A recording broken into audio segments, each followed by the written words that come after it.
You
know,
give me a. There you go. Give it a like, give it a share, give it a holler. What's up, everybody? All right. I don't know if anybody was here earlier. There was a little misunderstanding earlier. Some stuff happened. And, well, that's just not to beat around the bush. I was under the impression Joe was going to raid my stream. I was waiting for it. He mentioned it while he was streaming, talked about it. And then all of a sudden, towards the end of the stream, said something about he had to end early. And so, like, he was ending at 8 instead of 9 or quarter, 8:30 or whatever, quarter to 9. And so I was like, well, okay. I don't know. I mean, he said he was going to have a long stream. He's going to get money, and then all of a sudden change his mind and something about doing it. Anyway, whatever. Then he quit early, and then he didn't raid the stream. So I started an hour early. I wasn't ready. I hadn't shaved or nothing, and stubble and stuff like that. So I was like, oh, quick, and then I'll see the raid me. I'm like, what the fuck am I doing? Why am I going to go early, an hour early, and not get any, he didn't raid me, so I wasn't going to, most people weren't going to even show up because. So it is what it is, man. I don't know. It's just pretty upsetting. It's depressing, It really is. It's not like, yeah, but I understand a Lady Logic commitment, but I told him that I was going to start whenever he ended. And I don't know. So it is what it is, I guess. It is what it is. Yeah. Oh, hey, Jim. Hugs. Forgetfulness is becoming highly sus. Yeah, it's very disappointing. Agree. What's going on? What did you miss? Nothing much. I'd pet Bella, but I'm fairly sure I get stuck in her orbit. So glad to be doing a show tonight and at the time I thought I'd seen earlier. Yeah. No, I had it scheduled for 9. The special election is really tight. Well, that's not good. That's not good. Hey, what's up, Audra? What's up, Pat Hacker? Sorry, Lightning didn't see you. Pesky Citizen Take 2. What's up? Can we play Florida or Germany news reports? I don't know what that means. Yeah, Jim tells you takes 2. Yeah, Bella. Yeah. Tennessee nail biter is definitely important. That's not good. Yeah. Brian Ogden's here. What's up? What's up, Dan? How you doing? Lisa, hey, what's going on? CW, what's up, man? Great to see you. And Vanilla Gorilla's here. You totally missed last night. These aren't the droids you're looking for. Hey, what's up, Diamond? How's it going? He quit early. Diamond G, yeah. He's coming back at 10:45. It was flat out rude. Yeah. It was very rude. Lady Logic wants some time with the hubby and his little blue pill. That's not the problem. The problem wasn't that he ended early. I started the show before he ended because he said he was leaving all of a sudden. And because he talked to somebody on the show about rating me and how if I wasn't started, it's hard to send a stream, which is not true. Like I've explained to him that he could set it up when he sets his show up. My show is set up at 5:00 in the afternoon. Anyway, all the crazy stories come out of Germany or Florida. What's up, Saxony? How you doing? So, yeah. And then I'm sure you guys saw this because he used this as his intro.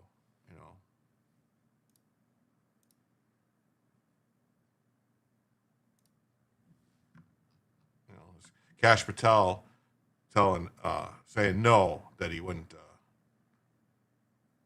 recuse himself. Wow.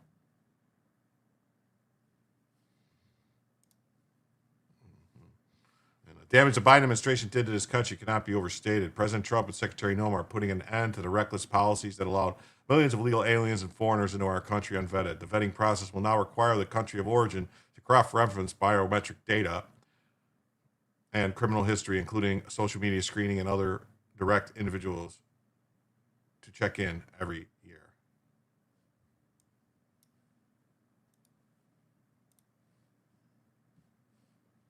Wow. Oh, and I'm fucking up. I didn't have the screen shared. Sorry. So, I was thinking about this because we get so many people from all over the world. Is the problem country of origin? Or is it the vetting process? Well, it's both, especially under the Biden administration. We saw with this terrorist here, he was barely vetted. There was no biometric vetting. There was no criminal background check, cyber background check, financial background check. Really, they took some people and he just took them at their word. That's a huge problem. And it really can't be overstated what the Biden administration did to this country and putting it in danger.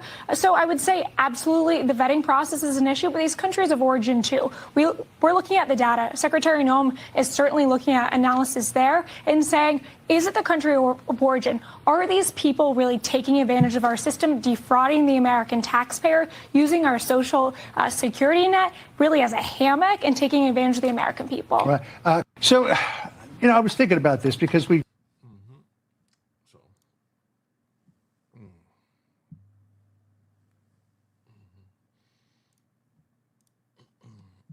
This guy says, I've never seen anything like this. Trump's entire cabinet started clapping and cheering after he went off about Somalians like Ilhan Omar who come here and do nothing but bitch. Pete Hegg says, looks like he's ready to run through a wall. Incredible. When they come from hell and they complain and do nothing but bitch, we don't want them in our country. Let them go back to where they came from and fix it. Thank you very much, everybody.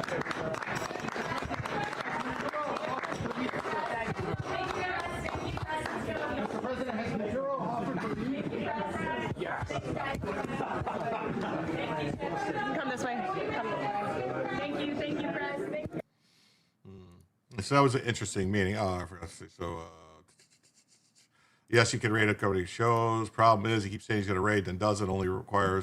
Rumble requires Jim to be live to raid. And I was live. When he ended.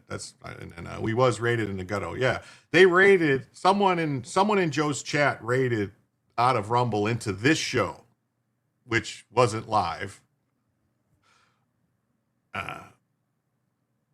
So you can raid on not live because this show got raided in Rumble at 8:30, 8:40 this afternoon. I mean, let's see. I can show you exact time because it's right here. 8:40. Joe Logic has rated this stream in Rumble. 8:40. And the show wasn't live. Just saying. So.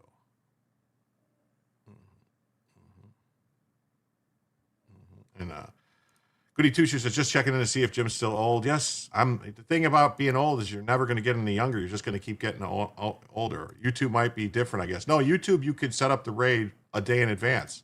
You can set up the raid whenever, as long as there's a link. You don't even need a link, really. You could just raid someone's channel. You could just put their channel and it'll automatically raid them if they're alive, or it'll go to one of their videos. Hey, what's up, Jay Schwalbeck? How you doing? Great to see you. And KPT says, I'm pretty sure I'm older than Jim and Joe. Stop calling them old, please. Jim is flustered. Stop being flustered. I am. Jiminy Cricket. We expect the best here. Well, you guys want the good news or the bad news? The good news is I figured out what was wrong with my computer. You want to know the bad news? It was all my own fault. It was all something I did. Playing around with stuff. So there. Playing around with things that I probably should have been playing around with, trying to make the memory faster and doing different things. And basically, I did a couple tests and found out what the problem was and fixed it, and haven't had any problems since. Didn't have any problems last night. Yeah. Brian says most of us are 50 plus. There are over 200,000 Afghans imported in during Biden. I'm in that group. Too. Matt Van Epps for the win. Is everyone aware of what's happening in Mexico? What's happening in Mexico? No, I'm not aware of anything. Terry, what's up? Good evening. Great to see you. And Brian Hung says, I still love you. Well, I still love you, too. Is that too loud? I'll turn it down a little. It sounded kind of loud to me. But thank you. Jim Deanna Jones and the Raiders of the Lost 5090. Yeah, thank Brian and my friend. Thank you. I knew it, Jim. Yeah. Yeah. Boomer's going to boom. Yes, they are. Don't overclock. Well, Jim couldn't help it. Let that be a lesson, Jim. Yes. Huge protests in Mexico City again? Really? I'll have to look it up. All right. And Trump unleashes ISIS strike teams on Somalis in Minnesota. ICE, with our help, is going to liberate all of MAGA Nation of migrants. What? Did he say that? He didn't say that. He couldn't have said that. That's not a nice thing to say. Hey, Rachel Boone, great to see you. Great to see everybody else that's here, too. Federal agents are storming Minneapolis, targeting third-world migrants and Somalis. One man named Ali said, they detained me. I gave my passport. Let's go. Third-world migrants must be deported. Check every inch of the city. I don't know. He gave his passport. I'm a citizen of this country, and they take me off and they hold me. They detain me here. I don't know what they're doing. I have no idea. These guys are so stupid. I don't know what they're talking about. How are you a citizen? What they want to see? My passport. I give my ID. I give my passport ID. Everything. They didn't want to listen to me. They want to talk to their supervisors. They said they take interview. I don't know why they take interview here. They asking me, have you been interviewed or what? I said, no, I haven't been interviewed. They said they're gonna take interview, and soon as you come, they said it's gonna be hot, so they just run off. They took it off. Oh. Because of you guys, they just. They so didn't want you, I'm saying I'm calling bullshit. To involve with it. Right. Yeah. Can I get your name, or do you want to give that? My name is Ali. Can you spell it? Ali. And last name Dahir. Where's the video of How long you this? been in the country? Excuse me? How long you been in the country? I'm just curious. Telling me what? 25 years. Yeah. 25 years. So he's been here 25 years. Wow, man. He's been here since, since right around Black Hawk Down. What do you know? Yeah, get these jihadis out. Hey, what's up, CW? What's up, Double CU? Yep, see you. Joe does his thing, and obviously it's his thing. Guess what, bro? You got to go. Yeah. 25 years, it's time to go home. Yeah, BS 25 years. No, I don't buy it. Not at all. Not at all. CNN reports ICE operations in Minnesota will target undocumented Somali immigrants. Well, how could there be an undocumented Somali immigrant, you might ask yourself? How is that possible? How did they get here? Did they swim? It's since 2000 when we brought them into sanctuary cities. Yeah.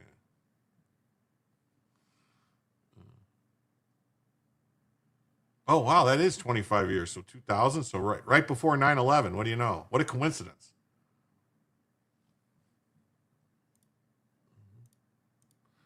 Just in, ICE is all over Minneapolis right now. Omar Fatah says he's claiming they're rounding up migrants. This is music to my ears. ICE has been seen all over Minneapolis, abducting our neighbors. Abducting our neighbors? Out of the streets and in their homes as part of their operation. Please share this thread with your friends and neighbors. Make sure they have access to resources necessary to protect each other. Oh, yes. Get out there and protect each other. Yes. Take to the streets. Kamala knew when she picked Waltz. Oh, yeah, she did. Omar herself could be deported for violations under the INA. When will we see it happen? Visa fraud, marriage fraud, falsifying immigration documents. Yeah, I don't see any problem with rounding them up either. We're not sending them into camps or anything like that. We're just sending them home. Who wouldn't want to go home? It's their home.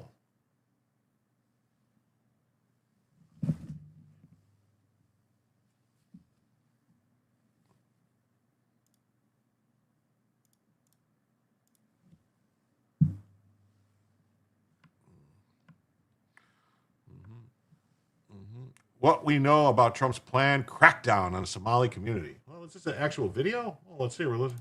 CBS News has learned that ICE will launch an enforcement sweep in the Twin Cities this week. Agents plan to go after migrants with deportation orders. We have team coverage for you tonight, starting with WCCR's Connor White and the latest developments. Hi there, Connor. Hi, good evening. The mayor of Minneapolis is predicting this operation will cause chaos, and the police chief predicts it will spark protests. It's expected to zero in on people who have final orders of deportation. That's according to DHS. But community activists are worried about who. So final order deportations, which means they've already had all their fucking due process. All of it. They've already went through everything, and they've been ordered to get the fuck out. And they didn't. Oh. Who else will get swept up?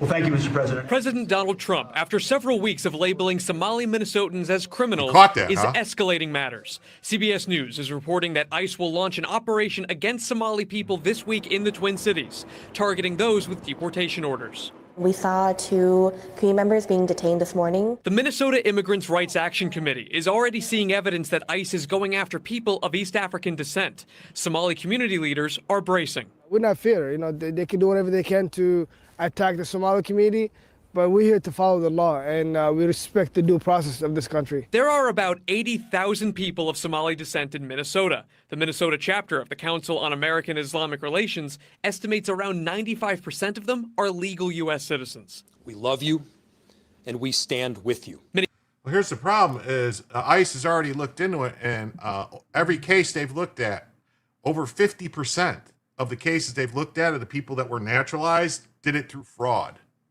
So if you do it through fraud, you get denaturalized and you get sent the fuck home. That's how it works. It has come to my attention that they had it set up all across the country when Kamala won, we would have been in deep crap right now if we didn't elect President Trump. Oh, yeah. Oh, yeah, definitely. I'd like to see what poll?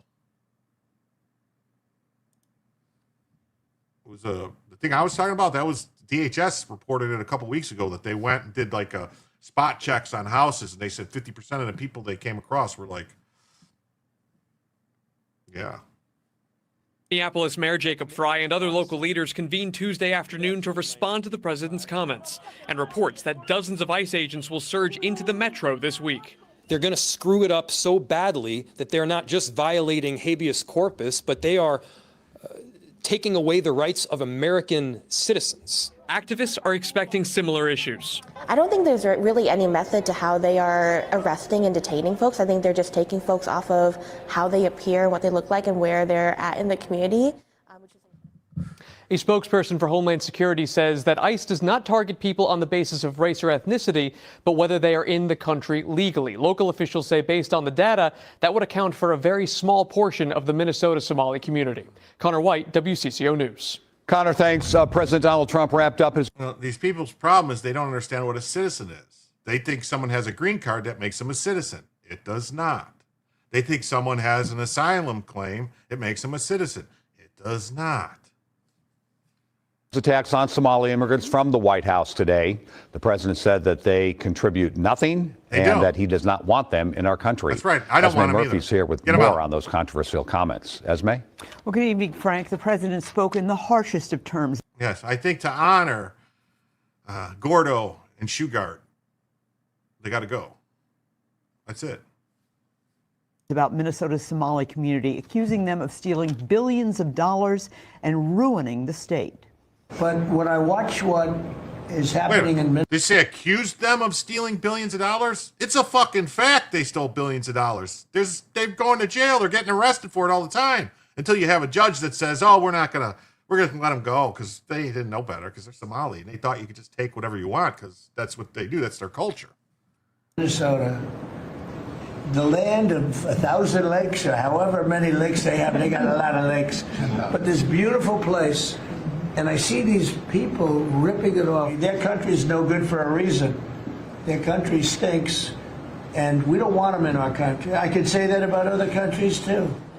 Minnesota's Somali community is used to being targeted by the president. A travel ban, including Somalia, was one of the president's first policies in his first term. But these presidential words cut deeper. Jamal Osman was just reelected to the Minneapolis City Council. He and his family came to Minnesota 25 years ago. We came here and we are thankful to be here. I've been educated here, got the opportunity to serve my community, to be a council member. I know many families are fearful tonight. They are. But I want you to know that City of Minneapolis stand behind you. Okay, stand behind them. Stand behind them. Get in line. So the Trump administration announced that it's ordered ICE to target undocumented Somalis in the Twin Cities.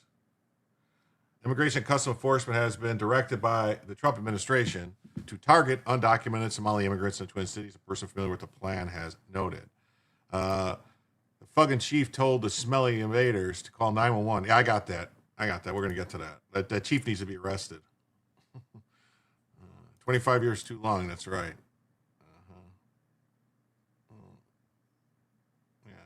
Yeah, the police chief has apologized for arresting the criminals. Yeah, he's functionally retarded. He definitely is. Wait, remember the invader cop in Illinois, Hanover Park? They just announced they've rehired him.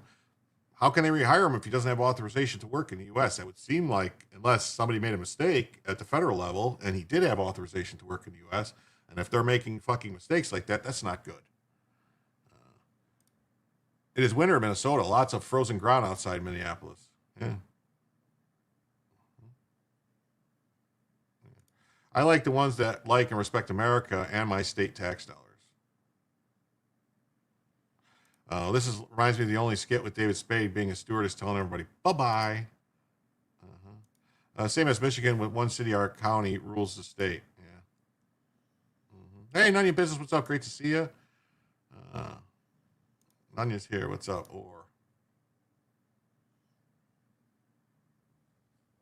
U.S. officials tell ICE is planning to surge resources to Minneapolis-St. Paul. The region has the largest populations of immigrants from Somalia. Well, I read another story that said there was Columbus, Ohio had the largest out of. So I don't know what's going on here. Can't they make up their mind? The ICE operations at Twin City are expected to begin this week. Hundreds of people are expected to be targeted.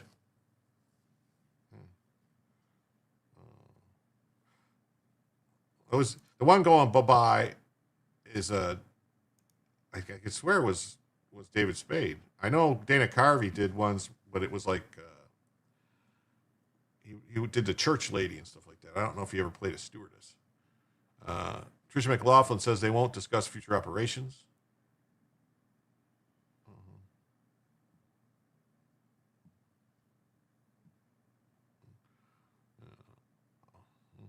Trump says he doesn't want them here in our country.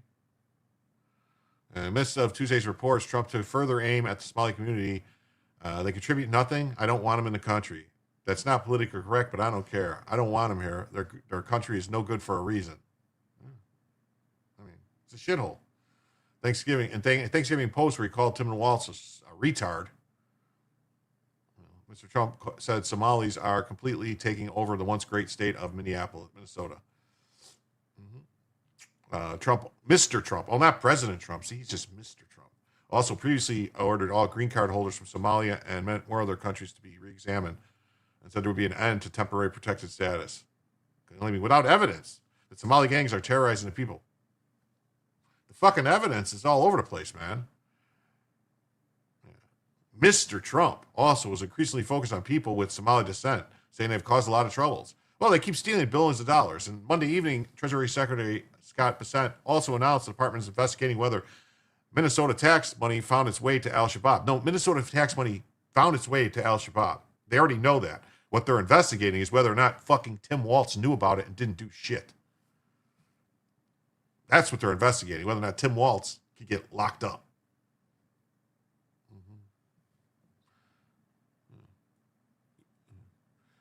St. Paul leaders stand in solidarity with the smelly community. And they are standing in solidarity with them, yes. To our smelly community, they love you, and they stand with you, just kind of far away so they don't smell you. The commitment is rock solid. Minneapolis is proud to be a home to the largest smelly community in the country. They've been here for decades. In many instances, entrepreneurs and fathers, they both benefit from cultures. Oh, great. Fry said the targeting of the smelly population means due process will be violated. They've already got their due process. They have final orders of removal. That means they had their due process. That's what the whole fucking thing means. Final order of removal means you've already had all your shit. You've already tried your fucking games. You tried to claim fucking asylum. You've tried to claim all your shit, and it's been denied. What the hell? How did that happen? And froze. What's that? My screen froze? Seriously?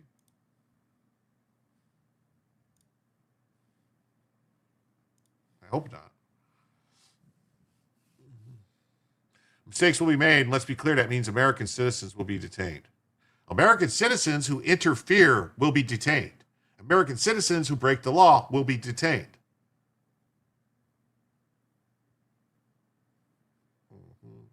No, I don't use OBS.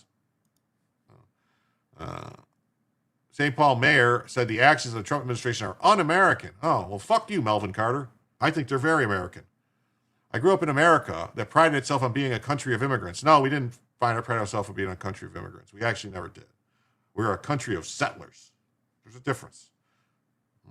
People from other countries would look across the ocean and say, that's where I want to be. Yeah, to come and make a better life, not come and fucking leech off us and take our tax dollars and send them back home. Why would they want to come here to send our money back home?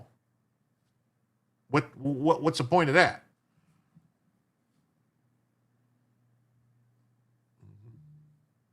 It seems what we've learned and that we pride ourselves on is we have decades and generations of priding ourselves on being a beacon for immigration from Europe. I mean, it seems like many of us, the darker skinned immigrants who come here are the more fuck you. The Twin Cities needs to unite and stand up. That's right. Declare you're a fucking sovereign station. Declare you're, sovereign citizens. U.S. Constitution don't apply to you. Go ahead. Democrats always trying to fight the feds, man. The last thing we need is federal agents coming to town, attempting to turn us against each other. We encourage folks, look to organizations that serve immigrants. Oh, yeah, you're supposed to serve the immigrants. Serve them. You're their servants. That's what their whole point is. You're supposed to be the servants to them. You're supposed to serve Allah. That's what they want you to do. So, house guests who have overstayed their welcome. We have a major illegal Mexican problem, too. ICE has been flying around for like 3 weeks now. We have rights. It's an American thing. Oh, okay. One thing I want to say is, obviously everyone knows our president is racist, xenophobic, Islamophobic, and we're going to fight that. Oh, okay, cool, man. Fight it up.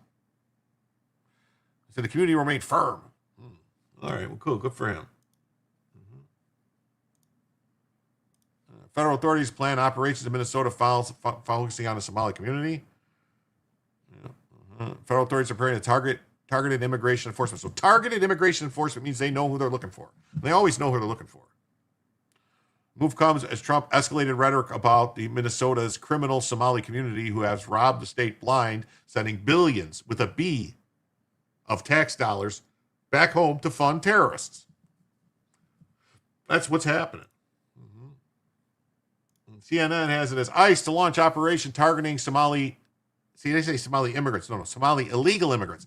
Illegal immigrants. There's a difference. Trump calls the community garbage. Well, I think that's putting it nicely. He could have used a lot stronger words.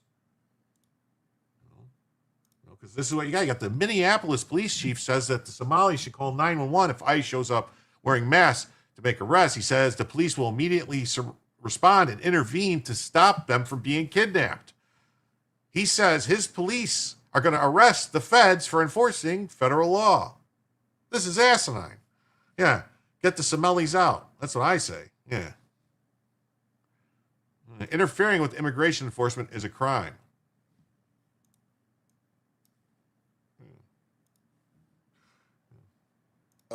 Folks that are masked, that they're not sure if they're law enforcement, that they may be kidnapping people. Like we have. Oh, they're kidnapping people.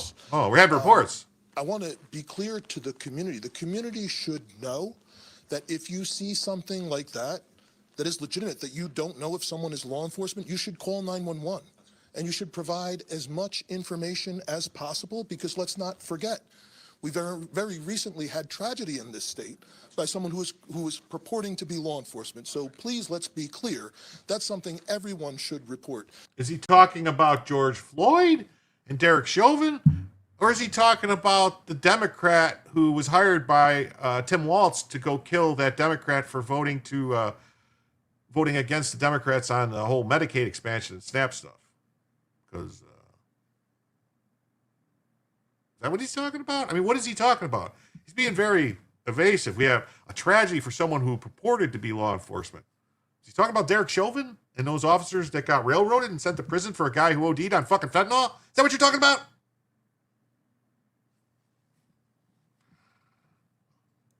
Oh, the guy that shot, well, it wasn't Congress people, they were state reps and stuff, but still the point. That's what I'm saying. Like, I'm not sure. He doesn't say this is what he's talking about. I don't know. He could be talking about George Floyd, St. Floyd. That was a tragedy that's what I'm saying. That was a tragedy, right? When he's talking about actual street gangs posing as police to traffic people. Oh, he's talking about the Somalis that pretend to be cops to traffic to people in their community. Oh, that's what he's talking about. They tried to bribe a juror. How much do you think these Leos and mayors receive? Probably getting all paid. I know. That's what I said. It could have been that case. The guy, that's what I was talking about, the guy that Walz hired. He says Walz hired him. That's what he says. I'm just repeating what the guy says. His claim is that Walz hired him. Maybe Walz did. Maybe Walz didn't. I don't know. But that's the guy's story. Walz hired him because Walz wanted Amy Klobuchar's seat. The guy that Walz put on committees. Pretending they don't know the people arresting illegals are ICE is so stupid. Oh, yeah, it is. It's going to get somebody hurt really bad. Someone's going to do something like, oh, they're trying to kidnap, and think, oh, they were kidnapping people. This guy was bought and paid for long ago. Well, see, Brian, like that guy, yeah, we don't know, though, because he doesn't specify. He could be, it seems like you need to filter out some Twitch comments because of advertising. I don't know how to do that. How do I filter out comments because of advertising? I don't know. I don't know how. I don't know. I can't figure out how Twitch works, to tell you the truth.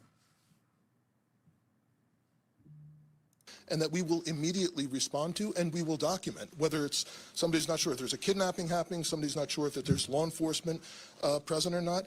And that's something else that's additional policy requirements that we are implementing, that we will document and report these types of things anytime that we hear it, and reminding our officers of their duty to intervene. So if there is anything that is, a violation of someone's human rights or civil rights, accessible. So see, he's talking specifically about Derek Chauvin and George Floyd. The duty to intervene if somebody's violating someone's civil rights or whatever. because that's what they locked up Chauvin and those other cops for. They didn't intervene. They should have stopped, even though, what the fuck were they doing? So he's telling his police officers that if you don't, basically the same thing, this is more sedition. This is the same shit that Kelly and them did, but he's telling his officers, if you don't go and fight with the feds and try to arrest the feds for doing their job, we're going to hold you responsible. We're going to send you to jail like we did to Chauvin. This is what he's talking about.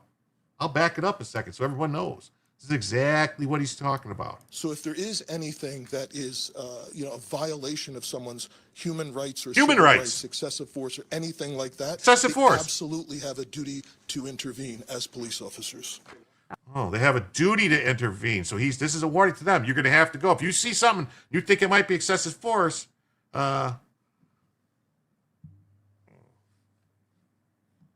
no, he's also, call so our cops can stop ICE. That's what he's saying. But he's telling his cops that if they don't intervene, they're going to go to jail like they railroaded Chauvin and the three other guys, the black guy, the Chinese guy, and the other guy who were just standing around.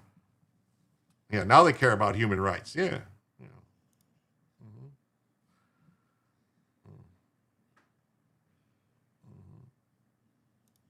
Smellies are closer to, they are. Human rights or Smelly rights. Maybe. I don't know. Could be. Could be either way.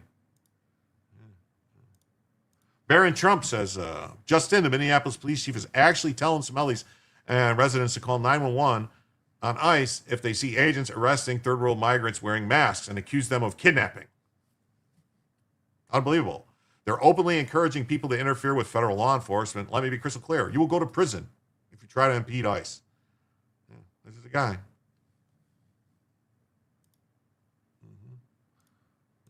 The Somalia meltdown has begun. The council member of Minneapolis is losing his mind knowing that Trump is deporting all his brothers, nephews, sons, sister wives. One of the things I do want to say, obviously, is you know that President Trump is racist. You know what that, you have no power here with your racist, xenophobic bullshit. We don't give a fuck. You've been calling us Nazis. Go fuck yourself with the racist shit.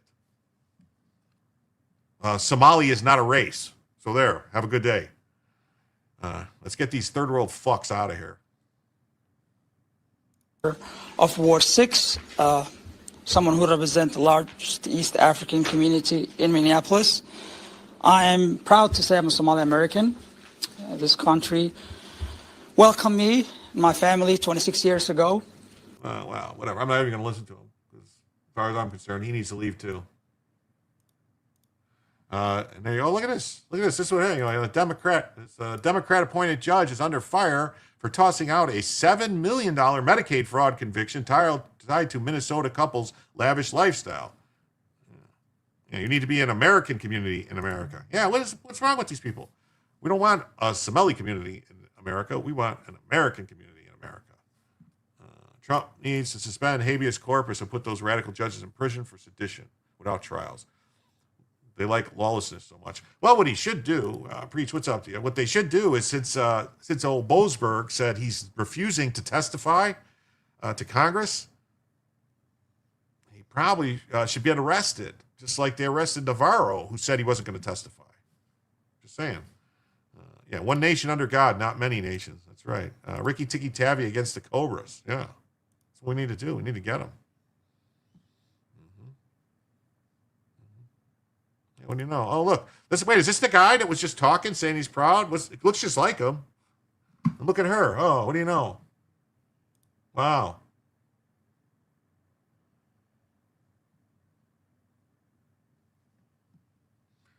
I'm going fast tonight because I got a bunch of stories I want to get through, and I know Joe covered a lot of these stories. So, Democrat-appointed judge is under fire for tossing a $7 million Medicaid fraud conviction tied to Minnesota's couple's lavish lifestyle. Let's just say it's a Somali couple's lavish lifestyle, which included sending millions of dollars back to Somalia. Yeah, the judge looked like she just graduated high school. Yeah, the judge looks 15-year-olds. I'm for the human race. If you can't act humanely, I don't want you here. Good. Yes, that's definitely. They never did charge Mayorkas for not showing up for his congressional subpoena. They need to. What is it? The president's criticism comes as federal prosecutors have charged at least 78 defendants, many of whom are from Somalia, with a COVID-related fraud case, stealing funds from a doubled down on his use of the R word. Yes, that R word? one. The To R? describe Oh, Minnesota retard? Governor and former Kamala Harris running mate Tim Walz, declaring, quote, "There's something wrong with him." What set the president off? Immigration, specifically his claim that Walz has allowed an influx of hundreds of thousands of Somali migrants, gangs as he called them, into Minnesota. The president's criticism comes as federal prosecutors have charged at least 78 defendants, many of whom are from Somalia, with a COVID-related fraud case, stealing funds from a federally backed child nutrition program. And the president isn't alone in throwing Walz under the bus for the scandal, though other critics didn't opt for his word choice.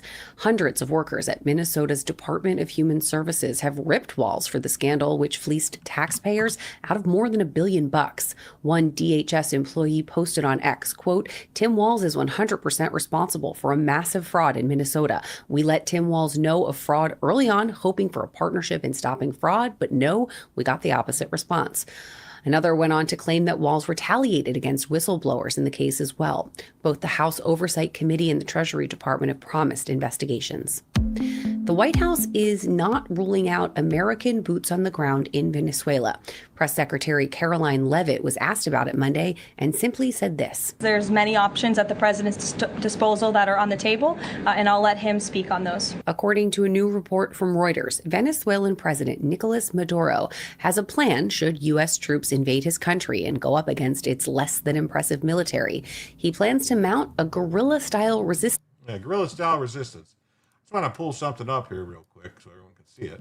This is the Wikimedia Commons here. This is a map, all right? And it shows this is a map of the IQs, all right, of the world. Why did they come here 25 years ago? Well,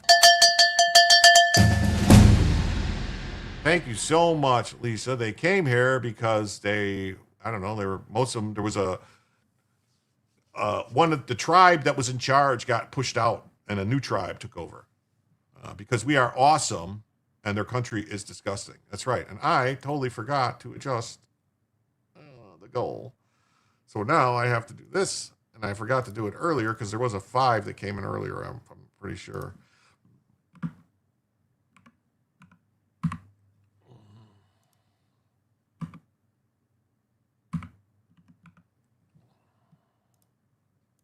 So I screwed up. I forgot the goal. Let me see. Yeah, we had a 5 earlier. All right. They were shipped from the revolt. That's right. Traders let them in. That's right. I'm getting old. She is married to an author like I, another Somali thing. So if you want to show the relevant YouTube, full travel ban from countries. Yeah. If these are the Somalians, we got to watch out for the...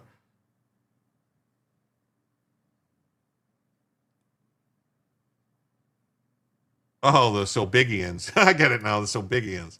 All right. It was like on the losing side of a turf war. That's what happened. Yeah, they got ran out. But thank you so much.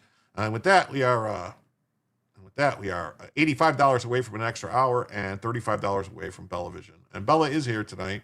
There she is, just chilling with her little thing. She's just chilling out, waiting to see what happens. And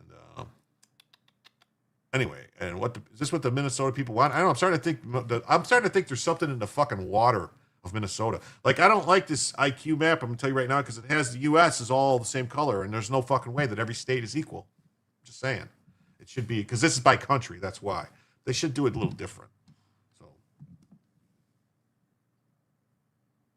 I didn't even give my pitch at the beginning of the show. I was so flustered. I'll do it now. I'll do it live. Fuck it. I'll do it now live.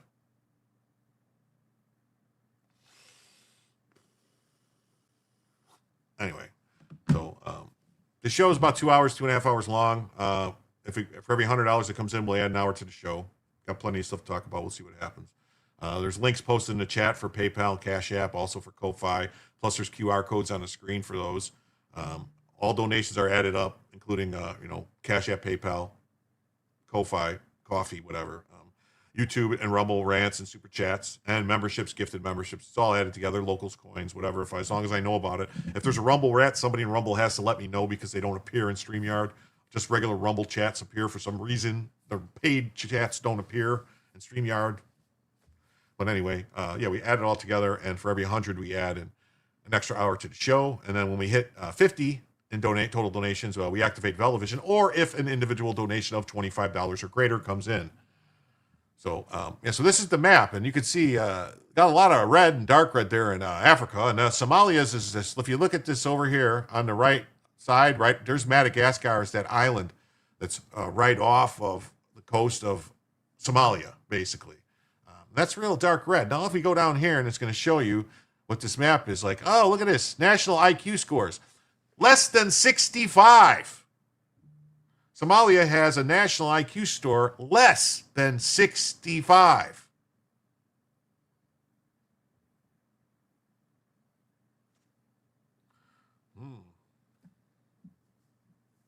And the rest of Africa is pretty much 70. So, except for once you get up to Northern Africa, where for some reason Northern Africa is a lot different. Wow. Look at China. Man, China's got an IQ that's off the chart there. That's crazy. Oh. According to this, China's got an IQ that's 105. That's because they only let the people that go to college take the tests in China.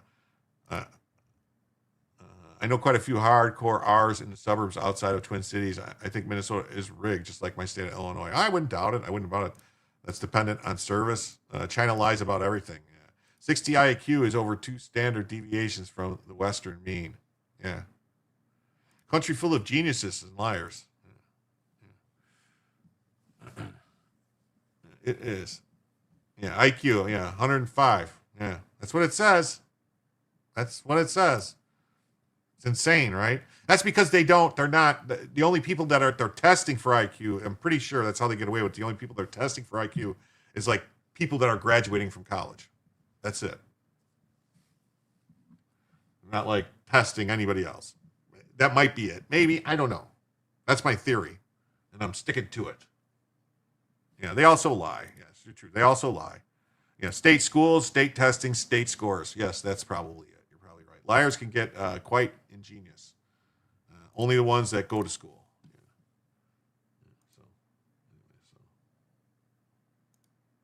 So let's go back to this. Sorry. And so chaos in the hopes of making it impossible for the U.S. to remove him from power. Oh, yeah. So that's what.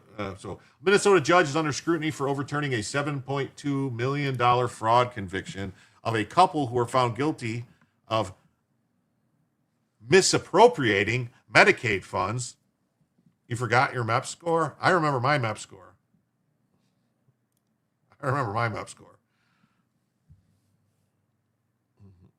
Mine was 93, which, that's not saying much. I knew some people who got over 95. I knew a guy who got a 96. I knew a guy who got a 97. My brother got a 98. A Minnesota judge is under scrutiny for overturning $7.2 million fraud conviction for a couple who were found guilty of misappropriating Medicaid funds to support their lavish lifestyle of fancy cars and designer duds. Abdi Fattah Youssef, 44, was charged in June 2024 and found guilty in August 2025 after he and his wife were accused of stealing millions from the Minnesota Medicaid program while running a healthcare business out of their home, according to a release from the Minnesota Attorney General's office. United States IQ 98. The map is from 2006. Okay, so it's probably worse now. I mean, that was the map I pulled up. You want me to find a different map? I'll find a different map. See, Wilkie? That's fine. I'll get a different map. Let's go.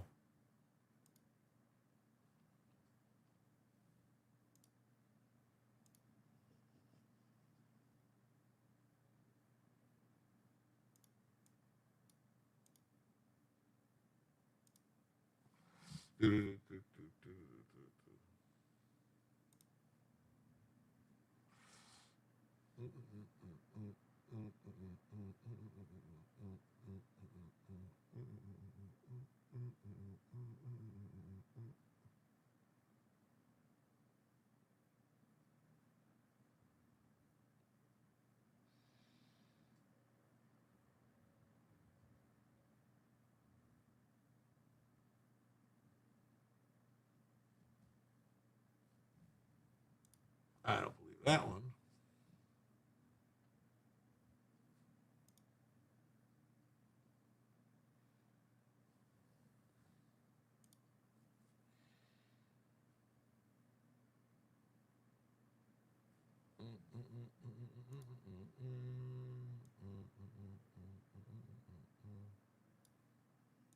All right. The date on this is what? 3/17/2025. So here's a recent study of IQs. All right. What's that say? So all this is under 71, 71 to 76. So they went up a little bit. It's according to this, they're about 71 to 76. So they're like a 71 to 76 IQ in Somalia now. Okay. And this actually has China down to 96 to 101. And then Japan is over 101. Australia is 96 to 101. So is Russia and most of Europe.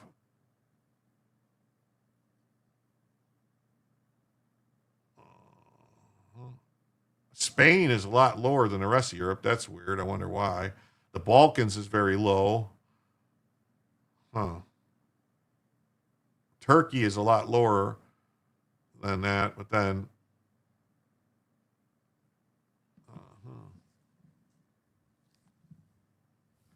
why is Israel's only 91 to 96? This says Cuba's got an 86. Greenland is higher than Cuba, but so this one is from 2025. So, well, this map it says 2024, but this story is from 2025. So is that better now? Is everyone okay? All right. You're right. It's possibly worse now. It actually is not worse now. It's just it's not. Who has ever been tested for IQ? What's the IQ threshold for? I thought it was under 70 or something like that. I thought it was under 70 or 75. I really did. Maybe they changed it. They probably lowered the standard. Yeah, IQ is a prediction, not a result. IQ is just your intelligence quotient. All right, it's your ability to learn is what it's supposed to think. It's like how much you can learn. It's not how smart you are. It's your ability to learn, to grasp things. Yeah, Mensa people will gladly tell you their score over and over. Yeah.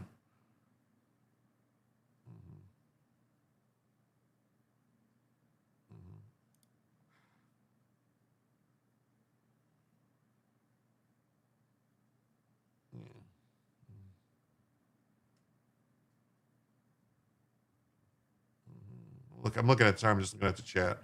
See if I missed anything. Yeah, dumb people can live and do whatever, just like everyone. Yeah, that's right. Yeah. Israel's brought down by the non-Jews. I don't know. Maybe. I don't know. What's the? I wonder how much immigration there is now in Spain. Well, see, I don't know. That's what I'm saying. I don't know if it's the. Chat IQ is higher than average. I don't know if Spain is affected because of the immigration that happened in the Middle Ages with the Moors. Coming through Spain, when Spain was the changes are interesting. They are when there was invasion when the Moors, the Muslims, invaded Spain. Prior to the Crusades. So I'm wondering how much that is possible. I don't know. A low IQ and bad behavior could get you placed in a development facility by a court order. It used to be that way. I don't know about it anymore. I don't think so. ASVAB was a general analysis function. Yeah. Yeah, ASVAB, Jim tells you IQ 999. Haha. No. I don't know. No.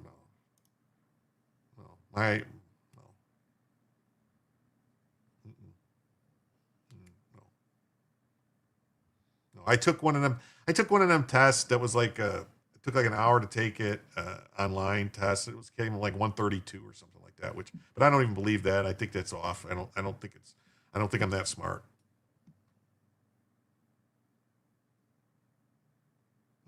According to Forrest Gump's principle, you have over an 83 to a 10 school.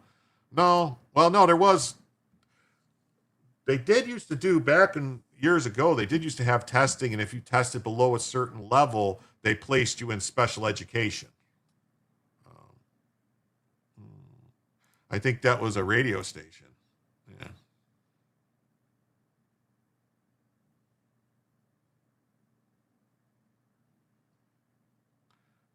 I don't know. Who is this? Who is this guy with this something ULT cult?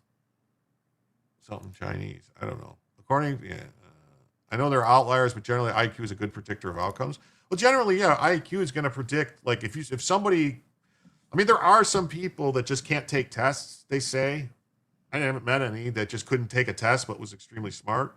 Because generally speaking, I mean, unless you suffer from like dyslexia or something like that, and so you see everything backwards, that could fuck you up. Yeah, military generally leads to 72 to serve. They have a test to pass. They have a test to pass NIT IQ directly. Well, no, the ASVAB but the ASVAB only goes to 100. It's a 0 to 100, test. And 100 or 99, I think 99 or 100 is the highest you can get on the ASVAB. It was anyway when I took it. I don't know about now. Maybe they changed it, but when they were taking people in with 60s, and I think 50 or something like that is the cutoff, or maybe it's 40, but it's pretty low is the cutoff for like, and the lowest you can the branch you can get in with the lowest score is the Marine Corps, because like the Navy I think had a 70 cutoff. I think the Air Force had like a 75 or an 80 cutoff. The Army had like a 65 cutoff, and I think maybe the Marines had a 50 or 60 cutoff or something like that at the time. The smartest IQ person was a woman. She was a moron. Yeah. If I went by my community, we'd be Pinky and the Brain.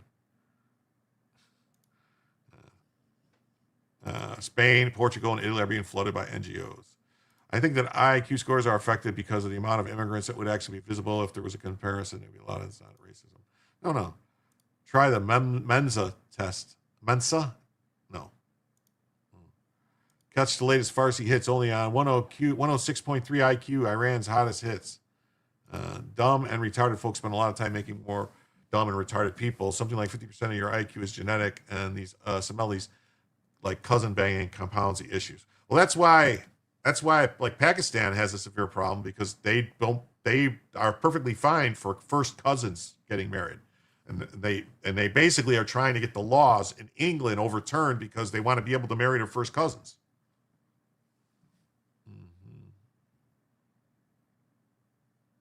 The test to qualify to take the Mensa test. Oh, okay. All right. They just stopped giving me homework. Yeah. There was a guy about 20 years ago who was supposed to be the smartest guy. He chose to live a simple life and wrote a book. Why he chose that. Good book. Oh, yeah. That guy. Yeah. I think it's, was it something about I think I have it here. I called him Uncle Ted. 70 or below gets you a special accommodations and an SSI check. Okay. I am a Twitch JLT. I am Twitch JLT. I don't know what that means. JLT. I'm sure I'm going to figure it out. IQ doesn't mean smart. Dyslexia is a huge thing, and test anxiety. Yeah, I know. I was saying this. I can't take a math test. Okay. Above 100 when I was in. For the ASVAB, it only went to 100. Or 99 or 100 or something like that. 40 is fucked, yeah. Unless they change the test. I mean, I took the test in 89, so. Oh, here's $2 from Carrie. That's the Chess Master. Okay, Terry, what's up? Thank you so much. And with that, we are now $83 away from an extra hour and $33 away from Bellavision. Bellavision.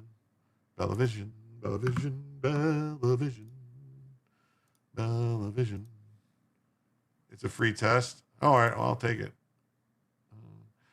Being able to process information versus applying information you can process.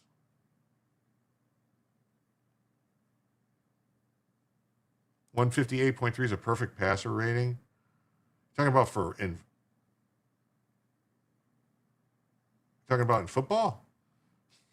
Your ASVAB was 112? All right, now I got to Google this.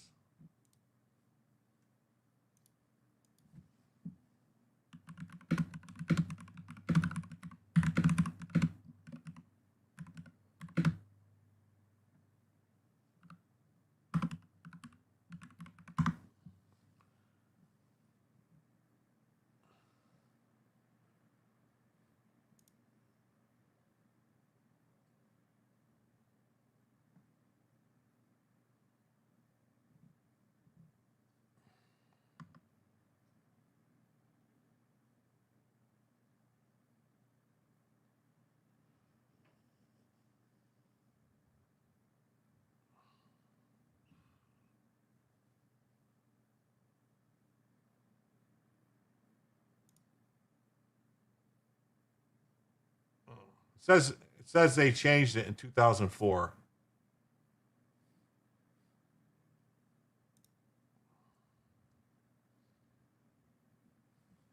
Where are we at here?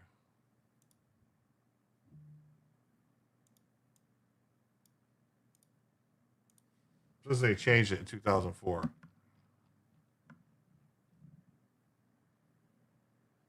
They changed it to a percentile rank.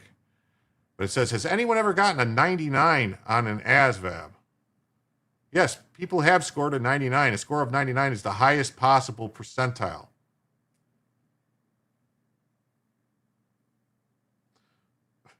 Well, it qualifies you for all military jobs. What a 99 means. It's a percentile score indicating you performed better than 99% of the population that have taken the test. That's what I thought. It's not like it's your percentage. It's not like you couldn't have got a 112 because it only goes to 90. You're in the top 99. You scored better than 99% of the other people that ever took it. So I don't know. Maybe you took a different test, not like a different breakout test.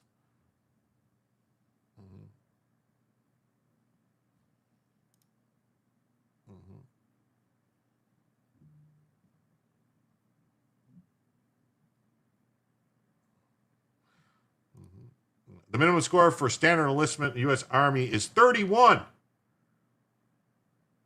Now for the future soldier preparatory course, the minimum score is 24. You cannot have a GED or a felony.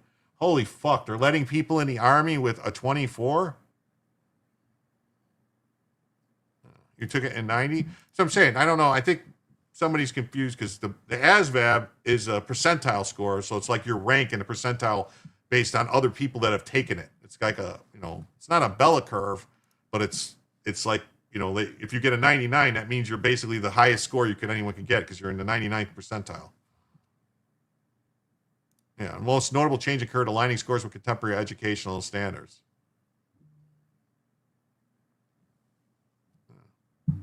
So, I'm not trying to call anyone. I'm not trying to make anybody feel better or anything like that. That's not what I'm trying to do. You was a reservist and you only had two job choices, tanks or radios. You chose radios. The revision followed in advancements in test administration technologies and statistical analysis. As a result of tests now better reflect the current capabilities and knowledge base. Retarded is below 70. Not on an ASVAB, retarded's not below 70. Because that would just mean if you scored a 70 on the ASVAB, you scored higher than 70% of the people that have taken it. A 31 just means you scored better than 31% of the people that take it. That's pretty bad. But they're taking people to 24? Holy crap. Holy crapola. Holy crap on a cracker.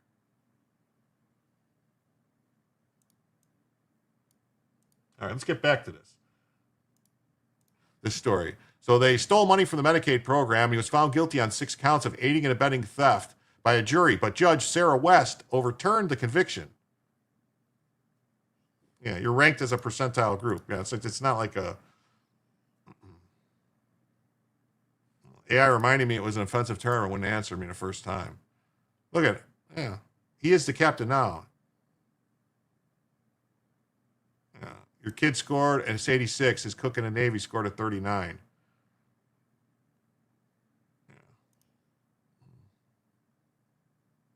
Yeah. You were 99th, qualified everything. USAF was up your ass for weeks.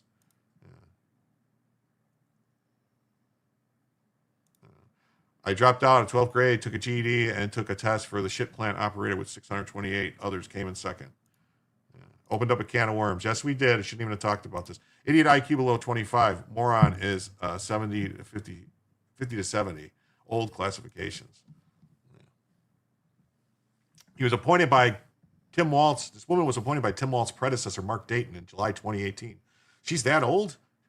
The judge wrote that her choice to overturn the case relied heavily on circumstantial evidence. You got told they couldn't hire you because you was not a minority. Motherfuckers. West did highlight that she was still troubled by the manner in which the fraud was able to be perpetrated. Yeah, she knows there was fraud, but she said she's going to let him go.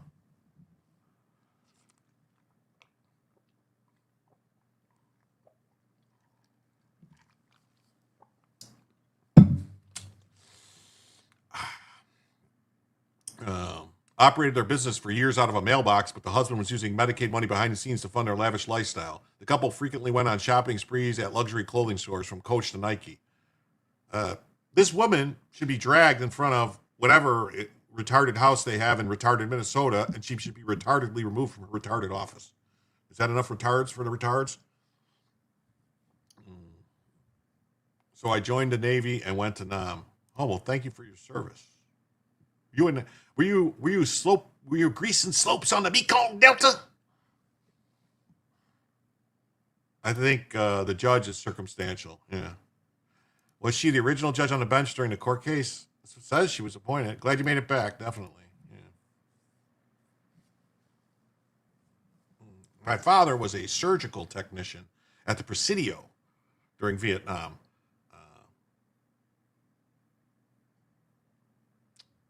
And they wanted to make him an officer and send him to medical school to become a doctor.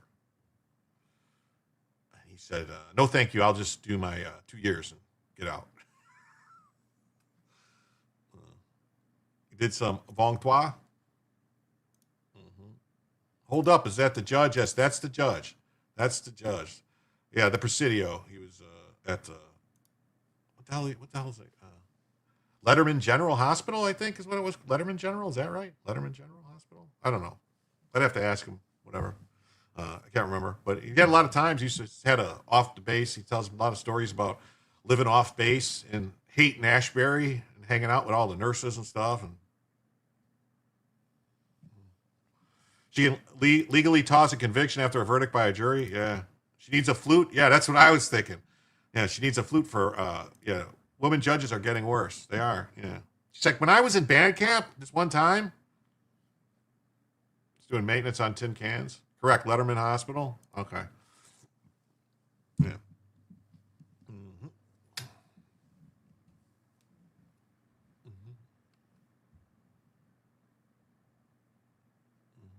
Youssef funneled more than $1 million from their business to his personal account and withdrew $387 in cash.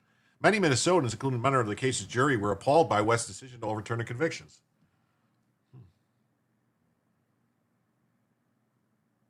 It was not a difficult decision whatsoever. Deliberation took probably 4 hours at most, based off the state's evidence. What was presented was beyond a reasonable doubt.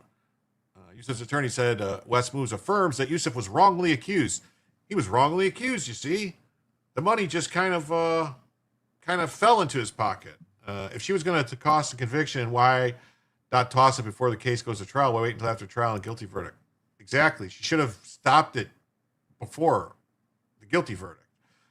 I'm sure they were asked for a directed verdict before it went to the jury, and she said no. Turkey in the oven? Maybe.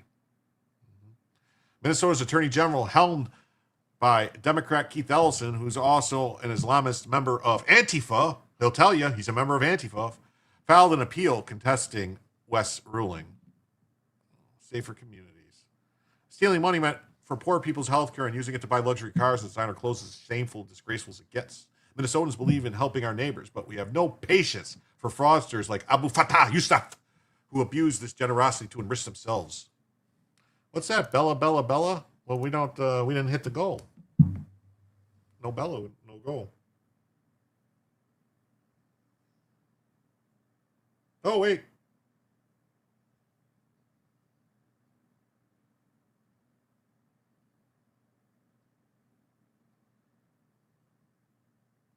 Hold on.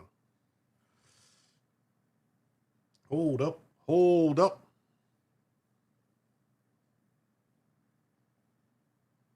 Oh, we got $10 on PayPal. Well, thank you, KPT. Thank you, KPT. That puts us at 73 away from an extra hour and 23 away from Bellavision.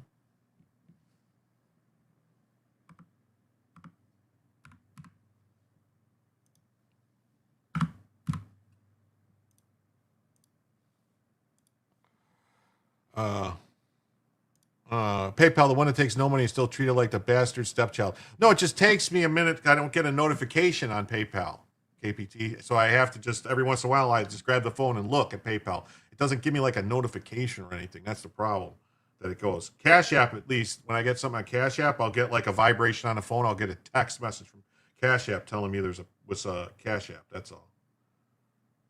So, but I appreciate the $10. Oh, so much. What was this other notification from them?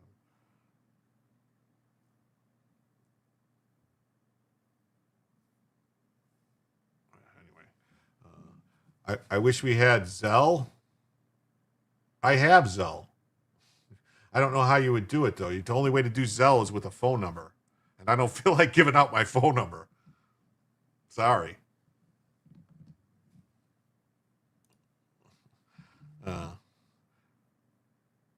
Go to notification, go to settings and turn on notifications for PayPal. What? What do you mean? Settings, notifications. Let me see. PayPal. It says I have notifications on. Sound badges. Announce notifications. Oh, no, that's that. Supposedly I have them. Supposedly I have them. It just doesn't go. It just doesn't tell me. It doesn't work. I don't know. 8675309. Oh, I didn't ask for your phone number. It's a joke. No, I just don't give out your phone number. No. I was just saying that that's the only way. That's the only way to do Zelle, I believe, is through your phone numbers. Let's see. Nothing on. Nope. Nothing on. Nothing on Rumble. Nothing on Rumble.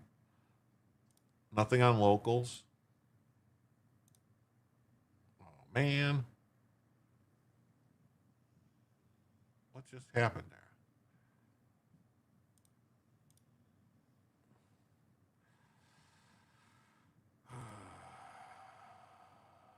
Why is this doing this to me?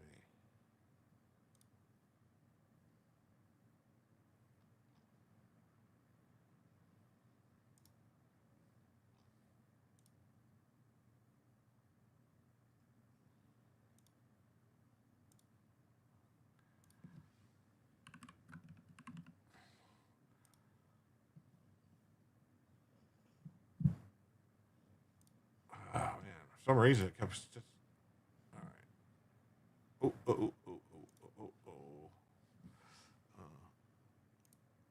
I don't know. I use Huntington Bank. It's on my app. Yeah, but no, if you PC hasn't frozen up in Edge today, mine hasn't frozen up either, Ank. I don't know if you heard, but I figured out what the problem was. I turned on XMP Expo, in the settings in the BIOS, so that I could boost my clock speed and everything, and boost my memory speed to 6,000 MTS or whatever, and that's what did it. So basically, I was able to figure that out, and I walked it back, and I got it now to a reasonable speed, and everything's fine. And I ran a test for an hour earlier today, so everything is working great. So yeah, so hopefully, no, we won't have any crashes. So Minnesota is currently grappling with another large fraud investigation in the wake of our feeding our future.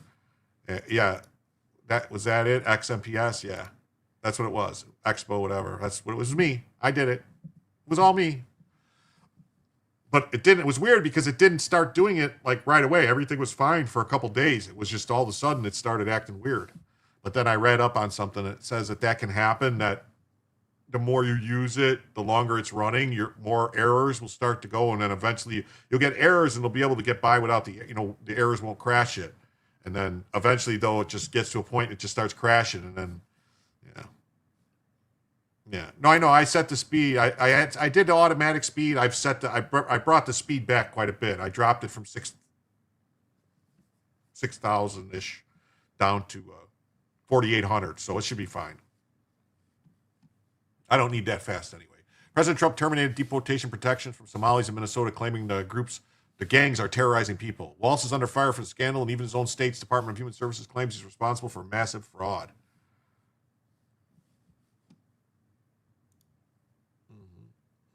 We got this story right here. Pete Hegseth and Admiral Bradley are now being encouraged to pursue defamation charges against the Washington Post after the New York Times revealed it blatantly lied about them in ordering the survivors to be killed.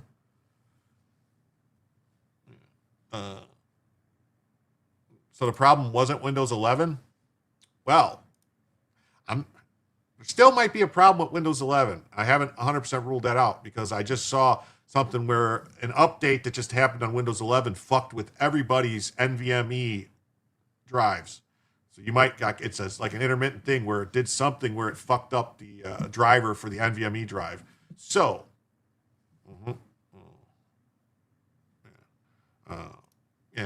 I'm using Brave right now, Mark, but I'm going to tell you right now, there's really nothing wrong. There's really nothing wrong with Edge. I've used it. It works fine. Yeah. Brave is Chromium based. Oh, Nanny Goat's like, oh, this is boring. All right, sorry. So blatantly lied. So let's see. Here we got the.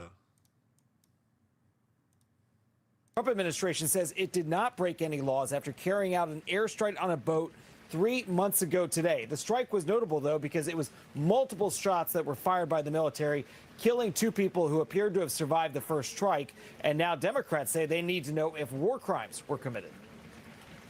The question in front of us, and I believe there will be bipartisan investigations in both the House and in the Senate, in order to determine whether war crimes were committed and either U.S. law or international law or both were violated. The White House is denying that any international law was broken. They're also saying that Secretary Hegseth did not give that second order to kill those people that survived that strike. Instead, it was an admiral who carried out that attack. We'll be interested to see if Secretary Hegseth has anything to say with it. Bill, as you know, he's usually seated right next to the president. The Trump administration says it did not break any laws after carrying out an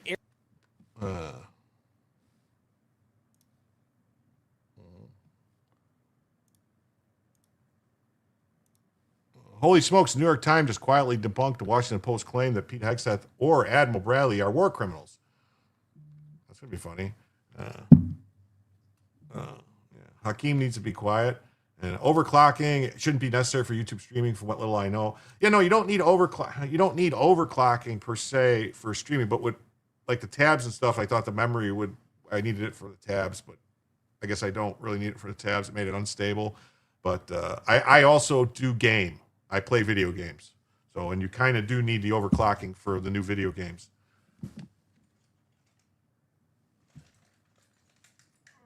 I just broke my vape pen. I got to go to a spare old one. Oh, this is not good. This is not good, folks. This is not good. How much juice is in there? Enough? All right. So, yeah. But I do play video games. I like to play Borderlands. I like to play Arc Raider, something like that, I think it's called. You like Ricardo's take on this? He said Hegseth covered it legally. Yeah, he did. Why did they cut the video of the strike if they say war crimes were committed? Yeah, it's weird.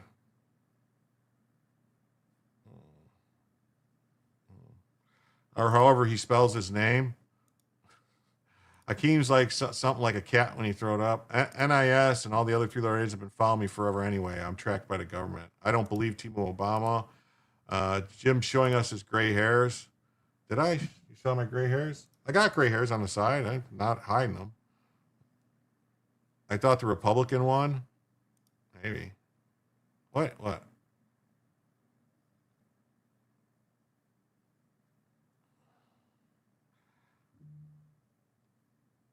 going on?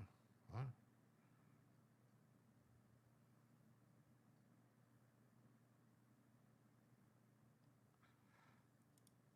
About an hour ago, I was afraid Tennessee was going to turn red, but it looks like it's going to stay blue. I think you got the colors mixed up, Pam, because it was always red, as in Republican. You got ad blocker on Ultimate. My dad and me been civil service. You thought the Republican won? I thought the Republican won too. I'm going to look it out. Check out Jake Legot's YouTube channel. Yes. No ads unless in the stream. Did you ever hear Ireland's most famous gunslinger? His name was Ricochet. Yeah, so they quietly debunked the Washington Post. Turns out Hegseth didn't give any orders, and the target remained lawful because more terrorists might have gone and retrieved the boat. So,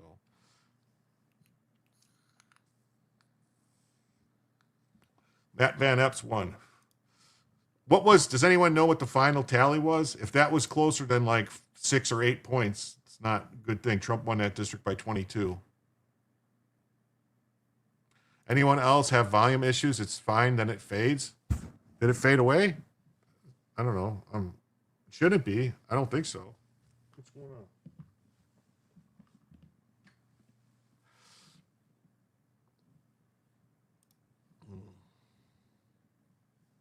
Maybe, I don't know, did I bump the mic or something?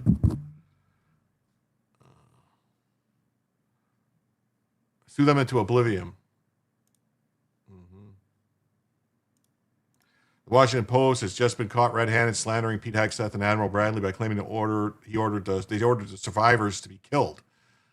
The New York Times has 100% debunked the Washington Post report now. They're a disgrace. It was too close. Points, do you think? 7 to 8? Yeah, it shouldn't have been that close. Shouldn't have been that close at all. Really shouldn't have been that close. It may just be you? Okay. I mean, I'm right here. So, we're not going to hear him talk. Listen to this guy talk again. So we'll go here.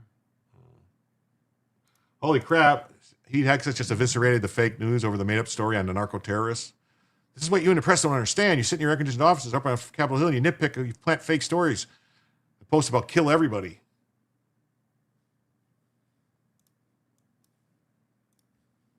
We're proud to do it. So you didn't see any survivors, to be clear, after that first strike?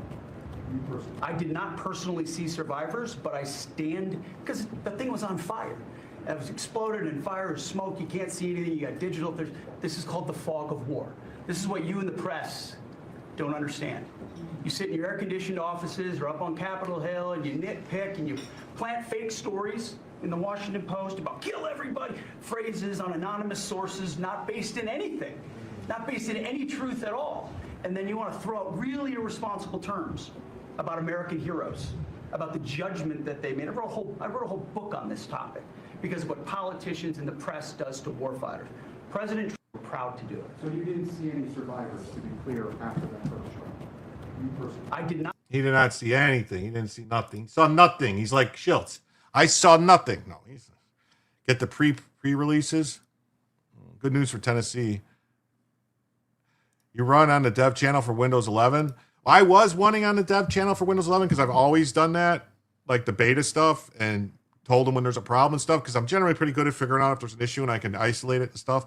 I'm going to get it sometimes get glitchy, but mostly okay. But I've already told them I want out. I'm getting out of the insider preview stuff, the insider preview stuff, whatever it's like, Microsoft Insider. I'm getting out, not for this computer. I'll still do it on my other computer, but not on this one. I can't. It's too much of an issue. Hegseth claims he only learned of the second strike a couple hours later.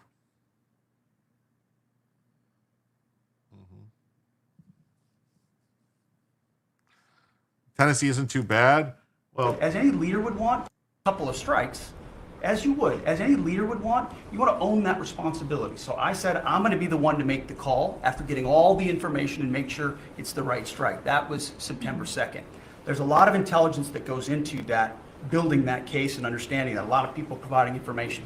I watched that first strike live. As you can imagine, at the Department of War, we got a lot of things to do.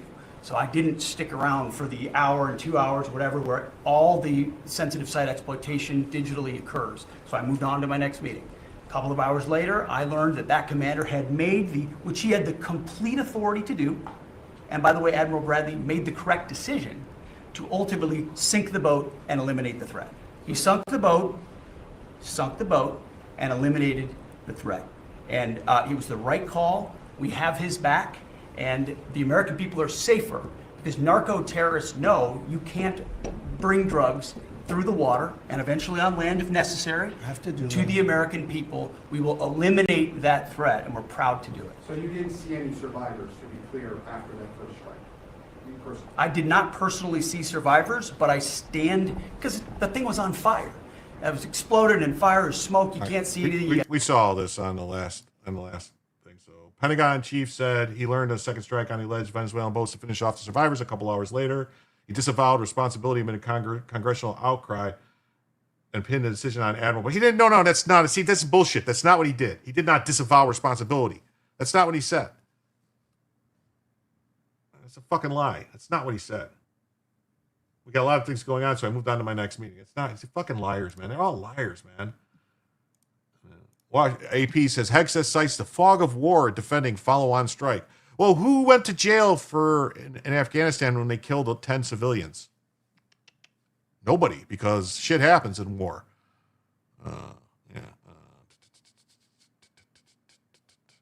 Yeah.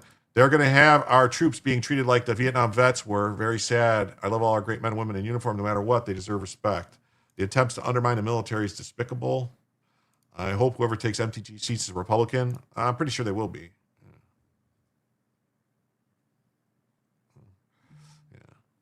Yes, I got it. My little feral cat is sleeping on the floor. Usually she won't stay inside. I guess it's cold enough. Look at the way that's written. Yeah. It's the way they always do it. I hope whoever releases double tap info gets discovered and dealt with. Yeah, they should get 13.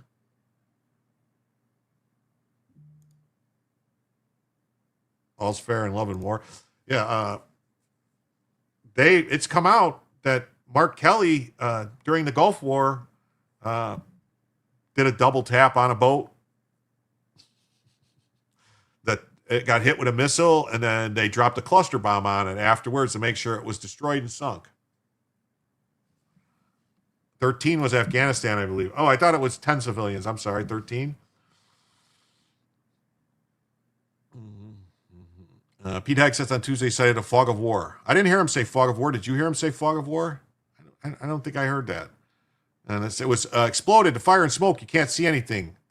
This is called the fog of war. I don't remember hearing that. I don't think all of this BS is Trump. I think it's Bondi. I think Bondi's fucking some shit up. I did. Yes, he did. Hegseth also said he didn't stick around for the remainder of the mission because he had other things to do. Well, yeah, he doesn't just sit around for hours staring at the screen. He goes, orders a strike. They hit the strike. He goes, whatever. And if they see, the boat's not sunk, like if an hour later they go, the boat's not sunk. It's still floating. Well, we got to sink the boat. He did say it? Okay. Yes, he did say it? Okay. All right. The Fog of War is now available on PlayStation 5.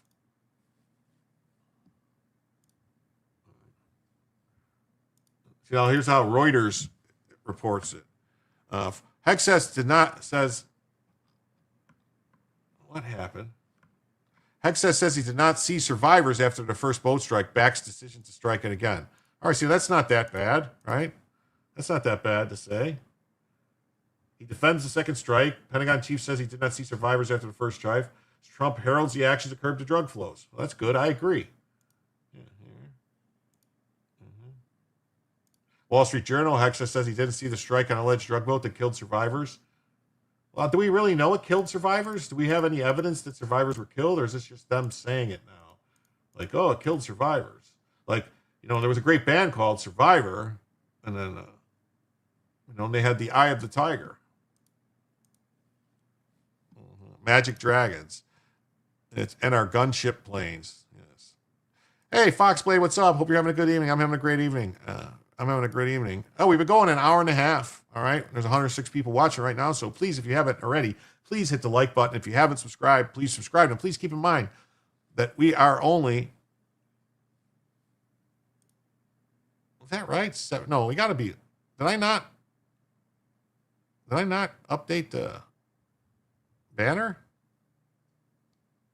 I don't think I updated the banner. Hold on a second. 10, 20, 25, 26, 27. Maybe I did. I guess I did. I guess we are 73 away from the first hour and 23 away from Belavision. For some reason, I thought we were closer. Wow.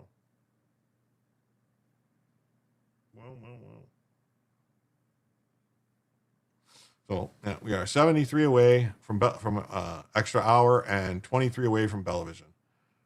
So when a drug smuggler's boat gets blown up to become a survivor instead of a swimming drug smuggler, I don't think there's evidence of actual survivors. I believe that claim is pure fiction. Well, yeah, plus two, like they're trying to use this thing talking about someone who's shipwrecked. Now, someone who's shipwrecked would be someone whose ship sunk or whatever, or their boat crashed or whatever. There's a completely different term for shipwreck. That would mean like something went to ground and they're like on an island and shipwrecked. They can't go anywhere. You can't just go shoot them. That's a shipwreck. Or they're on a life raft, like a survivor life raft. But striking a boat that's still a threat is not a war crime. Smugglers know they're a target already. From now on, they should just double tap all of them. Yeah, it wasn't distress. No, they weren't in distress. So U.S. Defense Secretary Pete Hegseth, Secretary of War Pete Hegseth says the Pentagon has only just begun to strike drug-running boats, putting narco-terrorists at the bottom of the ocean.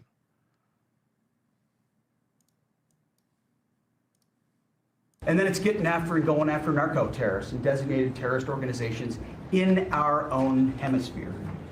As I've said, and I'll say again, we've only just begun striking narco boats and putting narco-terrorists at the bottom of the ocean because they've been poisoning the American people. And President Trump said, no, we're taking the gloves off.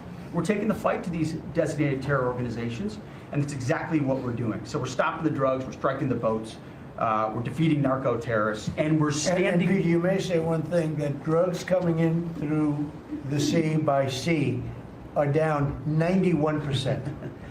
And I don't know who the 9% is. I'm not sure either, sir. But down 91% by sea. We've had a bit of a pause because it's hard to find boats to strike right now, which is the entire point, right? Deterrence has to matter, not arrest and hand over and then do it again, the rinse and repeat approach of previous administrations. This is meant to get after that. Maybe they'll change the definition of shipwreck like they did with the vaccine. Oh, yeah. Maybe they'll say shipwreck. Maybe from now, maybe they'll say, no, once you hit, like if you're at war and then you hit a boat with a torpedo, that's it. You can't hit it again because you already hit it. So you can't hit it again.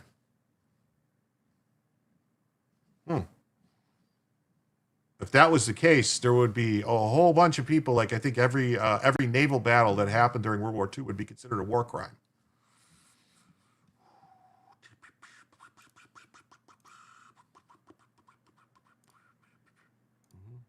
Hegseth is undeterred by the fake news.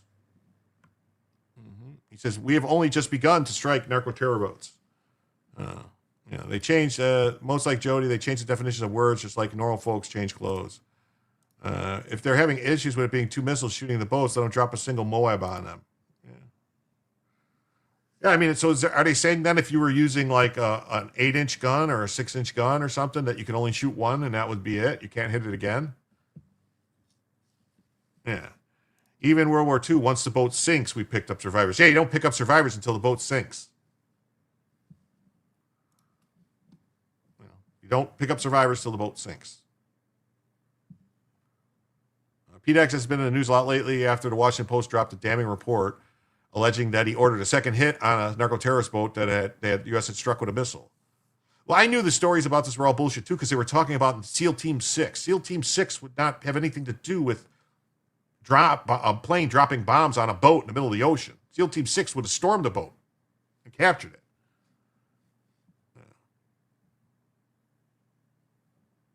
Someone needs to make a meme of Trump and Pete as a new Miami Vice. Yeah, with the music and everything of them jumping into the cars and going after them.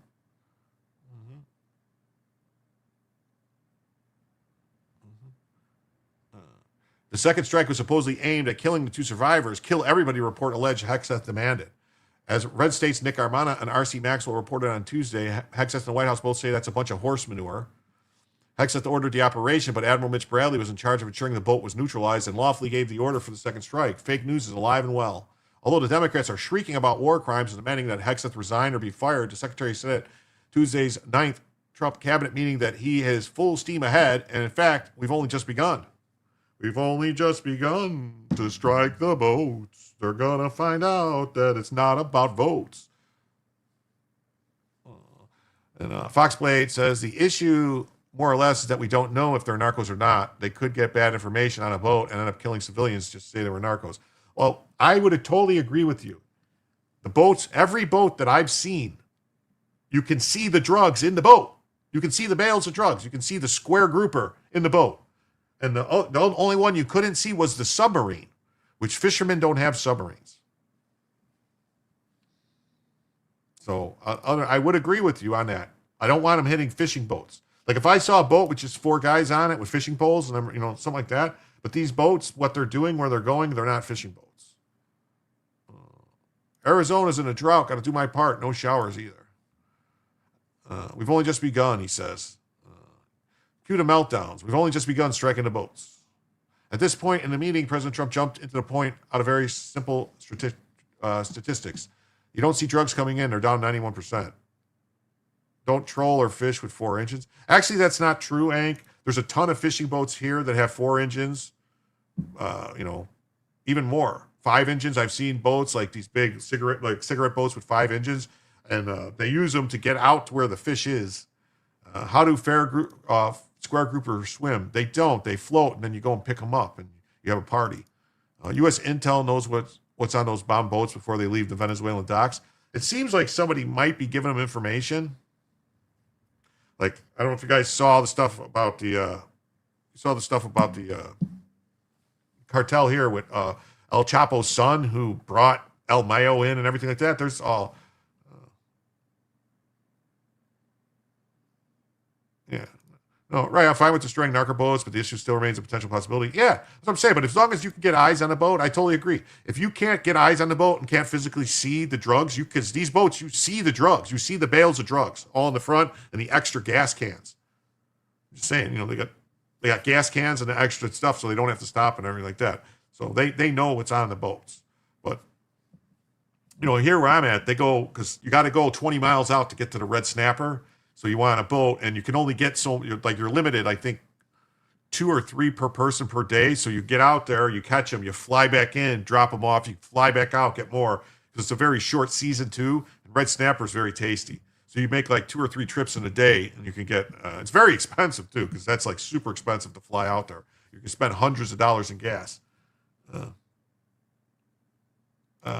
Depends on the type of fishing you're doing and how many are on the boat, like a commercial fishing trip on the Gulf. No, this isn't really like commercial fishing. It could be like you could go on like a guided, like rent the boat for a guided tour, but it's like 4 to 6 people on the boat.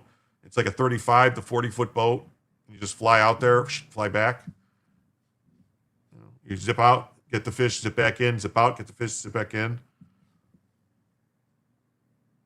They got satellite image. They can read the markings on the bales.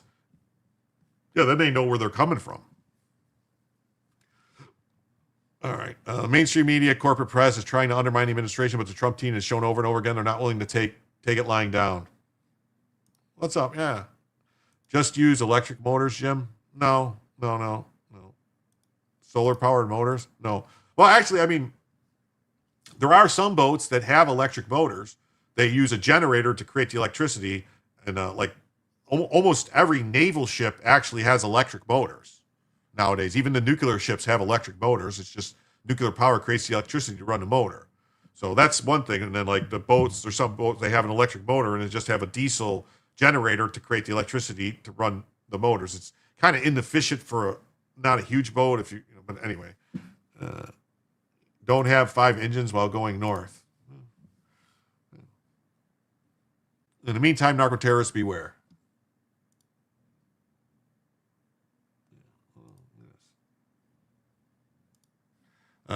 Striking, CNN's Caitlin Collins is floored by Pete Hegseth's remark. Talk about killing boats. I think it's what's most striking to me is what Jim Scudder was just referencing here when he was comment. Hegseth said they were directly asked if he's aware that there were survivors. And he said, although I wasn't really aware, there was a comment that Hegseth made about afterwards the strike. He says, we're just only begun. Yes. Said a cabinet meeting that we will build ships again. Oh, that's awesome. We need to build ships. They got turbines on some ships.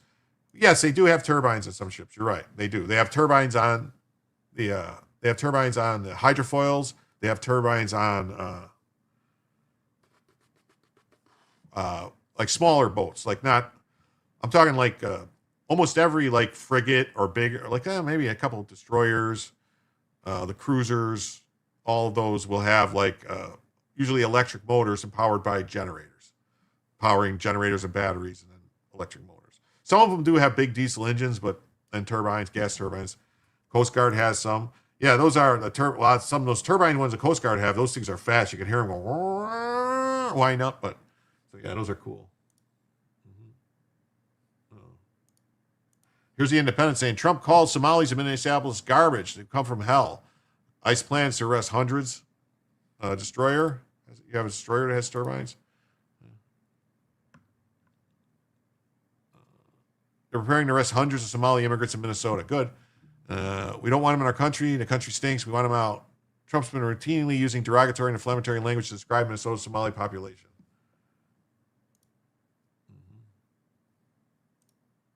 We got this. The National Guard shooting suspect. Why is this? How can I close this?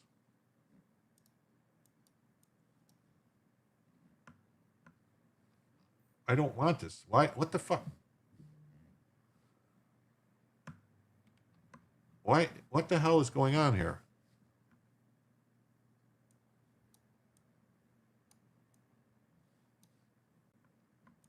Whatever. Okay. National Guard suspect in a D.C. shooting pleads not guilty in his first court appearance. All of them need to go. Yeah. The drill ships I worked on were diesel electric with up to 8 thrusters. One had 3 gas turbine generators.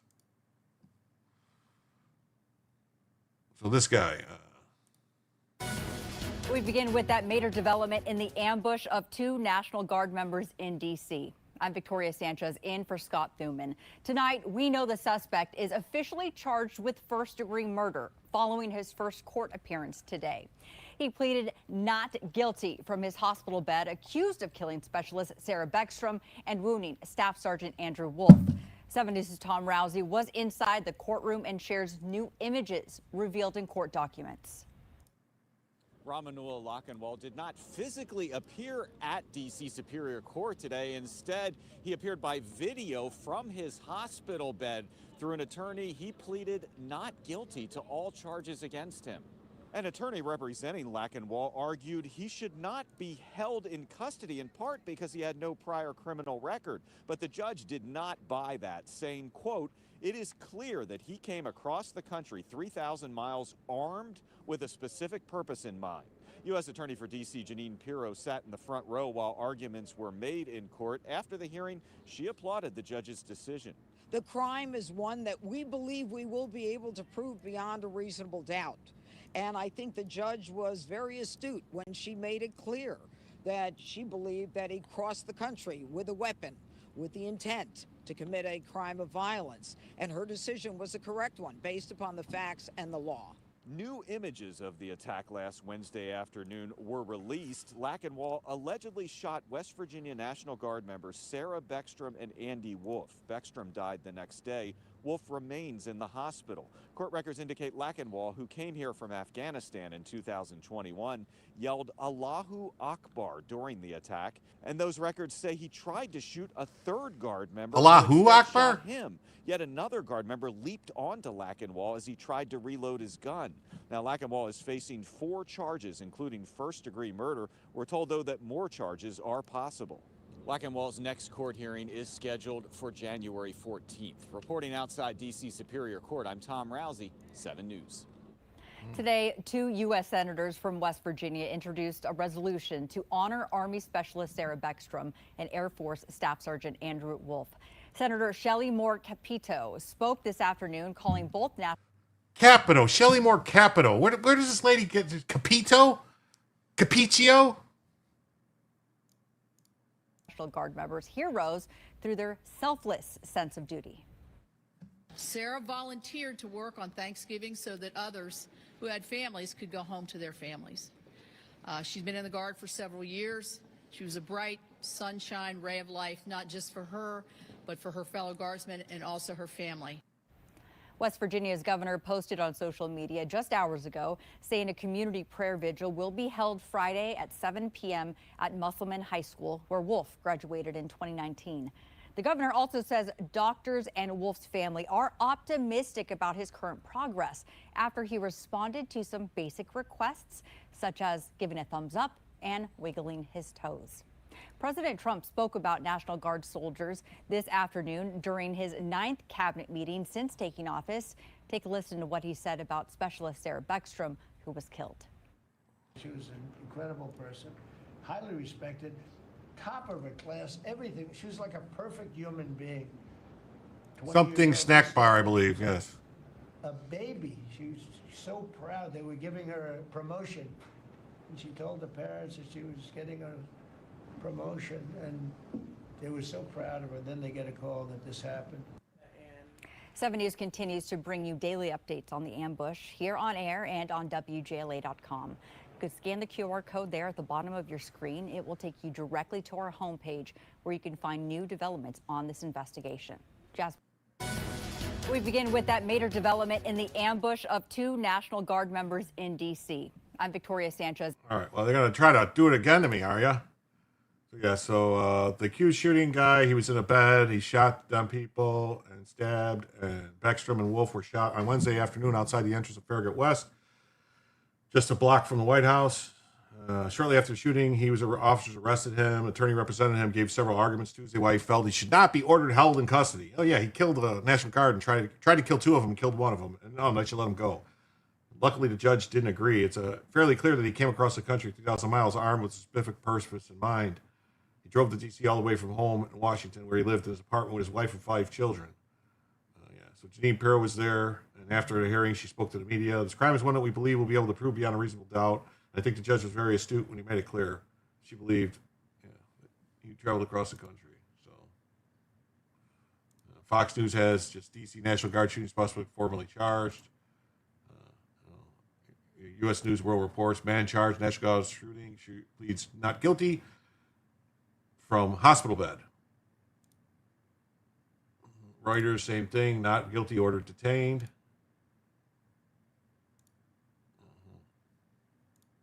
We got this story. Trump warns Honduras of hell to pay.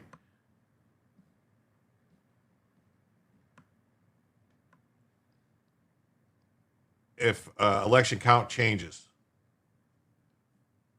What the fuck? Why does it do this, man?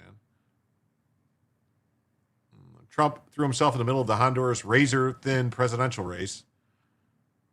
I'm here. Jim and everyone, early time is hard to get used to, but I guess I'll be late whenever you're on. Well, Sunshine, it's always great to have you here. I really appreciate it. So nice. Why does it keep doing that? The sound keeps turning on the stream on Kick, and I want to know why, and it keeps echoing on me.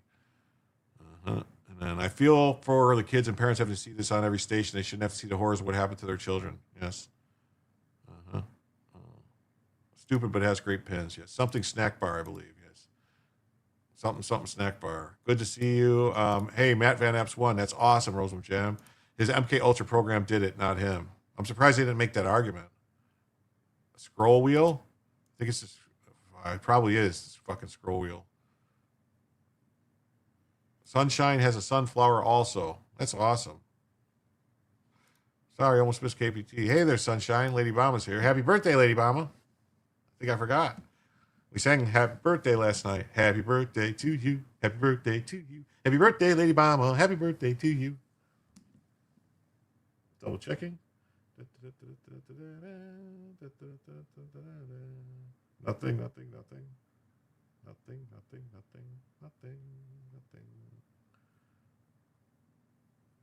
Okay, wow.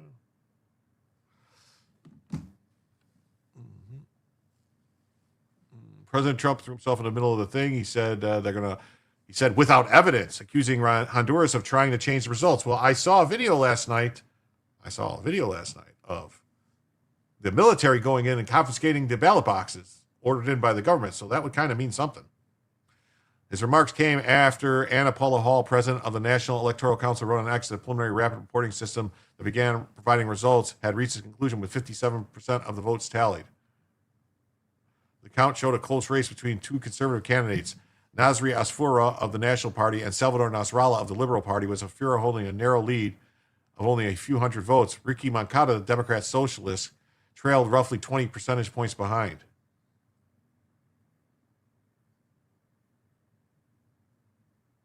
It's imperative that the commission finish counting the votes. Hundreds of thousands of Honduras must have their votes counted.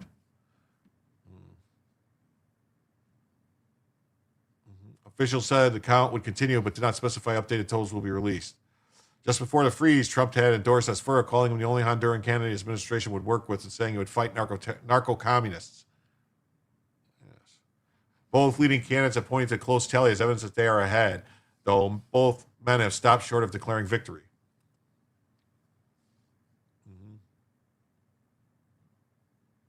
Trump's latest warning injects new pressure in the already hostile post-election environment. The outcome will determine whether Latin American countries shift away from the ruling Libre Party and have deep impact on future relationships with Washington. And this is recount in Honduras presidential race. Trump claims foul play. Well, yeah, because there was a video of them going in and confiscating this stuff. Trump threatens hell to pay as Honduras election count continues. And this is from Honduras to Poland. Trump meddles in elections as never before. Where have these people been? The CIA used to fix elections all the time in these countries. It says the United States has meddled for decades in elections around the world, but no modern president has done so brazenly as Trump. So out in the open, he's doing it, and you're mad that he's doing it out in the open. Forget shady CIA hatch plots and surreptitious media campaigns. Trump has openly called on other countries' electors to vote for his right-wing friends, often deploying his favorite tool of social media. Speaking of maybe we should be more careful of the boats might kill Claudia Sheinbaum and turn it into an international incident. Would that be a bad thing? I mean, she's probably in the boats because she's hanging out with the cartel. Most recently, Trump on Truth Social endorsed Honduran right-wing candidate Nazri Asfura, the only friend of freedom. Trump is destroying globalism. That's the plan. I cannot think of a time when a U.S. president was willing to just openly state his preference in foreign elections this way. Really? Really? You think this is the first time? I mean, what happened in the elections? What happened in the elections back in 2014?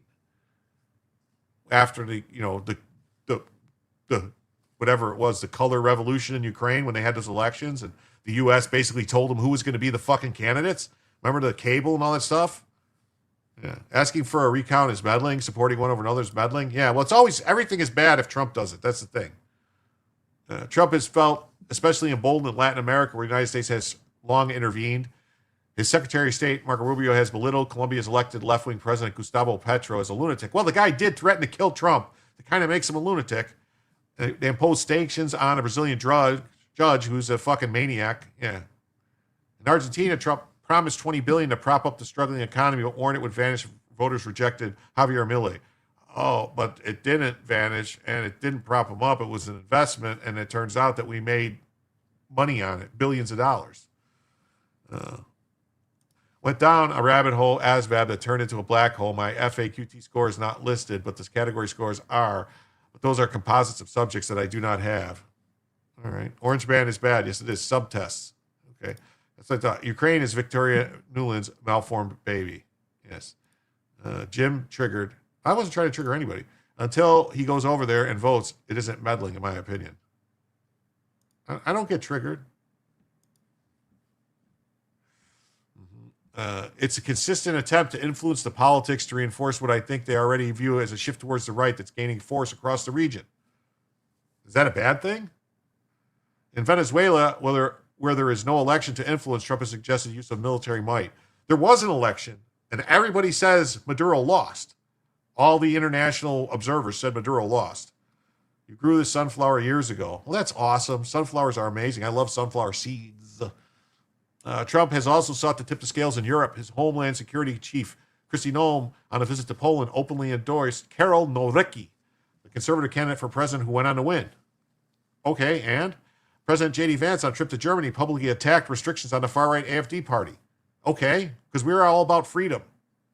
Trump and his aides have heaped praise on British anti-migrant lawmaker Nigel Farage and criticized a court ruling in France against far-right leader Marine Le Pen. Yeah, because Biden and all the Obama people were the ones having those people attacked and jailed. So what's the difference? Trump administration also stripped back decades of efforts to promote democracy overseas. Bullshit.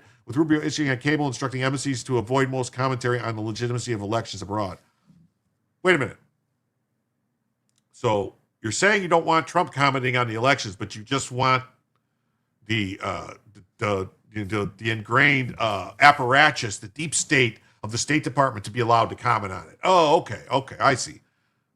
All I know is I qualified for MI, which as far as I know just means I can tie my own shoes and dress myself. Trump's stance mirrors his approach at elections at home. He refused to accept his 2020 loss because he won. It was stolen. That's my opinion. Trump, perhaps mindful of his own experience, has publicly urged Israel's president to pardon scandal-tainted Prime Minister Benjamin Netanyahu. Anyone here from Georgia? The country or the country or the state? I like triggered, no homo. Oh, no problem. I enjoy the conversations. It's great. You're talking about the place that's ruled by the emperor of the world, Stacey Abrams? Unique Trump approach. Ironically, Trump's speech in Riyadh in May denounced interventionism and saying that past U.S. efforts had turned to disasters. Political scientist Dov Levin in a 2021 found the United States has intervened in foreign elections more than 80 times since the end of World War II. Oh, what do you know? So that would be like when Trump wasn't president. Oh, okay. Still, Carruthers says Trump was unique because he publicly does it so everybody sees it. He doesn't do it in secret. The United States often favored a particular person, but they did it for geostrategic reasons. For globalism. We have here is more Donald Trump feels he has a group of friends out there in the world who he wants to help. Yeah, okay, that's it. Abrams is president of the Earth, according to Star Trek Deep Space Nine. It's the CIA media talking here. Yeah, it is. It's the Mockingbird media talking here. Hey, we've been going for 2 hours, and we've got about a half hour left to go on the goal. We are $23 away from Bellavision and $73 away from an extra hour. Just saying. You're at Benning and Gordon. Yes, trying to get anyone in the 10th district encourage votes for Lucretia Hughes for Senate. Okay. In the former Soviet bloc countries such as Moldova, where its candidate lost. A very high percentage of European leaders would like to see Viktor Orban lose the next election. Oh, why? Because he doesn't like immigrants and doesn't want them in the country? Oh, that's why you don't like Viktor Orban? Because he's not a fucking globalist? Trump welcomed Orban to the White House. Speaking together to reporters, he said European leaders need to appreciate him more.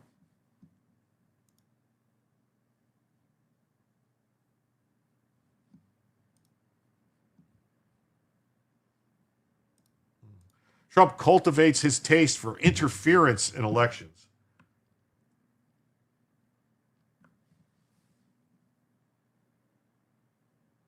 Oh, wait. Deep Space Nine, how dare you sully that show, confusing Discovery for Deep State Nine. I don't know. I was never a fan of the Star Trek series. So Trump cultivates his taste for interference in elections. Oh, kind of like the foreigners all fucking interfered in ours, telling them how, they were all kept saying how Trump was going to destroy the world and all that stuff. Remember? Yeah, in 2016. Ank says, Peoples, I'm off to Dreamland. Talking to you tomorrow. Good night, Jim. Well, good night, Ank. Thanks for seeing you. Peekaboos. I see yous. Night, Ank. Yeah, so we're 2 hours in, and we're only $73 away from an extra hour and only $23 away from Bellavision. So, if you want, there's Cash App, PayPal, Rumble Rants, YouTube Super Chats, gifted memberships, locals, coins, Ko-Fi, coffees, and Twitch memberships everywhere, all that stuff. If you like the show and you want it to continue, that is. Just saying. Tonight. It's going to continue, just if you want it to go tonight and hear all the good stories I got, what I was holding back for the extra hour. From Europe to Latin America, Trump increases the number of acts of interference in international internal affairs of allied or non-allied countries, including during elections.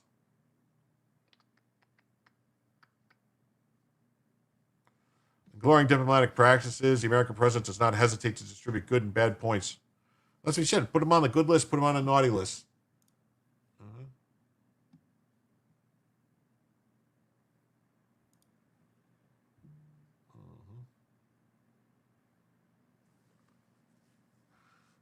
There was a thing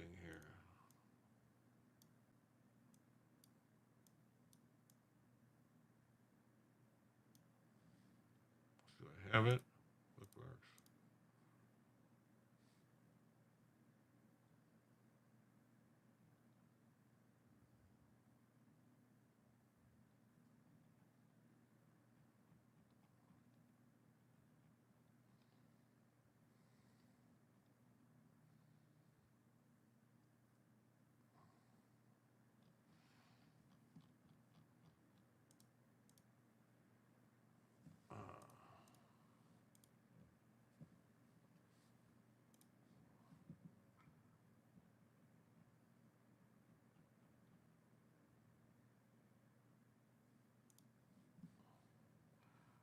Here we go. So riddle me this, Congressman. Georgia elects Akbar Ali to take Gwinnett State House seat. Why does New York release these violent criminals from custody, refuse to turn them over to ICE and put them back on the streets? NYPD arrested Haswani al-Aslan for rape and assault and criminal contempt. He was convicted. Despite ICE detainer lodged against him, he was released. Stephen Daniel Henriquez Galicia was arrested for attempted murder and criminal possession of a weapon. Despite the detainer, he was released.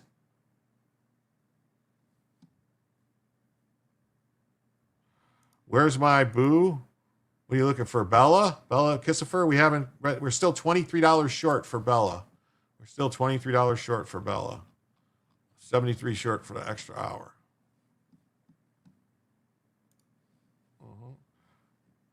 There are 9 candidates so far vying for MTT sheet. Boy, the election's going to be a mess. On August 19th, New York authorities arrested Anderson Smith, Title Marine, as a Crips gang member. What's up, Crip? It's a cold world, bud. He also was a conviction for assault despite ICE detainer. They released him. A U.S. citizen, had a detainer. You bet your ass they would be detained. Yeah. Jose David Hernandez Gomez Hernandez for rape. Labeled as white. Strangulation, assault. Despite the detainer, he was released by local authorities. Wow. Fortunately, I do my own research. Look at them all. It says, do your own research. New York City permits coordination with ICE for convicted criminals who have completed their sentences. It does not allow ICE to remove from prison those charged but not yet convicted. We proudly believe in due process. You should too.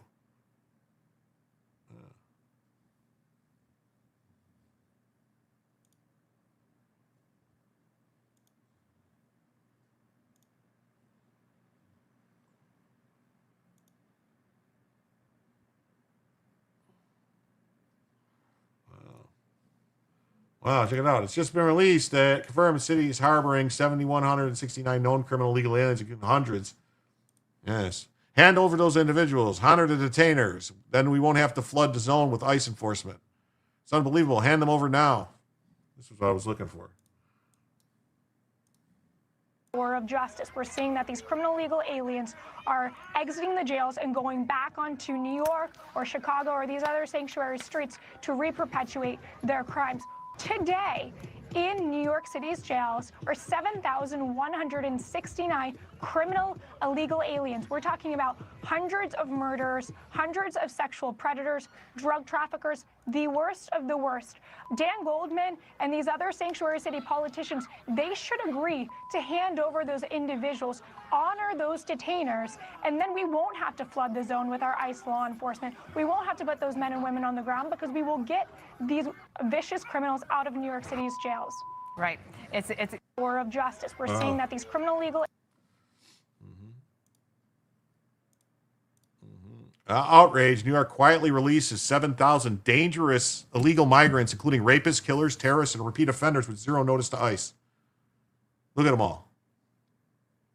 Dangerous illegal migrants released. The radical sanctuary policies have reached a catastrophic breaking point. U.S. Immigration and Customs Enforcement, ICE, Director Todd Lyons has issued an explosive letter to New York Attorney General Letitia James demanding immediate action after state and local officials quietly released nearly 7,000 criminal illegal aliens.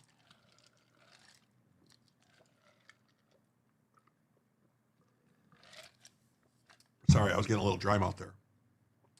Violent rapists, murderers, killers, gang members, repeat violators, and they won't honor the detainers. Since January 20th, New York has released 6,947 criminal illegal aliens back onto the streets. They're all white, though, Jim. Yes. Right? Dang, doing a narco butt stuff and call in. Well, I might purposely not end my stream then. 29 homicides, 2,500 assaults, 199 burglaries, 305 robberies, 392 dangerous drug offenses, 300 weapon offenses, and 207 sexual predatory offenses. Wow. Worse, another 7,113 criminal aliens remain in New York custody today, all with active ICE detainers that state officials continue to ignore.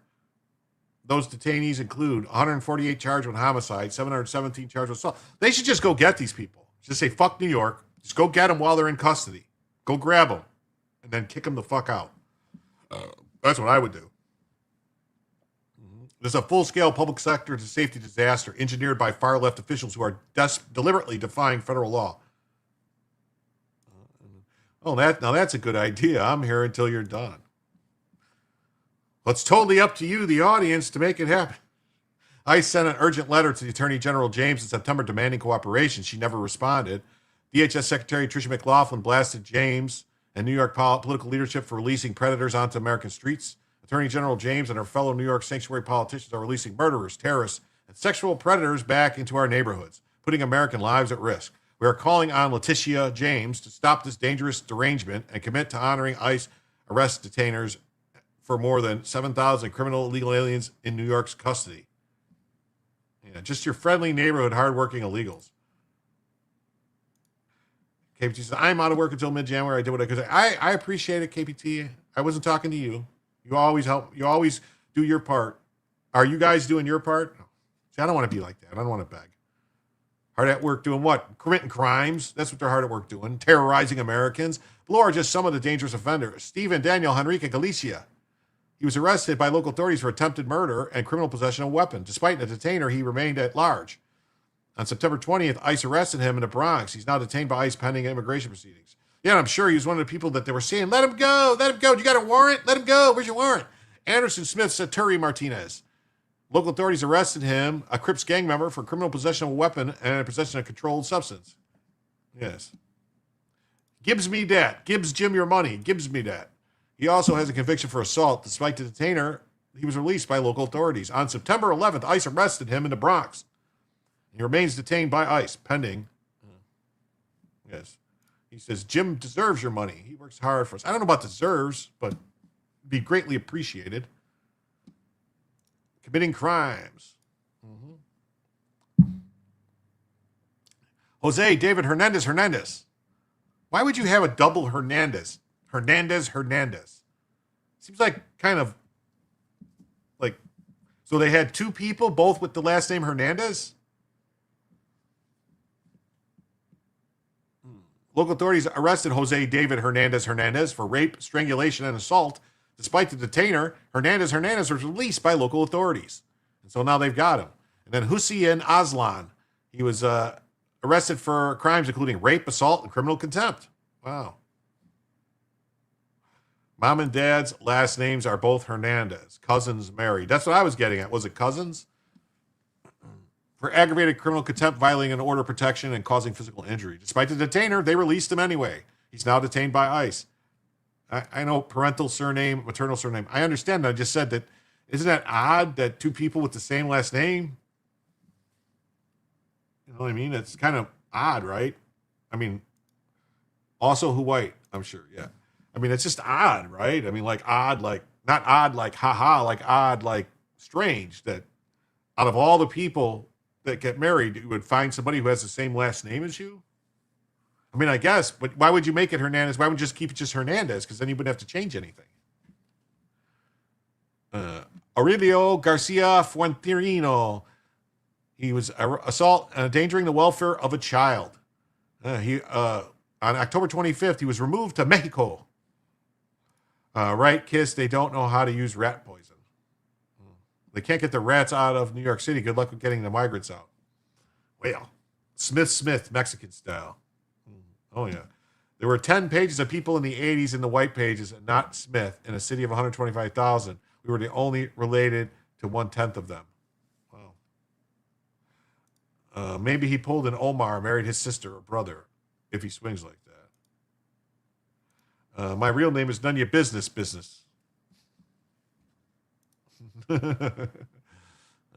Selman Civic.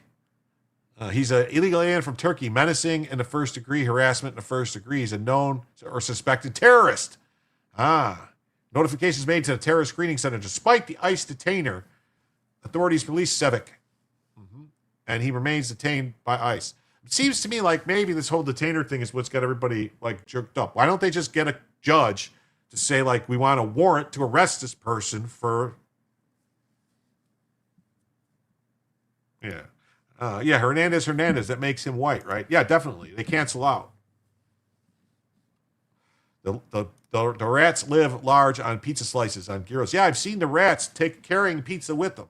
They carry the pizza down the road. Vyacheslav Danachingolitz Kim. Wow, that's a fucking weird, that's a name.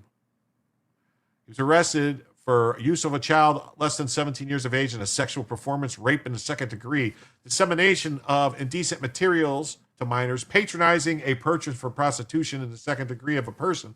Listen, what the fuck is with these charges? Why don't they just have a charge that say wood chipper? Chippy. He's charged with going in the chipper.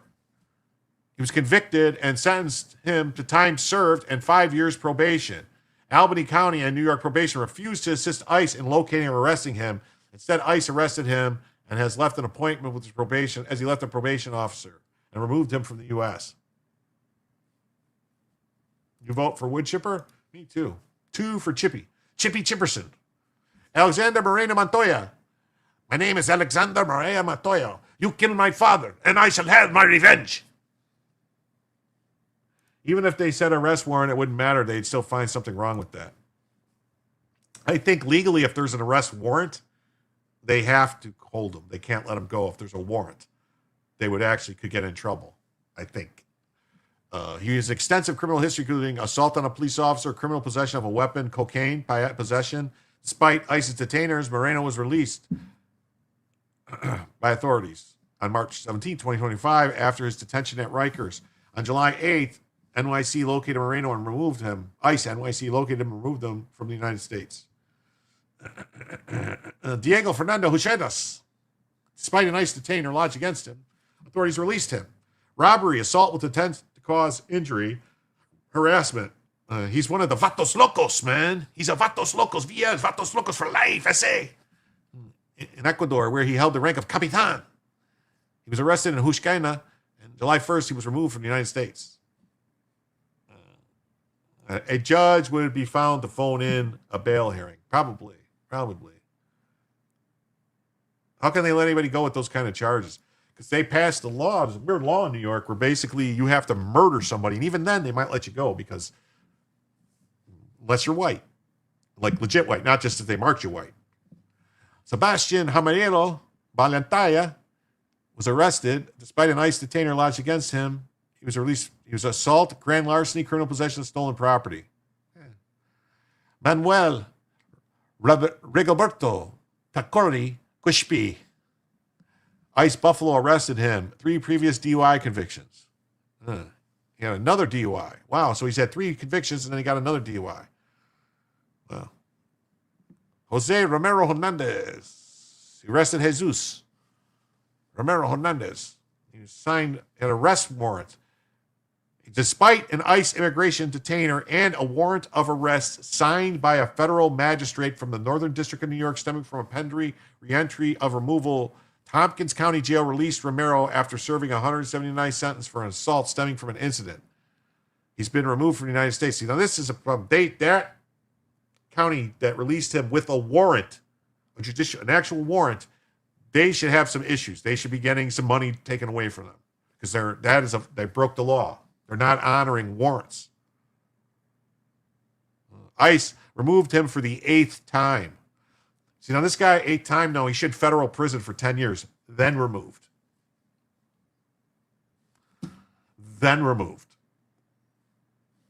Yep. How can they let anybody go with that kind of charges? That's evil. They are evil. Don't you understand? They are evil. These are demon rats. That's why I call them demon rats. Demon rats. DHS demands Letitia James take action over their refusal to honor the detainers and arrest warrants, it seems.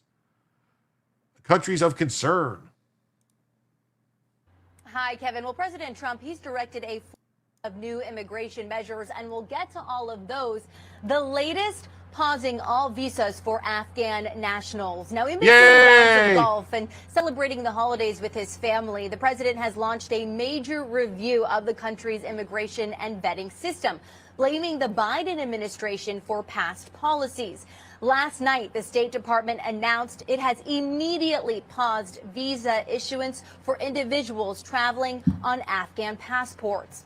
While the U.S. Citizenship and Immigration Services said in a post on X that asylum decisions would be paused until, quote, we can ensure that every alien is vetted and screened to the maximum degree possible. The director of the agency said he was directed by the president to conduct a full-scale, rigorous re-examination of every green card holder from every country of concern. And the president himself has pledged to permanently pause migration from third world countries. And we did work to clarify what third world countries and countries of concern mean. According to the USCIS, the 19 countries on the map are included in this group. The Department of Homeland Security said this week the states have never been higher for what they're calling re-migration. That's right. Get them out of The here. nonsense that the left gave us with this Operation Welcome Allies. Look, there was no vetting. If you think there was vetting, I have a bridge to sell you. Well, I want to buy a bridge. And Kevin, the president said on Truth Social that the reason for all of these changes was to give the U.S. immigration system a way to fully recover. As for his schedule, he is expected to stay here with First Lady Melania until the end of the weekend. Dana Marie, thank you so much. Appreciate that. I just want to begin by asking you about, again, this auto pen circumstance. It's a very big storyline we've been following throughout the morning and now into the afternoon. Let me share a little sound. This is James Comer. He's on Hannity, and he's really talking about the excessive use of it. And this guy's hair, I just can't get over it, man. It's insane the way it's like painted on. And how that was problematic. Listen, get your reaction. That hairline is definitely not receding, although it looks a little crooked. The legal peril here isn't the fact that the auto pen was used excessively. It's the unauthorized use of the auto pen by a president that was clearly in mental and physical decline, and his administration tried to shield that cognitive decline from the American people. Sure did. Trump tightens U.S. immigration after D.C. shooting. New York's failure to honor ICE detainers result in the release of 6,947 criminal aliens. We're calling on the Attorney General to stop this dangerous shit. Yeah. New York is harboring 7,000. Yeah, when Gotti ran the lawn companies, everyone's grass was green. By that fountain bridge in Miami. Muslims have never been our allies. Look at jokes on. Come on, everybody. Just a few dollars from a few of us. That's right, everybody. We can rally. We can get it done. We can get it done, man. We're only, right now, we're only $18 away from Bellavision and only $68 away from going another hour. You know, and don't fret because, you know, as long as I'm going, as long as I'm still going, the goal is still active. So if we're still live, you put the money in, I will extend the show. I will honor all donations. Thank you so much, Sunshine. We're $18 away from Bellavision. I mean, don't you guys want to see Bella? She's getting ready to do tricks. She's getting ready to do tricks. I have a small home remodel business. I get outbid all the time by illegal workers. I pay 31% in taxes and get no government assistance. They pay no taxes and get government help. Makes me, Mims, I think you want to say, makes you pissed. Makes you want to go, that's what I say.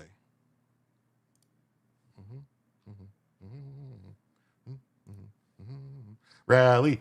New York is harboring over 7,000 illegal aliens in their jails, including murderers and predators, and they refuse to hand them over to ICE. They're harboring them and they refuse to hand them over. Do we already see this? Or of justice. We're seeing that these criminal illegal aliens are exiting the jails and going back onto New York or Chicago or these other sanctuary streets to re-perpetuate. Oh, make it make sense. Okay. Today, in New York City's jails are 7,169 criminal illegal aliens. We're talking about hundreds of murderers, hundreds of sexual predators, drug traffickers, the worst of the worst. Dan Goldman and these other sanctuary city politicians, they should agree to hand over those individuals, honor those detainers, and then we won't have to flood the zone with our ICE law enforcement. We won't have to put those men and women on the ground because we will get these vicious criminals out of New York City's jails. Right. It's Yeah, there you go. Definitely. Yes, it's hard to be a real American. It definitely is. And I just want to point out that Tricia McLaughlin, like, she's getting prettier the more I see her.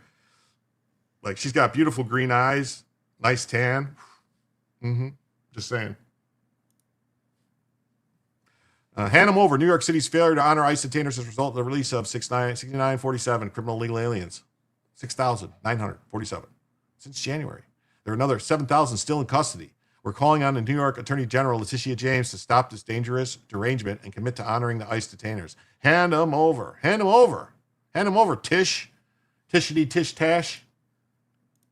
It's in the New York Post. Today's cover, New York State has released nearly 7,000 known illegal criminal aliens without notifying ICE. Illegal alien invaders.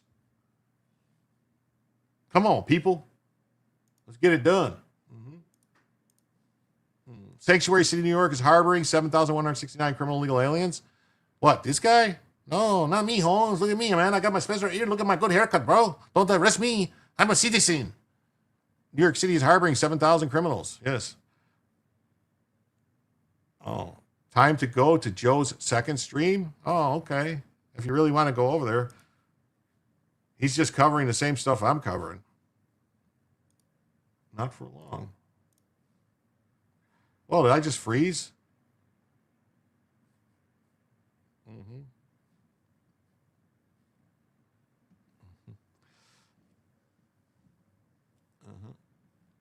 New York released 7,000 migrants onto the streets this year alone, including a machete-wielding maniac, a rapist, and an attempted killer. Spew tube traders. Yes. Amen, KPT. All good here? Okay. It looked like it was frozen for a second.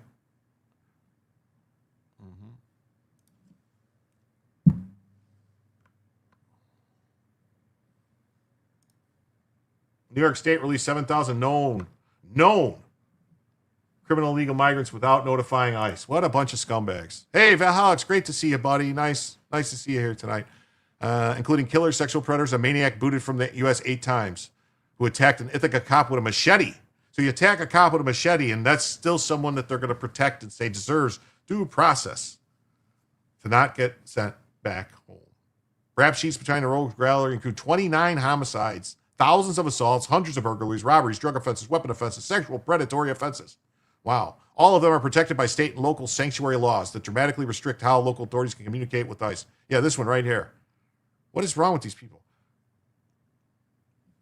Oh, KPT says she found $5 more. Can anyone help us get Bella? So that 5 more, that would be $13 away. So if KPT gives 13, it gives 5. Only someone needs to give 13, and you guys can get Bella. Look, she's going to move. She's going to move. She's going to move.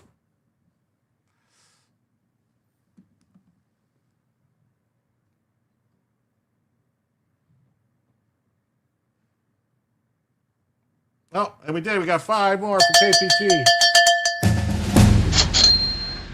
So with that, we are now just $13 away from Bellavision. Just $13 away from Bellavision. And only $73 away from an extra hour.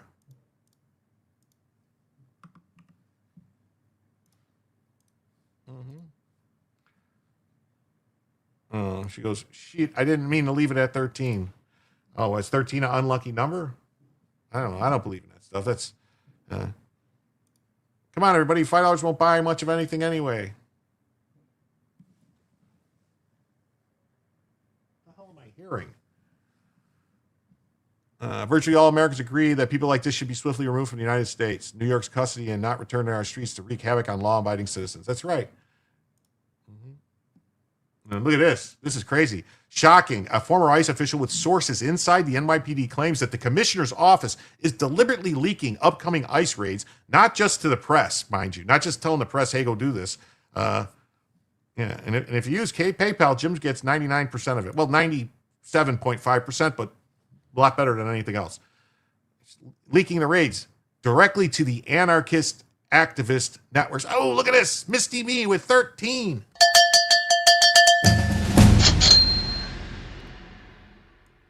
We now have the Bellavision activated for the evening. Let me fix the camera there.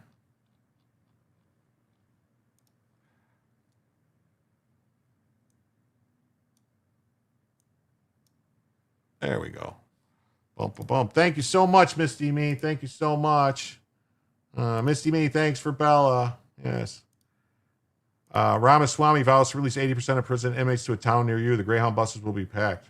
What? Vivek Ramaswamy vows to release 80% of the prison inmates to a town near you? Oh, man. Bella Vision confirmed. Thank you, Misty. I had a molar yank today. I need to sweep Bella for a few moments. Bella, Bella, Bella. So with that, we are now... Yes, with that, we are now $60 away. $60 away from the first additional hour. Wait, no, that can't be right. We got to be $50 away.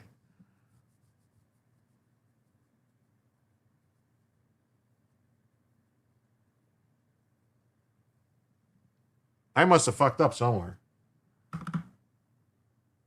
Yeah, we're $50 away. Somewhere I fucked up the goal. We're $50 away from an extra hour. Somewhere I fucked up the goal, the math.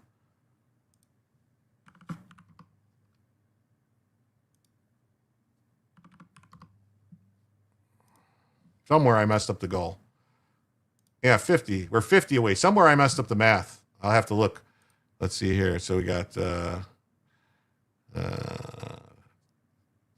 20. Yeah, we're definitely. Oh, and then Slow Mo Savage comes in with 5 Jim Tells You memberships. Wow. So that right there, my friends, thank you so much. That right there brings us down to just $20. We're only $20 away now to an extra hour. Just $20 away from an extra hour. We could do that 20, can't we? And get an extra hour added to the show? Yeah. No, the 5 memberships came in after, though. I got it. It's Don't Shock That Puppy. I'll never shock that puppy. I see you, too. Thank you so much. Let's see who got those memberships. It says SB Farmer got a gifted membership. Richard Wharton received a gifted membership. Terry received a gifted membership. You Buy Now received a gifted membership. Sharon Tyler received a gifted membership. Thank you so much. Yes, thank you so much. The goal is still going. If anyone wants $20, we add an hour at that point. Thanks, Slow Man. Sorry, I saw it before you could get to it. Yeah, I think that's the. Thank you. So, yeah, we had 15 on PayPal, and then let me do some math here. 15, 20, 30, 43, 45, 50. Yeah, I screwed up somewhere. I did the math wrong, and 4 YouTube goals. Yep, and 4 the YouTube goals. That's right. Thank you. We're just $20 away. $20 away from an extra hour. Yeah, so in ICE, they're leaking it to the anarchist activist networks, so like Antifa. Yes. The result, mass protesters swarm locations within minutes, block federal agents, and force operations to be abandoned, as seen Saturday on Canal Street. These intentional leaks are creating dangerous standoffs and, according to the source, put police officers, agents, and civilians at serious risk. Yesterday in Manhattan, hundreds have gathered spontaneously after rumors of an ICE operation, and protesters blocked a garage. So it's if they can find out for sure and prove that it's the fucking commissioner's office, that it's the police, I think you got to arrest them.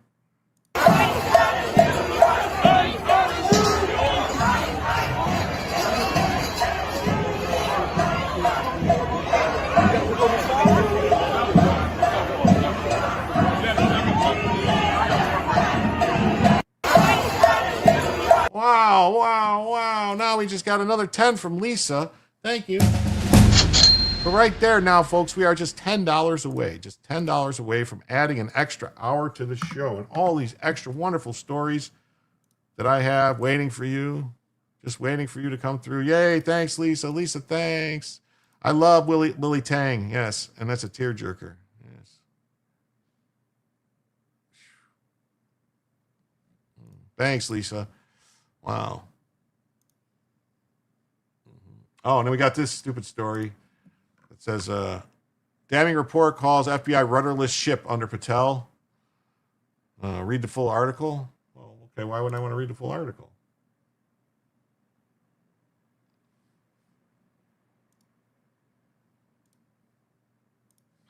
Damning report labels FBI rudderless ship under Patel, with him and Damagino more concerned with building personal resumes. Well, they already had great personal resumes. You know, they pushed, and now we have to discipline them. Yep, we do. Yep, we do.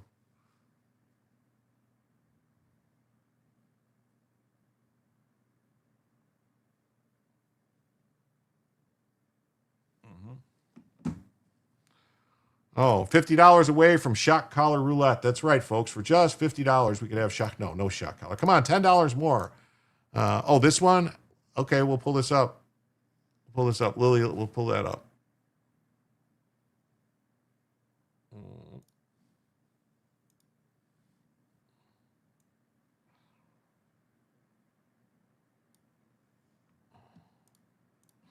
Sing along with my favorite song while driving through the Blue Ridge Mountains. I love the song from the first time when I heard it in China's college. There was something touching calling me to come to America. I finally came home in '88 and became a proud American citizen. I don't know. I'm going to play it, but we might have to.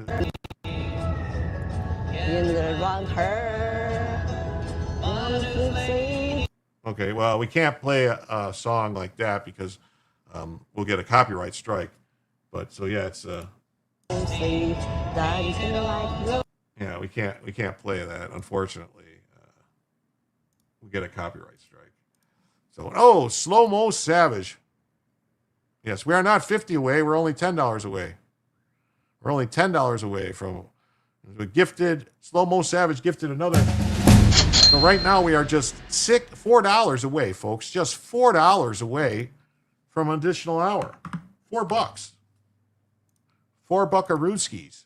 $4 buccarinos. Thank you, Slow-Mo, again. Yes. Let's see who got that one. Oh.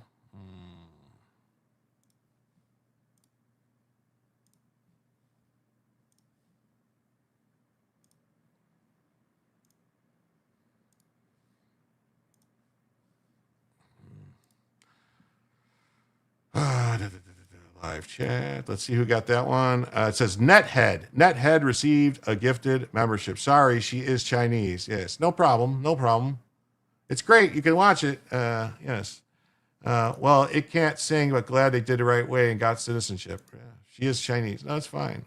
You can always visit Jim Tells You's Ko-Fi page at www.kofi.com. Jim Tells You, and references Twitch or something like that. Yes. We are only $4, just $4 away. $4 away. Oh, Trump addresses this. Let's see.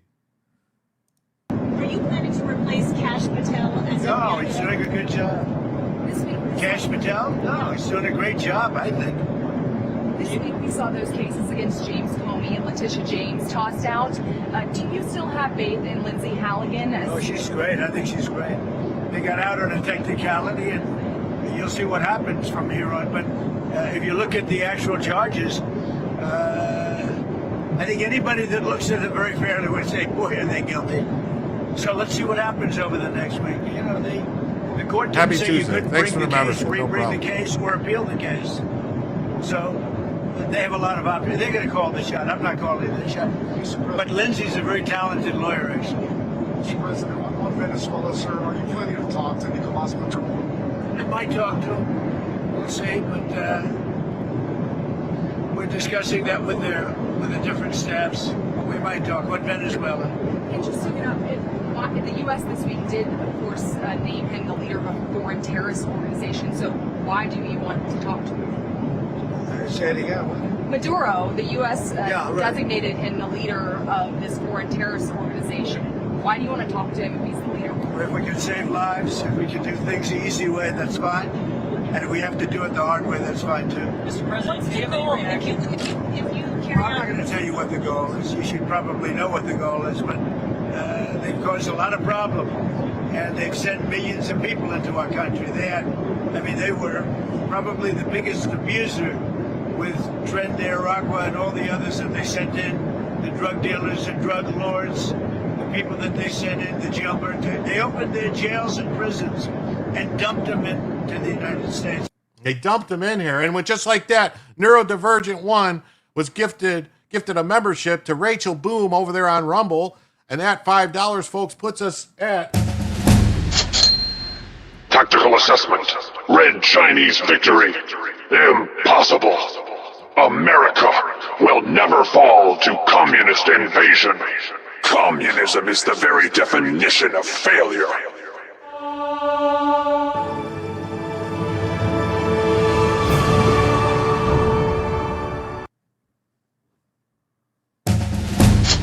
And with that, folks, we're going to add an extra hour to the show. Thank you so much. Yes. Yes. And Rachel says, I was thanking him for extending the show. Now I'm thanking him for the membership.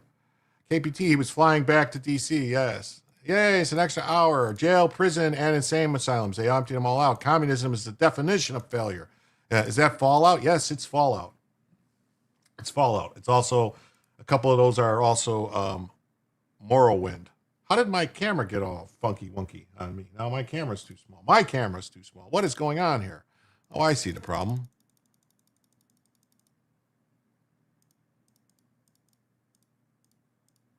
That's better. I gotta go like this. Not much better. No? This way? No? This way? All right. Okay. All right. That works. Yes. And with that, folks, now I'll adjust the banner. I'm going to hide this, come like this. So now we are exactly $99, $99 away from a second additional hour. I will restart the goal on YouTube's goal machine to keep track. We'll save that, put that up. We are now $99 away from a second additional hour. Jim was just about ready to end. Actually, I wasn't just about ready to end. I was trying to stretch it out to see what would happen. I wish Bella would turn the other way so we could see her pretty face. She will eventually, I hope. 99 bottles of beer on the wall, 99 bottles of beer. You take one down, pass it around. 98 bottles of beer on the wall, 98 bottles of beer on the wall, 98 bottles of beer. You take one down, pass it around. 97 bottles of beer on the wall. Wow, that song, man, it used to drive me crazy as a kid. I used to sing it and just annoy the shit out of my dad on road trips. There are more green people in chat than not. Yeah, well, we have almost 300 members. We were over 300, but then it dropped off at the beginning of the month. So I think we're like 270 now or something in the YouTube chat, 270 members. Let me go in here and get this going for start another goal for 20 super chats for 1 hour, 1 hours. We'll do this, go like this, go like this. Come dum dum dum dum dum dum dum dum dum dum dum dum dum dum dum dum.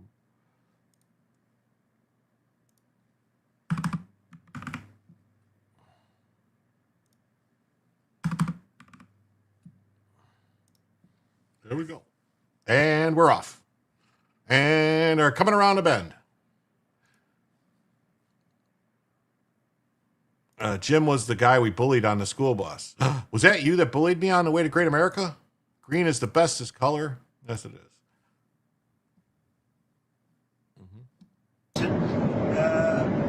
We're not happy about it. Do you want to, do you think the president doesn't have any reaction to Mayor Bowser announcing she's not running for re-election in D.C.? Well, I got along with her very well. I liked her. We worked together.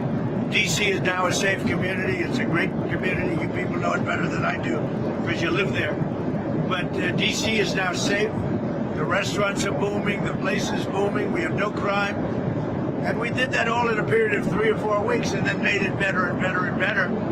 And now we're setting new records. I mean, literally, it's as safe as there is anywhere in the country now. And if you go back a year, it was a very unsafe place. Before I got here, D.C. was a very unsafe, and it's our capital. We have to make it safe. We're doing really well in Memphis, Tennessee, and we're doing well in other places. The one that is really troubling is what's happening in Chicago. The crime, it's a potentially great city again. But the governor's totally lost control. That's where you had the young lady burned. It's where you had a lot of killings over the last very short period of time. Killings. The governor has totally lost control of the state, and the mayor is grossly incompetent. Oh.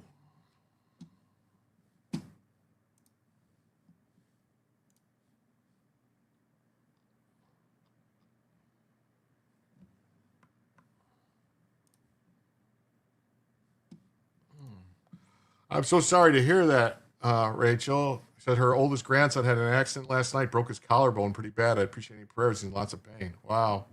That's a rough one, too, because your clavicle, collarbone, stuff like that, man, it never really heals right. It's hard. It's a hard thing, man. That's brutal. If not the bullied, the one used to copy homework from. Prayers, definitely prayers. prayers for Rachel. That's right. Richard said, thank you for the... Someone says snowing. It's snowing like crazy. Yeah, sucks. Glad we don't get that snow here. It's been too cold for my liking, too. These kids are stuck inside, can't burn off the energy. Yes, prayers for your grandson. Yes. So Patel is described by multiple internal sources as inexperienced, with one source saying he's neither the breadth of experience nor the bearing as an FBI director needs to be successful. So these are all the people that wrote the letters and did all this shit and went on and said stuff about the... Yes. As Slomo says, remember, for 3 months, says, hit the like button already. Hit the like button already. Is sarcasm allowed in this chat? Yes, it's totally allowed. It's totally allowed. Why? What happened?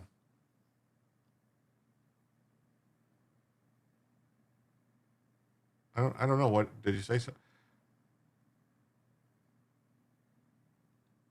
I don't know. Trump is 100% nailed this understanding of the crap going on in Minnesota. I escaped to Minnesota 5 years ago, not a moment too soon. None of this crap is new. You scraped from Minnesota or scraped to Minnesota? Doctor said you'll know if they need surgery next week. Right now, we could do a sling and pain meds. It's rough. I don't know, Richard. I don't know what you mean by is sarcasm allowed. It's totally allowed. I'm completely sarcastic. Look at me. Does this look like a face of concern?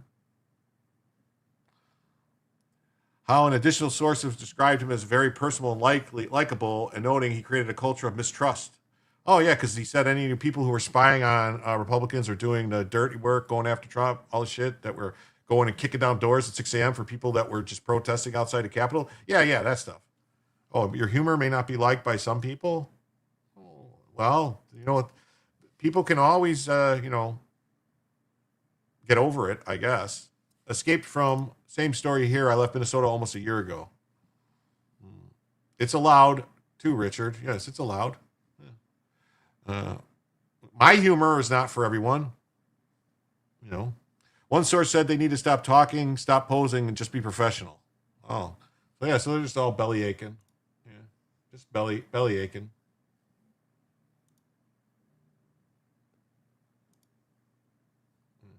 This was from the New York Sun. Yeah. Fuck them people. Yeah, them too. Under Cash Patel and Dan Bongino is rudderless, according to the new report. Is it a report or is it some anonymous fuckheads who should have been fired anyway? Yeah. Fuck them people. Yeah. The Irish Independent. FBI rudderless with Cash Patel in over his head. Well, I mean, it's easy for Cash Patel to be in over his head. He's only 5'2". I mean, he could drown in my pool. It's way over his head. Yeah. I escaped from Minnesota, out of there, never going back.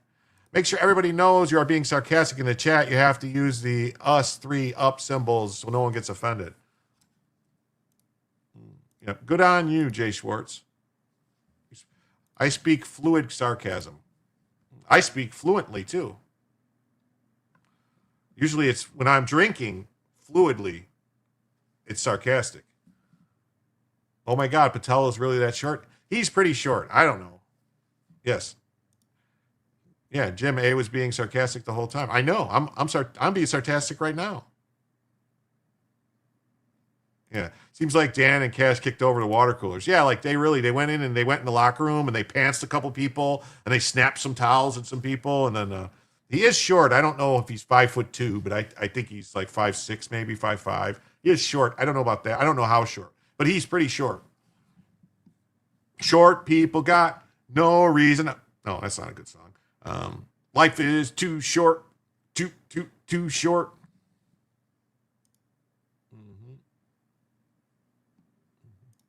Nahil says FBI sources criticize Cash Patel in leaked report. Well, they don't like their new boss that's telling them no more fucking around and get back to doing what the law says. Humor is the best medicine. I had to leave Minnesota. The people there are deeply propagandized, and it's super corrupt. And no one is interested in solving anything. And if you speak against the system, the people will lose their shit, at least in the Twin Cities. I know, man. Vaholics, indeed.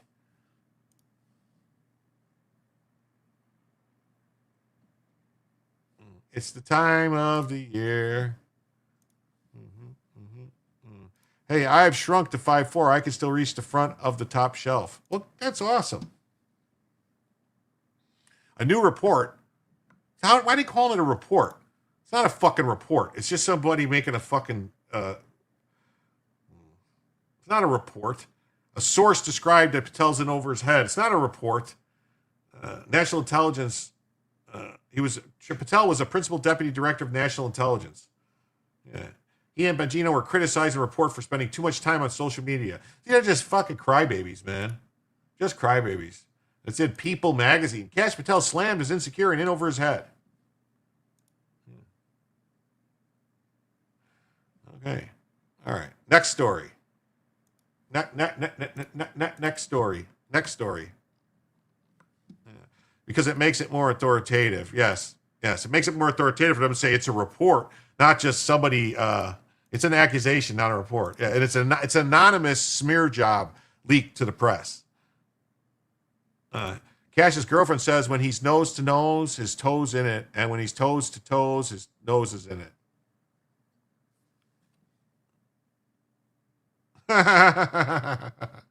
What's up, Eastwind Farms? Awesome seeing you here. Hey, thanks, Neuro. He's just 13. Seems very upset. He can't wrestle anymore this year, if ever. Ooh, yeah. That might... yeah, it could be. Oh, so-and-so told me that someone told someone else that you're an asshole. Yeah, that's it. Like, I heard a thing that this person said. Yeah, it's dem spew. It is. Yes, it is. Yeah, that's very funny. Make him do push-ups till Cash gets tired. That sounds good. Gerrymandering is spreading across the U.S. after Trump pushed for new districts. A gerrymandering battle is spread across states after President Trump pushed for new districts ahead of next year's elections. Well, why should the Dems be the only ones that get to steal elections? We should get to steal some too, right? A push to reshape congressional voting districts instigated by President Trump is sweeping across the states. All around, what's that? Sweeping across the land. Are you ready for a brand new beat? Summer's here and the time is right for stealing some congressional seats. Everybody from Indiana, we're going to steal some seats to FLA, going to steal some seats down to Texarkana, going to steal some seats. I'm going to come up with a good song. Gerrymandering ain't new. They just don't like the direction. Yeah, they've been doing it for years. Districts should be lines, not dragons. I believe they should be done like, they shouldn't allow to be any weird shapes. They should have to be like recognizable shapes, like squares, rectangles, whatever. They have to be like, have straight lines, like no more than like 5 sides. That's it. And they have to be straight lines. That's what they should be. Boy, it's weird now that we rely on hearsay in our news. No one is an investigative reporter now in the so-called mainstream media. It's crazy, right? They don't actually, because, you know, when people used to actually go out and investigate stuff, people like Gary Webb, somehow, strangely, his brakes went out on his car and he crashed and died. Jim, have you written any AI songs? No, I haven't. Should I? Are they good? Before this past year, Air Force One spent most of its time at Wilmington, Delaware Airport. Yes. Heard it from a friend who heard it from a friend who heard it from another. You've been messing around with the redistricting lines. Prostitute Congress. Yes. Mm-hmm. Yeah, no. Someone wrote an AI song for me. Fuck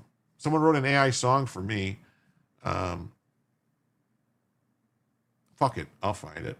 And I'll play it for you guys because that's why not.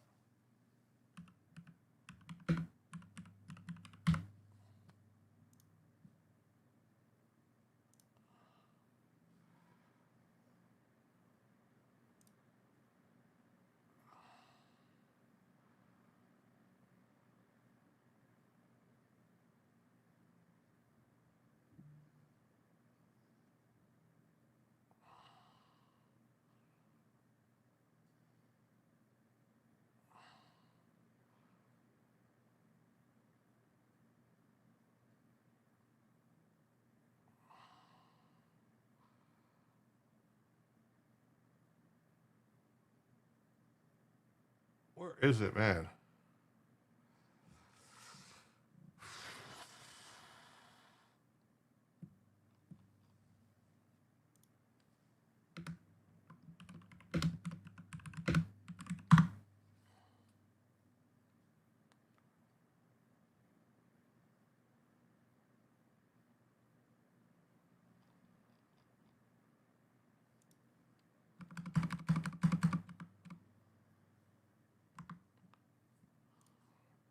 Damn it, I had it.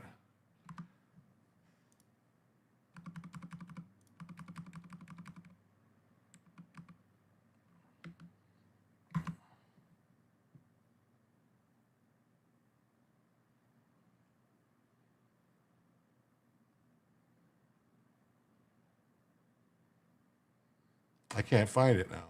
Damn it. Damn it, damn it, damn it, damn it, damn it, damn it, damn it, damn it. No.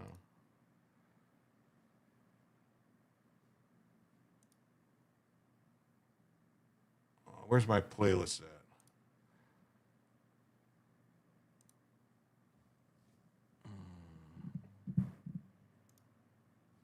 No.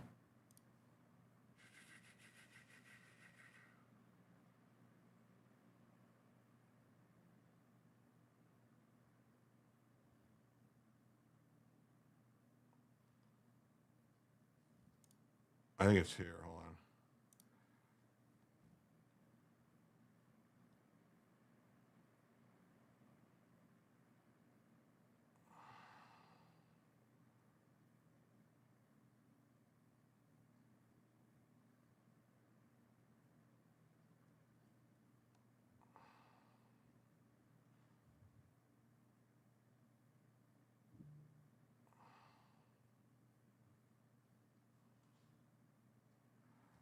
Oh, did he erase it?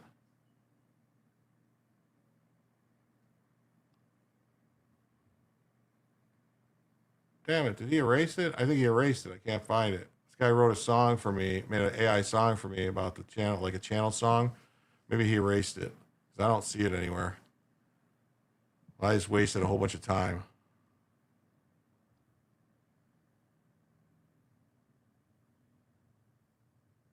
Oh, man.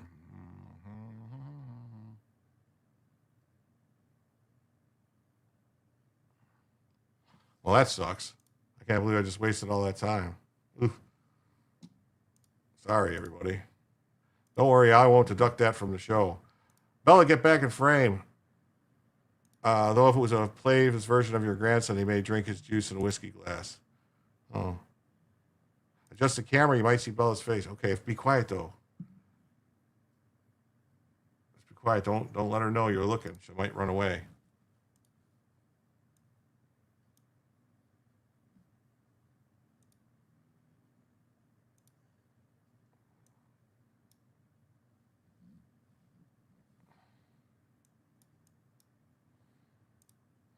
I'll look for it tomorrow. I'll message the guy and I'll see if he still has it. And Tuesday night watching Jim with a good buzz and feeling fine. Bella moved. There goes Jim messing up with his computer again. No, I was looking through Google, or not Google, YouTube. The guy had sent me it on YouTube. He made it and it was posted on his channel on YouTube. I couldn't find it. Maybe he deleted it. And I looked at my playlist of that I had saved where I thought I had it, and it said there's 2 videos that are no longer available because they've been hidden by the uploader. So I have a feeling. Oh, this guy on Kick says, I just noticed your channel could benefit from a larger audience. Well, thank you. It could always benefit. REO Speedwagon stuck in my head means the world needs to be punched in the dick. Speaking of AI music, check this out. Okay. I don't know what it is.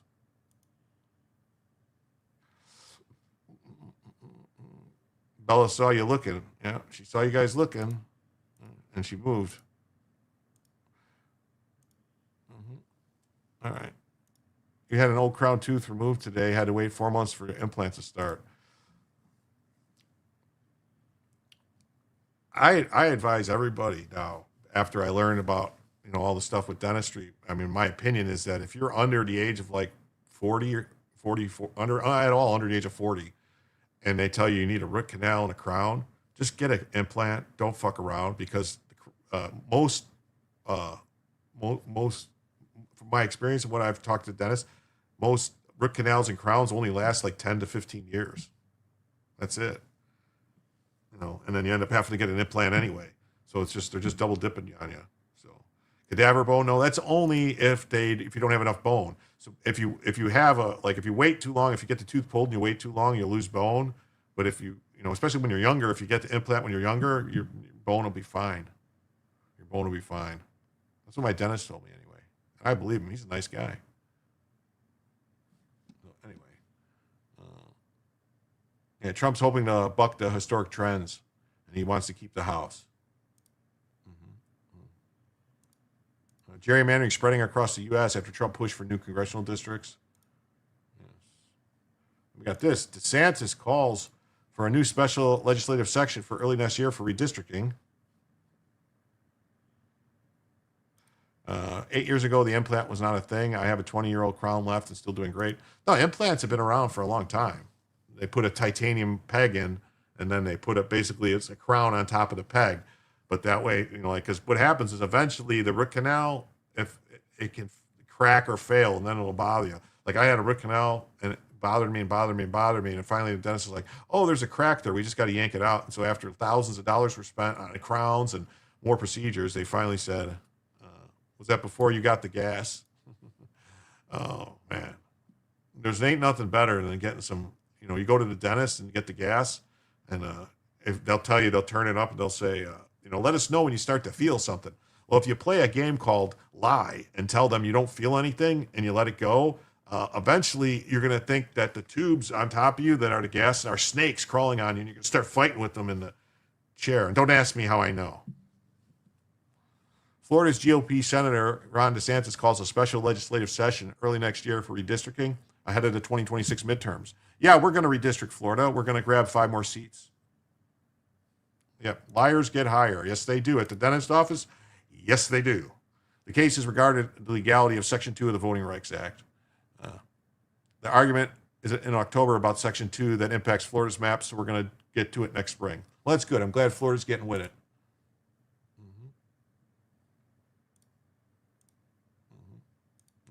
DeSantis eyes 2026 special section to redraw Florida's House maps.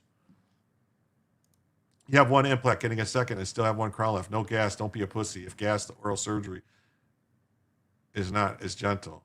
Oh, well, I don't know.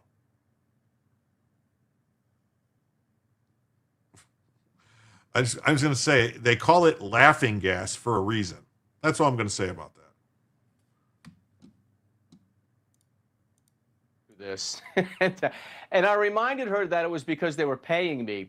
You have to admit, though, there are some nights when it ain't easy being the house elephant on CNN. Oh my God. Okay, so yeah, Florida governor announced he intends to call a special session to redraw the state's maps. He plans to coordinate with the Florida Senate president. I'm going to call Senate Albitron. It makes sense to do it and get it done. So House Speaker Perez announced in September the creation of a select committee on redistricting, chaired by Mike Redondo. Evan Power, chairman of Florida Republican Party, told the outlets he believes Florida could net additional seats if the lines are updated, estimating 3 to 5 is a reasonable expectation. Yeah, they could get more than that, actually. They let me redraw the maps. Whoa, buddy, they could get, they could pick up a whole bunch. At this breaking news. DOJ hit Comey and Letitia with new indictments as soon as this week. You still lose a tooth if you have a root canal. It just costs an exorbitant amount of time and delay the loss. Get it pulled instead. That's the thing. That's what my dentist told me. Eventually, they last, especially if you're young, people that are in their 20s to get a root canal, get an implant. The implant even if something happens and you have to get the crown replaced, what the fuck they call it, the post will be there forever. I had all my teeth pulled in 2017. No gas, just Novocaine. Novocaine only today, and Advil takes care of all the discomfort. If you're knocked out, they just go to town.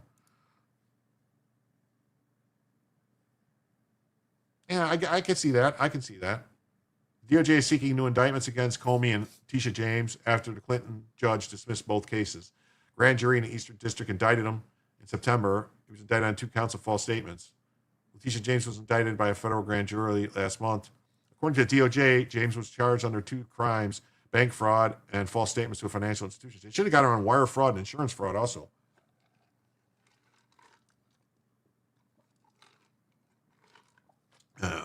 U.S. Department of Justice Wang seeking new charges. The department could seek new charges against Comey and James as soon as this week, though the timing was not clear. The people added speaking anonymously. The federal judge dismissed the cases against them. The case was dismissed without prejudice, which means it's only dismissed temporarily. Halligan's appointment violated the Appointments Clause. We'll see about that. We will see about that. The judge also said Attorney General Pam Boehly's attempt to ratify Halligan's actions were ineffective. We'll see. We shall see. We shall see. President accused him of weaponizing the Department of Justice to go after. Comey did a victory lap accusing the president of weaponizing the Department of Justice. A message has been sent that the president cannot use the Department of Justice to target his political enemies.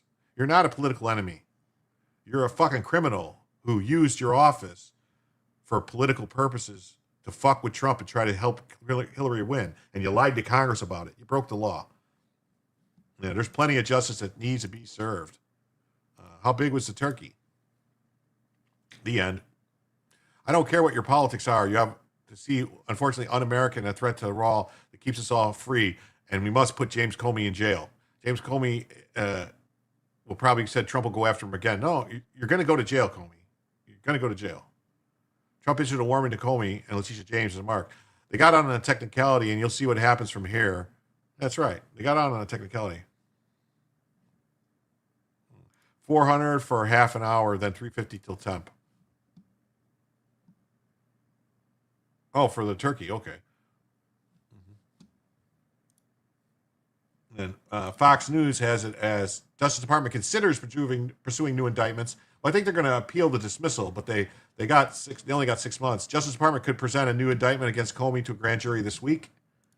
And the media says Trump DOJ trying to get a new grand jury indictment despite the statute of limitations already expiring. So now this is what you call framing it for the retards, because there's a statute that says that it automatically tolls for 6 months when something like this happens. If charges are brought before the statute of limitation expires and then it's dismissed on a technicality for some reason like this, they automatically get 6 more months. That's a statute. But let's see what this Also breaking right now, could a new indictment be coming for James Comey? What we're learning this hour. Plus, blue hopes and red fears. The closer than expected Tennessee special election that's drawing the eyes of the entire political world. Hello, it's 10 Eastern, 7 a.m. Pacific. I'm Ana Cabrera reporting from New York, and we began with breaking news in the Trump administration's legal fight against former FBI Director James Comey. A source familiar with the matter tells MS Now the Justice Department is moving quickly to secure a new indictment against Comey. Is stuffing different than dressing? As far as I know, the difference is dressing is outside the turkey and stuffing is inside the turkey. I'm pretty sure. Like, I prefer dressing. I don't like mine inside the turkey. I like mine outside the turkey. That's just me. And I think that's called dressing. It's like outside, it's dressing. If it's inside, it's stuffing because you stuff it inside. Unless it's stovetop stuffing, and then it's but yeah, don't think so. I think it's exactly the same. You just put stuffing inside the bird, dressing is not. Yeah. I didn't know that. Did you learn that from Joe? Always handy to have a lawyer law to friend who knows the law. No, actually, I didn't learn that about the 6 month thing from Joe. I learned that from just reading and doing stuff. I know quite a bit about the law just from reading things, but I mean, I don't know I don't know like a bunch of can't quote case law. Usually, some cases I can, some stuff like I know the Brandenburg decision. I know about the Hughes Amendment. I know about the Miller case, which basically said the NFA was legal, even though it was not really. It was about shotguns, and the guy's lawyer was dead and stuff like that. But I've always been fascinated by the law. Just a week after a federal judge dismissed the criminal case against him, finding that the prosecutor tapped by President Trump to oversee the case was illegally appointed. Let's get right to MS Now. Justice and intelligence reporter Ken. So this guy, Ken Delanian, who's a fucking smear merchant, scumbag, who was part of all the crap against Trump, the Russia hoax, the fucking laptop thing. But let's hear, he's going to say how the statute of limitations expired, even though he has to know that there's a statute that specifically allots an extra 6 months. Delanian. Ken, how soon could the DOJ try to bring new charges against Comey? Good morning, Anna. Well, in theory, the grand jury in the Eastern District of Virginia meets today, but we don't believe that anything is quite that imminent. But prosecutors are absolutely considering their next moves here, as they've really made no move to revive the case against Mr. Comey, which was dismissed last week after a judge ruled that the U.S. Attorney, Lindsay Halligan, was not properly appointed. And we're told this also goes for the case against Letitia James, which was dismissed on the same grounds. They're also examining whether to essentially re-indict both of these cases, go before the grand jury again. And remember, no career prosecutor in the Eastern District was willing to work on either of those cases. Oh, so they're all deep state. So any one of those career prosecutors that refuse to work on a case should be immediately fucking fired. Immediately fired. Immediately. No questions asked. DOJ weighs possibly politically fraught legal action to retry cases again, tossed thanks to Halligan. They weren't tossed thanks to Halligan. What a fucking way to frame it. Thanks to Halligan. Joe's here. Joe said, hi, all. Just wanted to say hi. Still feeling sick, but feeling better. Well, get better, Joe. Get better, Joe. Richard, we always use giblets in ours. Oysters were eaten on the half shell. Yeah, I know some people put shrimp in their stuffing, like little baby shrimps. I don't know. Is Ken an attorney? If so, he should know that, or is he just ignoring the law? He's ignoring the law. I had a neighbor who put a whole frozen bird in the oven, breast side down, and cooked it about 6 hours. They liked it, and no one perished eating it. I would not do that. Metallic turkey core. This year, my Thanksgiving host decided no turkey but beef stew. She asked me to make traditional sides, so I bought a chicken, named it turkey, and stuffed it, cooked it the next day. Glad you're feeling better, Joe. Breaking news, anonymous sources say the mainstream are controlled by commies in our government. Yes, that's what I heard. I hear that's true. Hope you're getting better. Small steps. Glad you're getting better. Prayers up, Joe. Actually, it sounds pretty good, almost like Hush Puppies. Metal insert. Yeah. This is kind of my mom did. She was getting up at 2 a.m. to put a bird in for a 3 p.m. meal. As I remember, it was drama, microwaves involved. Filled with flavor. She was a terrible cook. Well, I actually... years ago, when I was a young lad, and I'll just say in the 90s, all right, I was out at the bar and I was imbibing many alcoholic beverages. And then when I got home, I decided to partake in a little marijuana, as they say at the time, and I was hungry. And I decided to grill myself a porterhouse steak at 3 a.m. on a charcoal grill, and it was frozen. And I don't know, but I still think that was one of the best tasting steaks I ever had. And I don't know if it was because it was actually good or just because I was jacked up and thought it was good. But it came out like perfectly medium rare. It was nice and charred on the outside and just beautiful on the inside, that I recall. But then again, like I said, I was jacked up way back in time. Yeah. 2 major cases brought against President Trump, perceived political enemies. Halligan, now officials are weighing different options to continue bringing the cases. Department of Justice has been attempting to bring charges against Comey and Tisha James.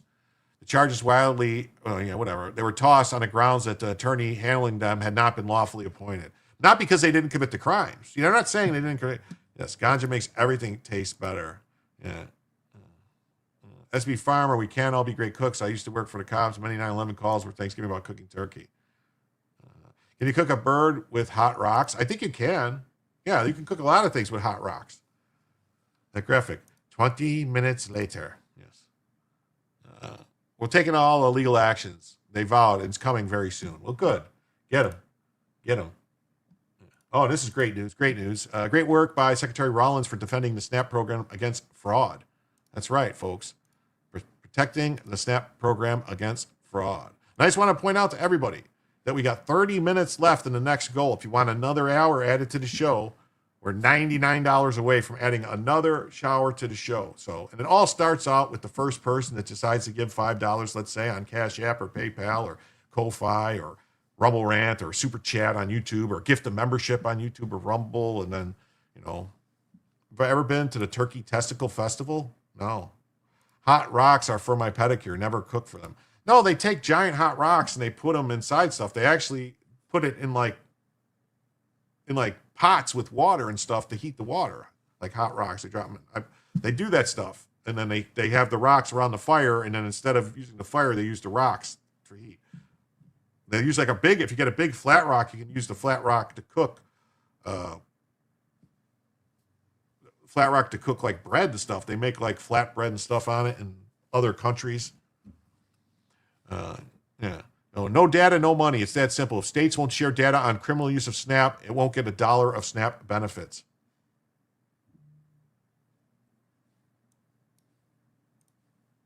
In February of this year, we asked for all the states for the first time to turn over their data to the federal government, to let the USDA partner with them to root out this fraud, to make sure that those who really need food stamps are getting them, but also to ensure that the American taxpayer is protected. 21 states said yes, not surprised. 29 states said yes, not surprisingly, the red states, and that's where all of that data, that fraud comes from. But 21 states, including California, New York, and Minnesota, the blue states, continue to say no. So as of next week, we have begun and will begin to stop moving federal funds into those states until they comply and they tell us and allow us to partner with them to root out this fraud and to protect the American taxpayer. As Joe Biden was working to buy an election a year ago, he increased food stamp program funding by 40%. So now as we continue to roll that back. Wow, that's interesting. Yeah, I think you'll do it with a chicken, plop the hot rocks in. Crow's feet turn to China eyes. Yeah. Fill the bird with the soup. Yeah. And set the rocks. Yeah, I think you want the rocks to be bigger. The bigger the rocks. This show should be called Jim Tangents. You want the bigger the rocks because they'll hold more heat for longer. And then, yeah, this is good news. Kind of funny too. No data, no money. USDA secretary threatens to cut federal funding to blue states over SNAP data noncompliance.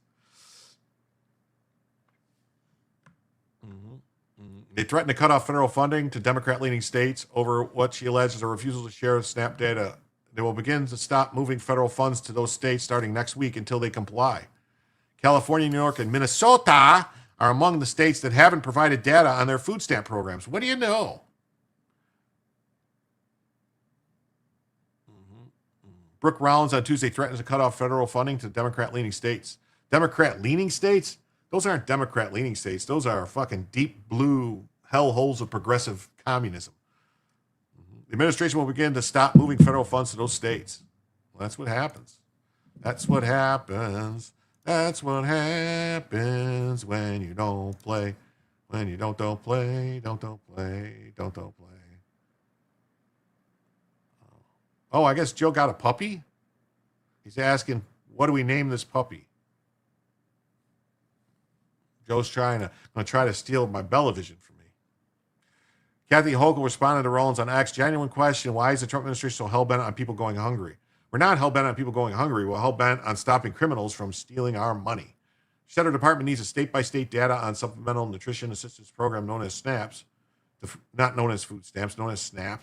Food stamps was the prior program to root out fraud and protect the American taxpayers. Secretary said the Department of Agriculture in February asked all 50 states for the first time to turn in their data. She said 29 red states complied, but 21 blue states continue to say no. And those 21 blue states have sued to stop the Trump administration from stopping illegal aliens from getting SNAP. Jim's C-tarding trends. I don't know. Joe's puppy should be named Jim to remind him who's helping him daily. Oof, yes. Use the bird to hold the soup. Yeah, like that's how the Three Stooges did it, remember? Remember when Moe, Larry, and Curly were making soup and they just took the hot water and poured it through the chicken to make chicken soup?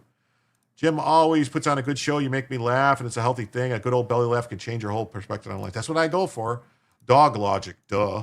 Starting. 1 hour ago, but remember, space isn't easy just because SpaceX makes it look so.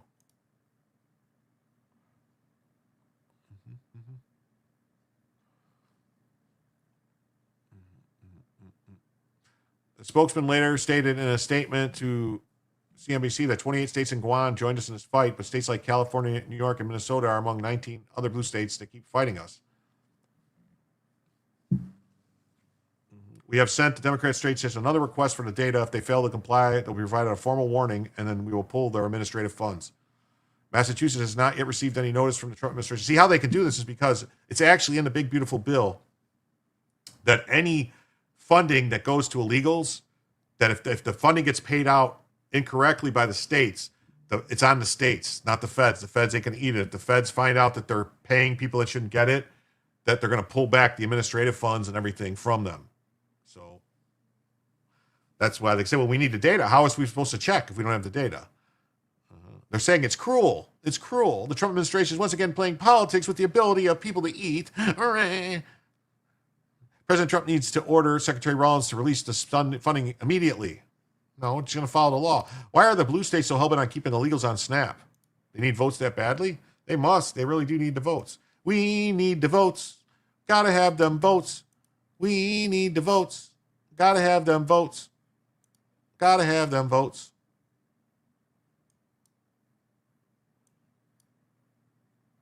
Yes, I guess that's where she's going to lay for right now. So what are we talking about? We're talking about SNAP and illegals. Snippety snap debt. Oh, yeah, buying votes. Yeah. Marissa Saldivar, spokesman for the California Governor Gavin Newsom, says, we no longer take the Trump administration's words at face value. We'll see what they actually do in reality. Cutting programs that feed American children is morally repugnant. We're cutting programs that feed illegal aliens so that we can have money to feed American children. See how that works? Critics have accused the Trump administration of seeking to weaken the food stamps program. No, we want to strengthen it. We want to strengthen it by making it only feed Americans. Americans. SNAP feeds directly into the homelessness industrial complex. I don't have any suggestions. The channel points do stuff for your channel, and so I'll help how I can. I don't know what that does. Any of that stuff, channel points and stuff. I don't know how Twitch works at all. I appreciate it. Oh, so Foxblade redeemed mod poll 1,000 points. Well, thank you. I don't know what that does.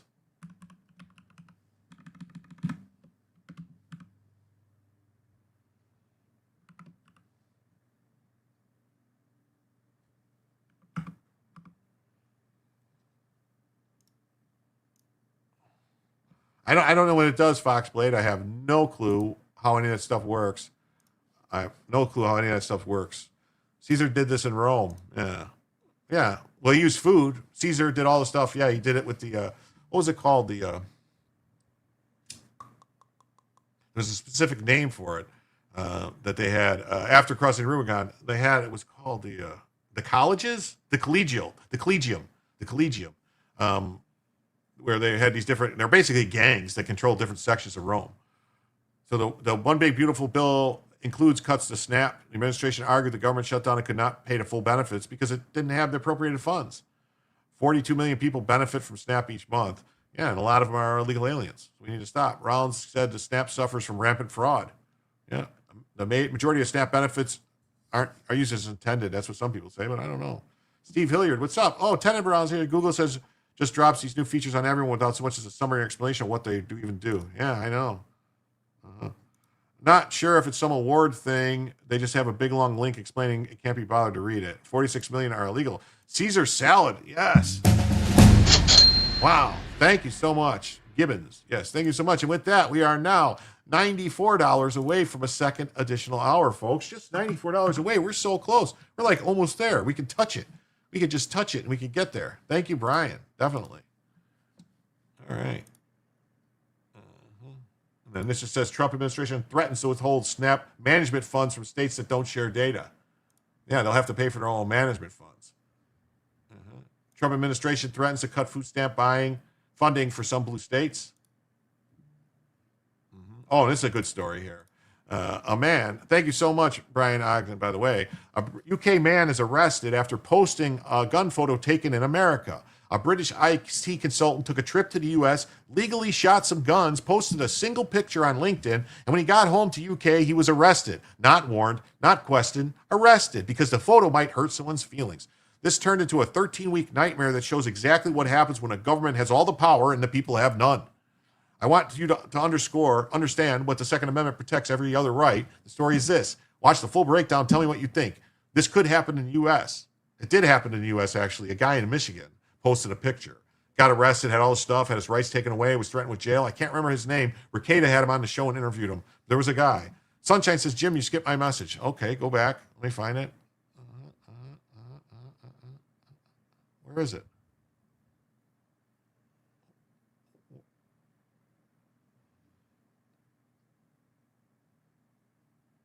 Thank you, Brian. Sorry. Is that message? Thank you, Brian. I didn't know. I didn't know I skipped it. Take their nukes, definitely. I didn't know. I didn't know I skipped it. Is there another one? Is that the one you're talking about? I don't know if that's the one you're talking about. Mafia, definitely. President Trump had offered his Brit asylum. Yeah, they were talking about it. Richard, I saw you in the chat. Good to see you. Sorry if I missed you. I think that's the message you were talking about. Oh my God. Oh my Lord. Who is this? I don't want to say your name, but somebody donated $25 on PayPal. I don't want to say your name because I don't see you. Unless that was Sunshine. Was that Sunshine? Was that you, Sunshine? Is that you? $25 on PayPal?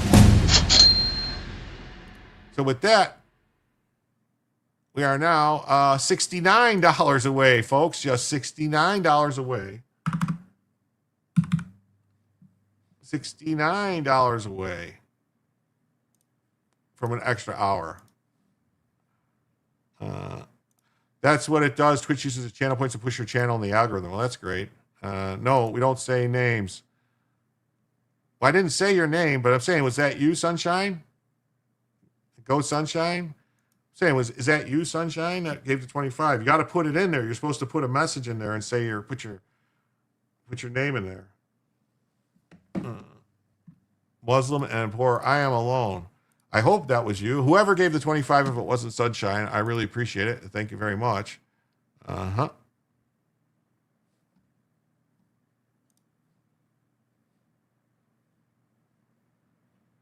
you're not all alone, Rachel Boone. There's still a whole bunch of people. There's still 34 people watching. Okay. All right. Thank you. Thank you very much. I won't say your name. I said I couldn't give you a dime, but I can give you dollars if you wanted to, you pompadour asshole. Pompadour. Well, go ahead. Give me some dollars. If it don't make dollars, it don't make sense. Okay. Yes, it was you. Okay. All right. It was Sunshine. Yes. Thank you, Sunshine. Thank you for the $25, Sunshine, on PayPal. Thank you very much.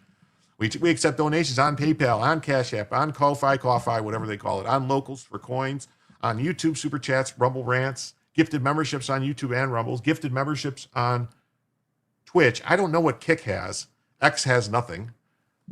But, it is what it is. We're only 69, dude. 95 people watching, only 69 away from another hour. Tell me what you think. Black Friday extended 20% off. A new FAO for collection. So he's selling things. But let's see what happens here. So this is Colion Noir. This story right here is one of the most terrifying examples of government overreach I've seen in a long time. A British IT consultant took a trip to America, shot some guns, posted a picture on LinkedIn, and when he got home to the UK, he got arrested. He wasn't warned and not scolded, not written up.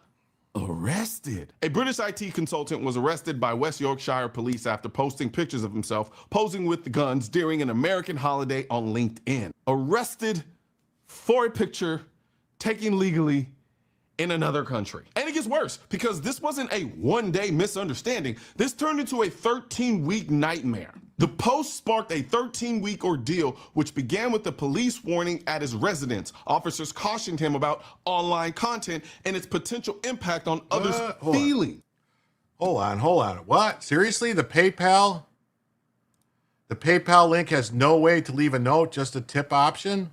It should have something when you go. It should be somewhere you can write something. I thought it had something you could write. I'll have to look at that. I am sorry. I thought it had a way to leave like a note that says like a name. Maybe it's Cash App that does that. I'm going to have to look into that if there's some other way to do it. I apologize if there's no way. That's on me then. I screwed up. Yeah. Sunshine says, thank you, KPT, for all the times you give. I heard it called China Congo today. Well, I call it like Chirac or Chicongo, No. Thank you, Brian, for the super chat. Gosh, you wrote me an idea. I'm going to order from Carrabba's tomorrow. Chicken Brian with Caesar salad. Oh, that's awesome. He was arrested because a Karen business partner told the police the pictures were a personal threat. The charges were all dropped. But still, there was a guy. What was his name? The kid in Michigan in college that posted a picture and shared it to his friends. And then some kid who didn't get the picture went and complained, and they arrested him. No, just a tip. I cannot find you on my regular PayPal to bring you into it. I could tell you it's PayPal. Okay. All right. Chicago is catchy. Right. You can't from the link. My PayPal is Satala Consulting LLC. That's my PayPal. But I set it up to Tipton because it was.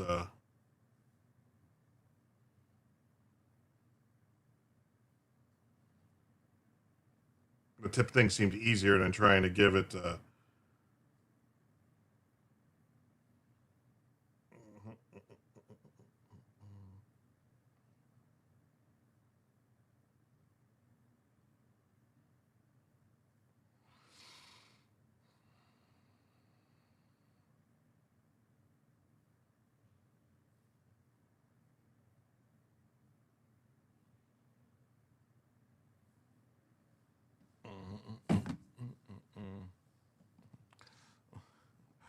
Oh, we'll remember that.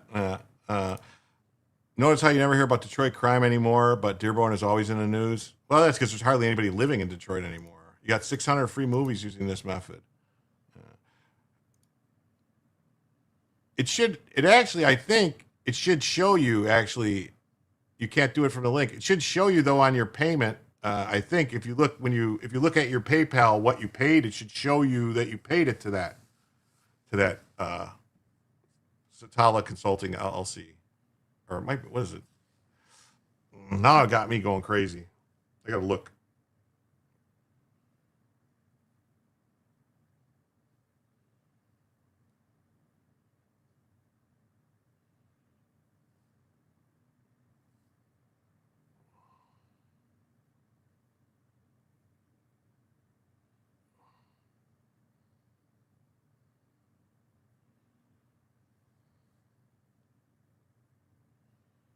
I'll have to look at it because it says I can open a storefront or something.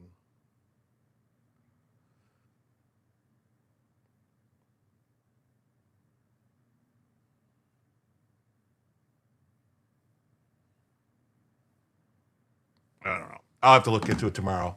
Don't mess with it now. I'll look at it tomorrow and see if I can figure something out. What's this say? Oh, okay. Let me look here. What do we got? Valhalix. Jim's starting trends. Smashed all the buttons. Well, thank you for smashing all the buttons. All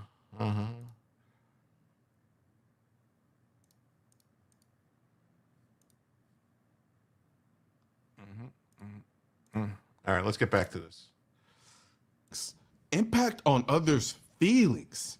You heard that right. We've now reached a point where a man can be arrested not because he broke a law, not because he harmed anyone, not because he threatened anyone, but because a picture might hurt someone's feelings. And I want you to think about how tyrannical a government has to be to punish you for something you did legally in another country that isn't even theirs. This is why I always say the Second Amendment protects everything. Because in countries where the government has all the power, this is what happens. And before I go deeper into that, and trust me, we're about to go deep, I've got something important to tell you. Even though Black Friday is technically over everywhere else, it's not over at shop.mrcoleonaward.com. We've decided to extend the entire Black Friday sale. So right now, almost everything on the site is 20% off when you use the code FAFO at checkout. That includes the brand new FAFO collection like this hat that I'm wearing right now. Of course, we got the Right to Bear Arms design. We got the Defend America designs, the Keep America Tactical designs, all of our shirts. All right, all of his shirts and everything. So that's just an ad? Just more ads. All right. So we'll go to this next one. Oh, this one. Man says, is this the thing you're talking about or this one? We got 102 likes. That's awesome. Yeah, you tried to figure it out before, but now you're trying to trick it. I'll try to look at it tomorrow. The last chat before that one? The one before that about the likes? 102 likes. Oh, I might need some FAFO merch. Yeah, that's Kalian Noir. He's a lawyer, and then YouTube repopulates the list. So let's check this out. Man says he's going on a nationwide tour handing out machetes and booze to homeless people. I just want to point out, too, we're just, we got 10 minutes to go on this goal, and we're $69 away. Right? Is that right? Did I lower? Yeah, that's right. That's right. $69 away. So we'll go a little longer, though. We'll probably keep going a little bit because this man says he's going on a nationwide tour handing out machetes and booze to homeless people. Influencer Keith Castillo says he's pulled off the stunt so far in Austin, New Orleans, and Little Rock. According to the New York Post, he's planning on going to New York, Las Vegas, and Los Angeles next. The influencer says he spoke to police about handing out machetes and says they told him he wasn't doing anything illegal. This guy's going around handing out machetes and booze to homeless people. Can't go wrong, right? Says, sorry, I'm out of bullets. Oh, no problem. Honestly, I really do care, bro. Really don't care. It's good for the clicks and views, you know. Got to do what we got to do to eat, he says when he's asked about handing out alcohol. Recipe for disaster. KPT says, don't you dare end before Logic is done tonight. I wasn't planning on it. I'm just saying. It would be nice, though, to get to hit the goal. Can I get one more? I can't play the music, but this guy's going around handing out machetes. Look at him. To homeless people, drug addicts on the street all over, and then giving them booze and stuff. And it's like, oh, thanks, machetes. What do you know? I think, though, honestly, I think he could have some legal culpability if one of these people does something with that machete. Machetes and bullets or machetes and bullets? No, booze. Machetes and booze. He's handing out bottles. If you look, he's handing out bottles of booze with the machetes. He's handing out handles of vodka with the machetes. Yeah.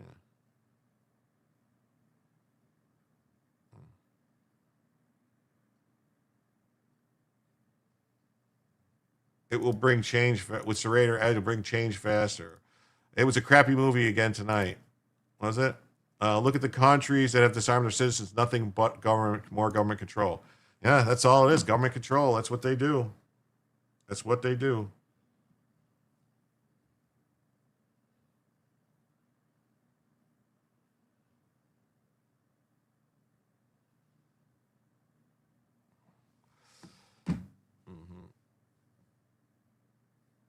Now he's handing out, what's he handing out now? Oh, now he's more bottles of booze. He's handing out more bottles of booze. Booze and machetes or booze or machetes? I got to know. It's booze and machetes. He's handing out both at the same time. Machetes and booze. Now he's got cigarettes. He's just handing out cigarettes. They can't eat that, right? The booze I get, most homeless here are winos, but why machetes? Maybe he wants to film them hacking each other up or something. I don't know. It's very brilliant. Get some crack, too. Yeah, give that away. Where is this? He's going all over. He's already done it in New Orleans. He's done it in St. Louis. He's done it in Nashville. He's done it. He's going to do it in Chicago. He's going to do it in L.A. He's going to do it all over. He's doing it for clicks, he said. For clicks. They can try to pry my gun from my cold dead hand. Yeah, that's right. Do this in blue cities. He's doing it in blue cities. That's where he's doing it, where all the homeless people are. It's nuts. Look at this. In 2021, a Brazilian couple immigrated. DHS moved to remove them, so they claimed asylum. They claimed that they're being persecuted back home by debt collectors. The appellate court denied. Asylum is for those persecuted back home because of their race, religion, nationality, membership in a particular social group or political opinion, not deadbeats who don't pay back debt. U.S. Circuit Judge Paul Mattei writes an important concurring opinion explaining how courts have misinterpreted a particular social group in asylum law for decades. Particular social group was intended to protect post-war victims of persecution by totalitarian governments. The courts following these fixes, much of our illegal immigration problem would be fixed. So these were people that didn't want to pay their debts, so they said, we need asylum so we don't have to pay our debts. So here's the case. We're not going to look at it because I'm not going to go over the court case.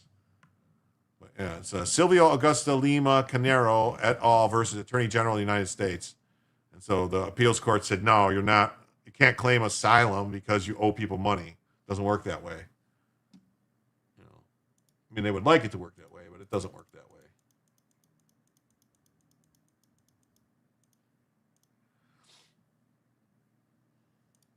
We got this. Megan.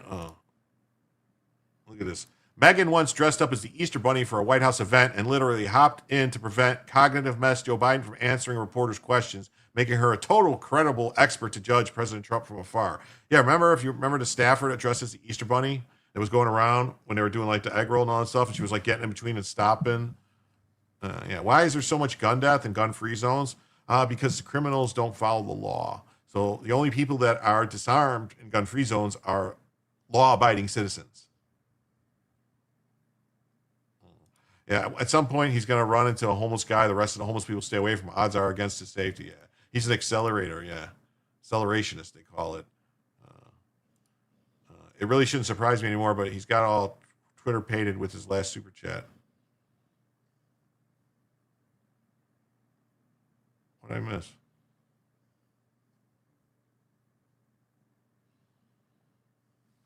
Huh. Biden's clone was in that dummy. Maybe. Yeah. This is the person, Megan Hayes. It's an undeniable fact Donald Trump is aging rapidly. This should concern us all. She's seriously trying to say that Donald Trump, oh my God, look at his hand. His hand's got, he's got a bandage on his hand. That this is a real concern that he falls asleep during press He's conferences. got a bandage on his hand. Who is making these decisions? It seemed the last person in his ear makes the final decisions or testing that they're doing in focus groups of what, targets the most hate is what he seems to say out loud, regardless if it has anything to do with the actual policy at hand. So, I think that the American people are starting to see more of this. And I think that this will come to fruition in the midterms because Trump's not on the ticket anymore. And Republicans who are not standing up to him and not pushing back on all of these disgusting attacks and disastrous actions, they're going to lose their reelection. And they're going to lose their reelections. Yeah, because I say so. This is a real concern that he falls asleep. Oh, this is you guys want to know? You thought Slavey Crockett was Jim? Totally not talking about you, hon. We love you and support you 100%. Oh, I think you were talking about. I think I know who you were talking about, but I don't want to get in the middle of it.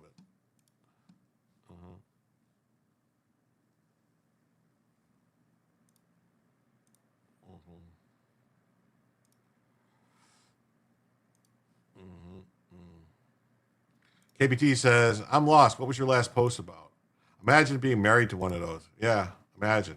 So this is what Crockett does. She was doing it way back when she was a race-baiting ambulance chaser.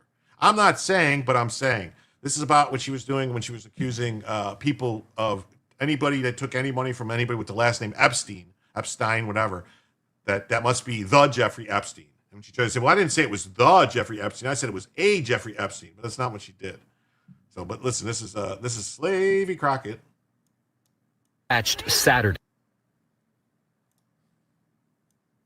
Fort Worth police say they were dispatched Saturday when Curry attempted to assault members of the fire department. He did suffer from a seizure, which is why EMS was there in the first place. Jasmine Crockett is one of Curry's attorneys. It seems as if he suffered from the seizure and woke up potentially disoriented with what was going on. In a statement, the Fort Worth Police Department said what the video does not depict is that it took 3 officers and 1 supervisor to effectively place the resisting subject into handcuffs. What if your client at some point that wasn't seen on video was in fact resisting and pushing back with his hands? That is a possibility. That's absolutely a possibility. And I'm not denying that as a potential possibility, even though my stance is that he did not commit any resisting arrest.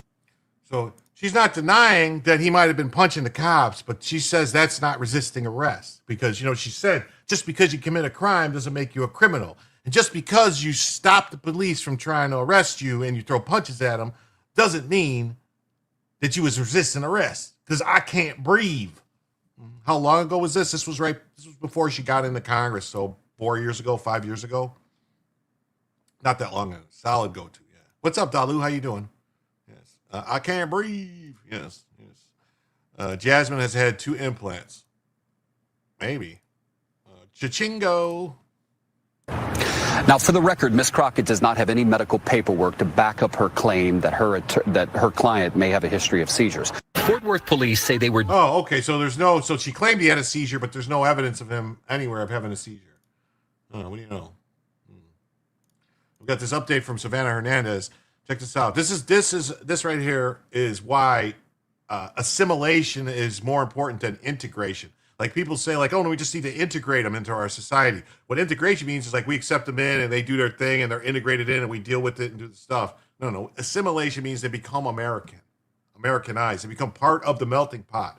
It's not a melting pot that you put something in and it's like, but this is the problem. The face-tattooed Colombian who admitted her full allegiance to Colombia despite being a naturalized citizen has been living in the U.S. for 10 years. Even went to school here. She ironically enough stated that when she came to the U.S., she wanted to have a better future, yet quickly pledged her allegiance to Colombia when asked which country she was loyal to. Despite the U.S. being kind enough to grant her citizenship, give her an opportunity to go to school, and now work as a tattoo artist in Huntington Beach, she still has zero loyalty to the U.S., despite being here for an entire decade. She states that her name is Ana and she's originally from Bogota, Colombia. Why will do we allow people like this into the country? And more importantly, is something going to be done about the fact that she openly lied under oath to become a U.S. citizen? Ready? Hello, I'm Ana. I'm 29. I'm from Colombia. I live in Orange County and I'm a tattoo artist. All right. How long have you been living in the United States? Since 2015. 2015. Okay, so you've been here for 10 years. Yeah. Gotcha. Why did you move? What made you want to move? I wanted to have a better future. Any college or anything like that? Yeah, I have an associate's in human services or arts and science, and I did half of nursing school. Mm. Is that here? Here, yeah. I used to live in Virginia. Oh. Hello, I'm Ana. So guess who paid for all that? Guess who paid for all this stuff? You did, the taxpayer. I did. We paid for all the schooling or half of nursing school. We paid for all that stuff.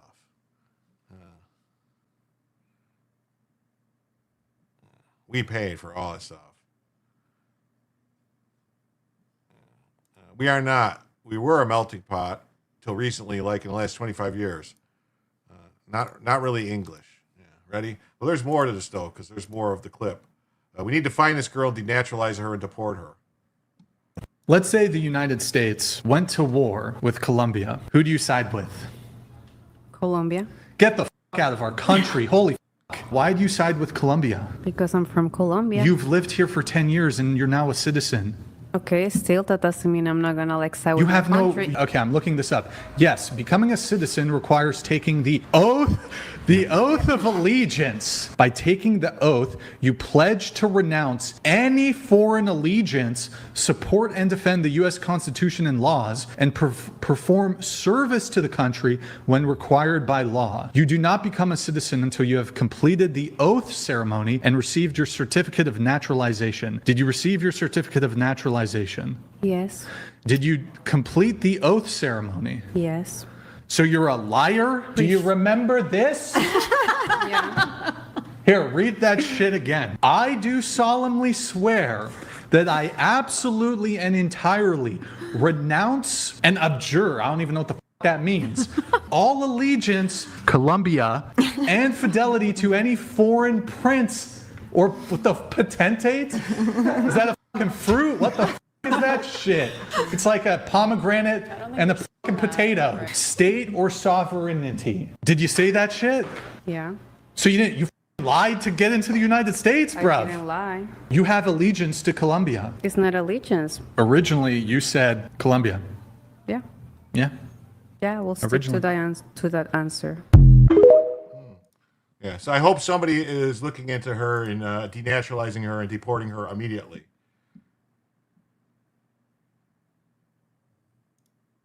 I think I saw most of this stuff. Oh, I don't know. There's only one acceptable response to the Muslim takeover of America, who wants to declare a national emergency on Islam and wants to start mass deportations. They can enjoy Sharia law all they want in their 50 countries. Oh, we saw this yesterday. Sorry, this is stuff we saw, so let me keep going. That's them praying in the streets. Oh, look at this. Somalis now have their own mortgage company that pulls strings, does illegal things to get these third worlders houses. Imagine how many houses veterans we could house if all these people are deported like they should be. Look at them. Oh, look at they get you a house. Look at, oh, look, we're going to get you the house. How the house is.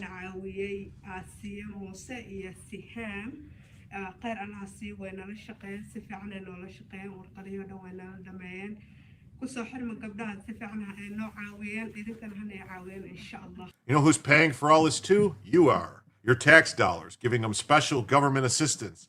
They found out that there is thousands, tens of thousands, all right, tens of thousands of illegal aliens who got FHA, Fannie and Freddie backed mortgages. Thanks to you, because of Biden, giving them all Social Security numbers.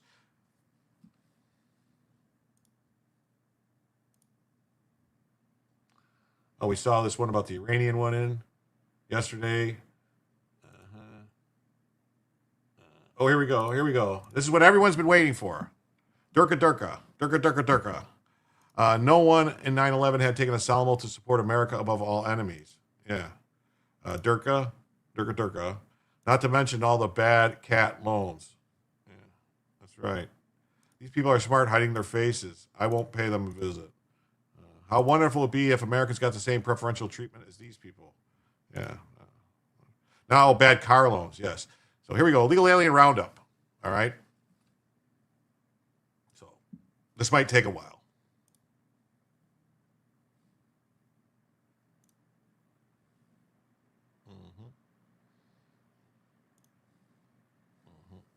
How? Because all these people, they say you can't. They get these other scams, and they say you can't ask their immigration status. You can't ask if they're a citizen on the paperwork, even though you're supposed to check all these boxes. It's all supposed to be on there. Like anytime you borrow money, it's supposed to be right on there. Ask for a citizen, but some of these states are like, you can't ask that question. That's discriminatory.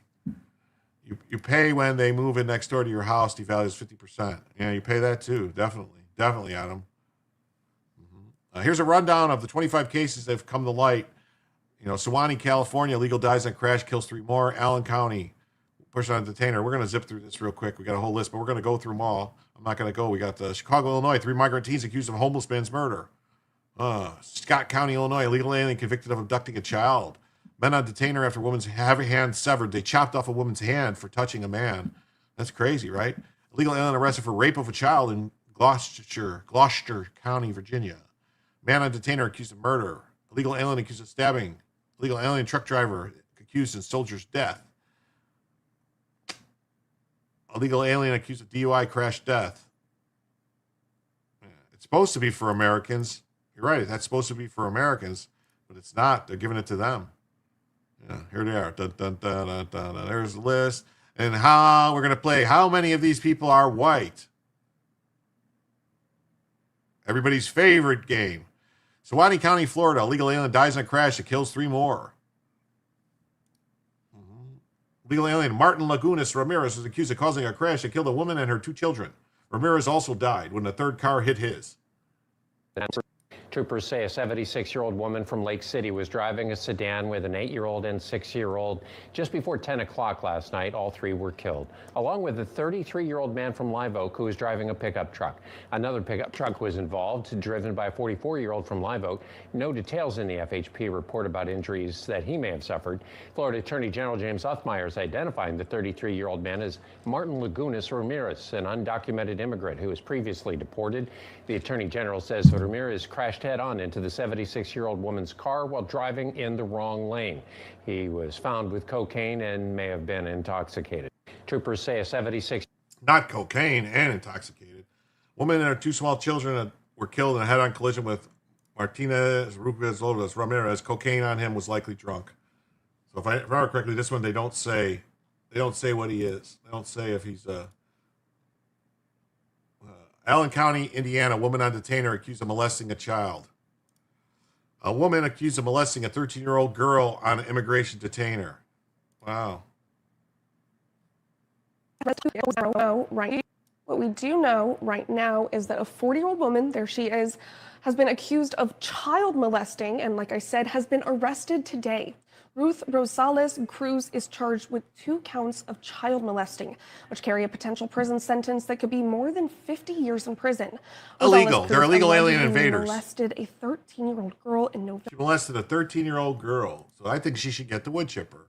Indigenous for benefits, white for statistics. I think there's a severe fine for entering Russia. It's like 5 years. 5 years, I think, in Russia. We did a story on it the other day. Like a lot of the places, like some of them, they like cane. I think one of Malaysia or something like that. They cane you, and then they beat and put you in jail, and then they kick you out.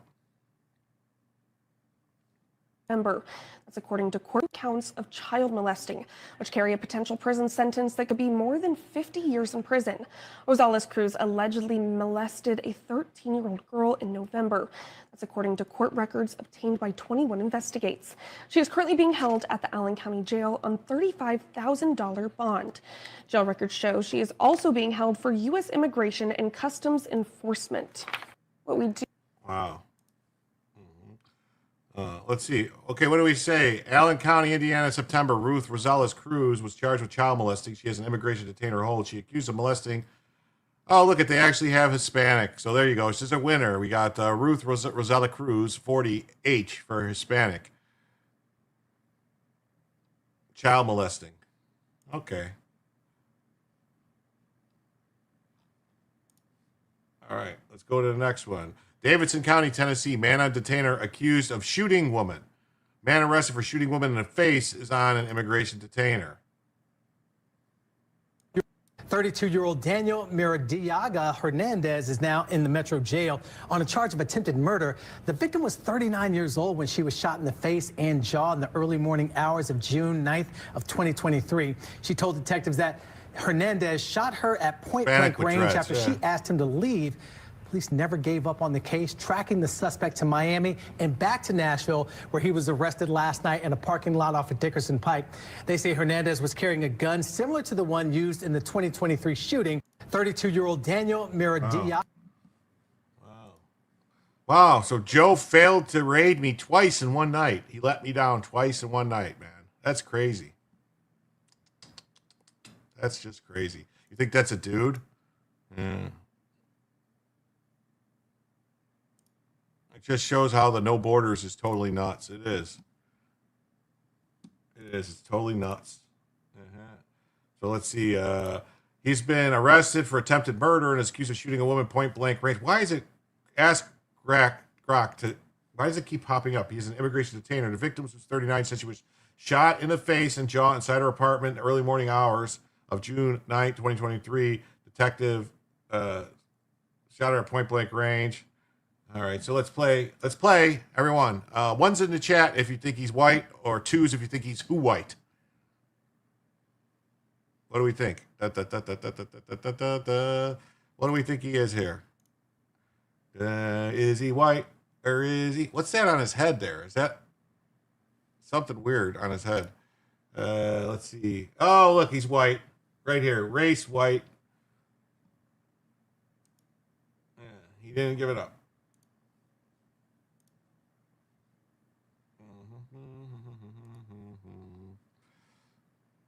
He's white. He's white. 2 fake white. 3 dark white. 3, 2, 1.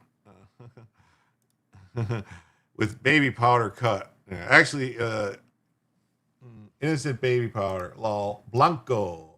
It's Benny Blanco from the Bronx. He's Benny Blanco from the Bronx. Did you notice they recorded his race as white? Yes, I noticed. That's the face I make when they do that. Benton County, Arkansas. Man on detainer accused of fatal DUI crash. Benton County, Arkansas last week. Freddie Ramirez Guzman was arrested for DWI and negligent homicide after a collision with his vehicle that killed a motorcyclist, Stephen Holmes. He has an immigration detainer hold. Court records say he has multiple empty bottles of beer where they found him. He crashed into a motorcyclist. Booking. Oh. What do we think? What do we think this guy's going to be? Huh? 1 for white, 2 for who white, or 3 for whoa white?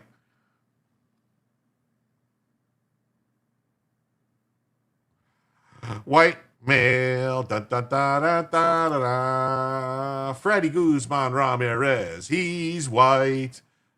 He's got a cash-only bond. He went en route to the crash. He asked for a driver's license, and he did not have one. He had a Guatemalan ID. And he's white. Montgomery County, Maryland. 2 illegal alien MS-13 members guilty of murder. QA the drugs, Mexico. Lol. They add and remove the hyphen to confuse the database for searches. You think he's Juan? Samoan?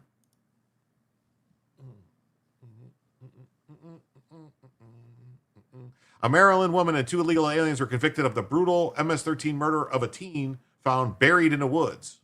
Buried in the woods. Okay.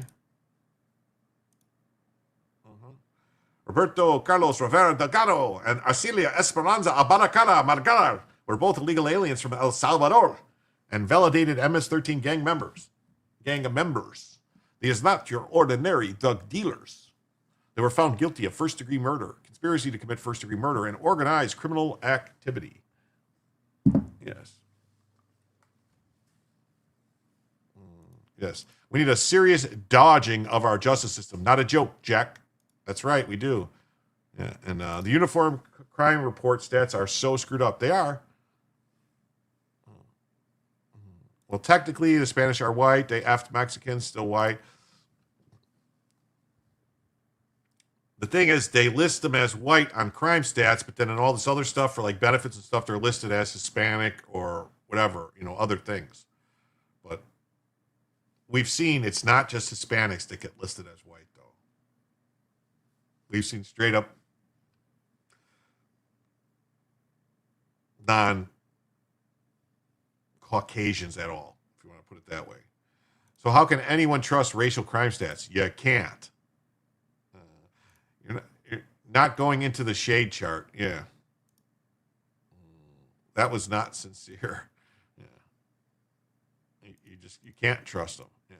The judge announced the verdict. ICE spokesman told Borderhawk News that ICE lodged detainers on both the aliens. Court documents show the suspects took the victim in the woods, gagged her, and forced her to kneel before stabbing her to death with a machete. I think you could kind of say, like, if you looked at the stats and you said how many people were killed by machetes, I don't think you would find many white people killing people with machetes. The body remained in a shallow grave before being discovered 4 months later. This was a crime of unimaginable cruelty. We are committed to ensuring that all those responsible face justice.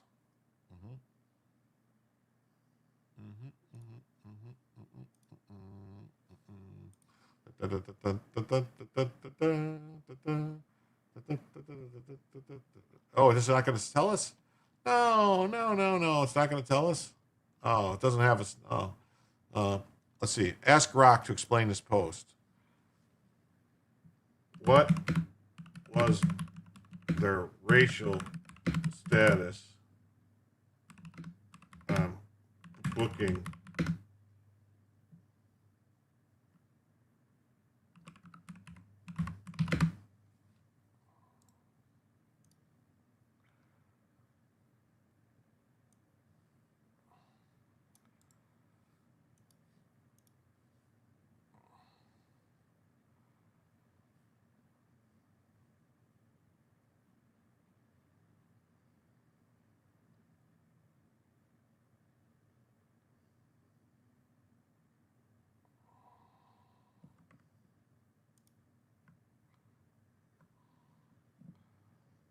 searching for inmate lockup. They couldn't find. Man,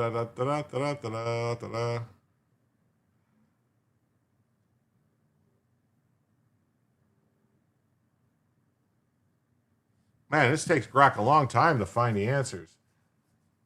Requiring a phone call to access the records.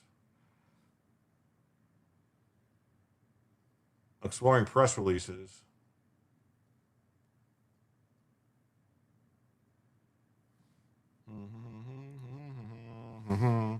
Grok.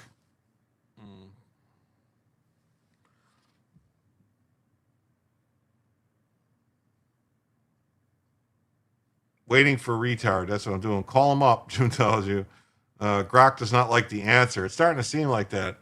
Instagram has disconnected. I totally forgot that Instagram was going to disconnect. So I'll just do this and just remove it and then save. That means we've been going 4 hours, folks.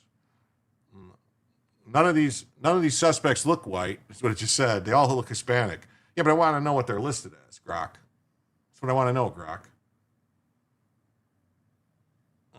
All 3 individuals are classified in the police records and related documentation based on standard categorization policies where Hispanic is treated as a distinct racial group in the state's reporting systems. Really? Is that what you're going with? Grok is retarded lately? So it said all that stuff, so they couldn't find anything, and then it just came up with this thing like, oh, just they classify them all as Hispanic. Sure took a long time to get that answer. That's not really an answer, Grok.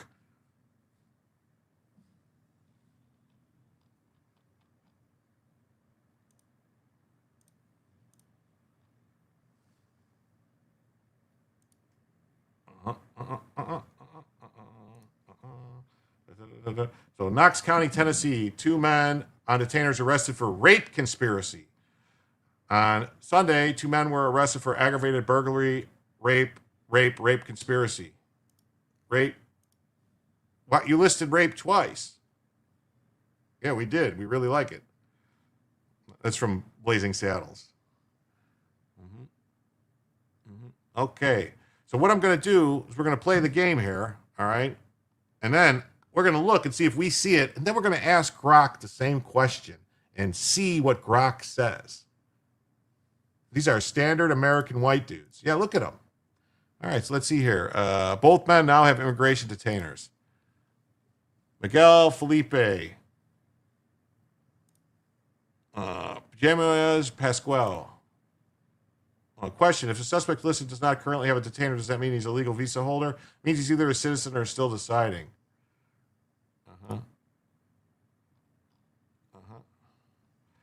Both men now have immigration detainers. All right, let's see. Let's ask Grok about these guys.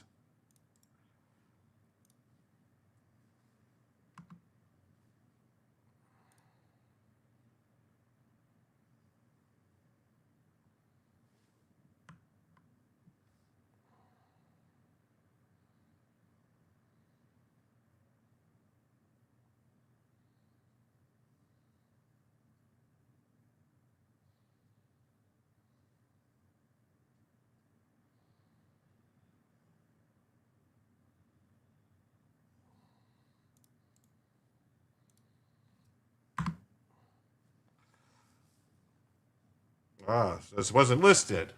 See, it's not listed, but he's going to still tell you why they're clearly Hispanic.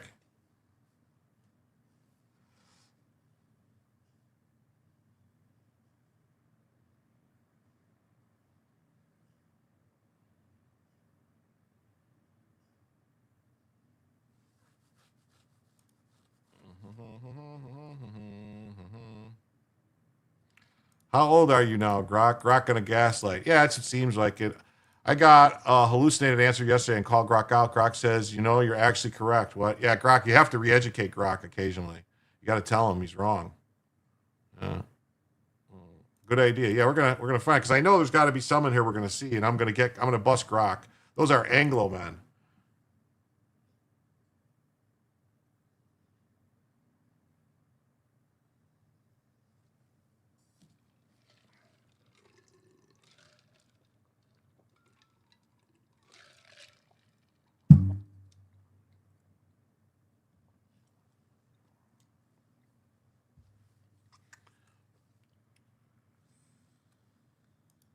What's up, Jacob Zarnak? How you doing? Approval rebound. Will Trump's approval rebound? Yes, his approval will rebound. So neither individual appears in the latest Knox County inmate filings, according to this.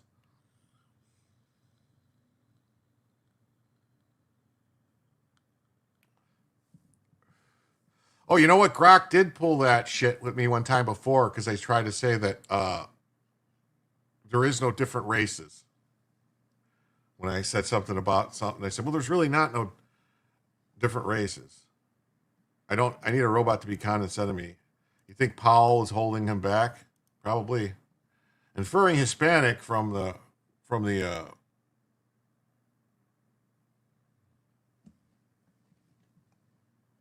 no public records. Oh, no longer available. The booking documents show images. All right. Based on their names and mugshot. Bookings can vary, e.g. white, Hispanic, or other. If you have access to complete on documents, let them, so whatever. So they're still fucking with me here.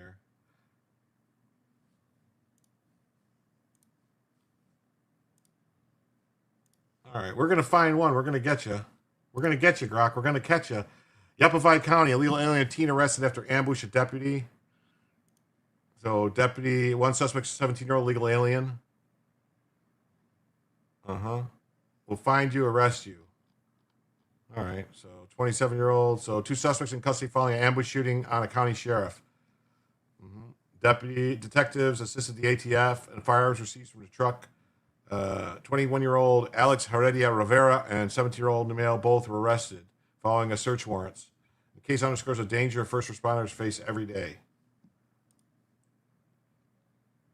St. Mary Parish, man on detainer accused of impregnating a teen.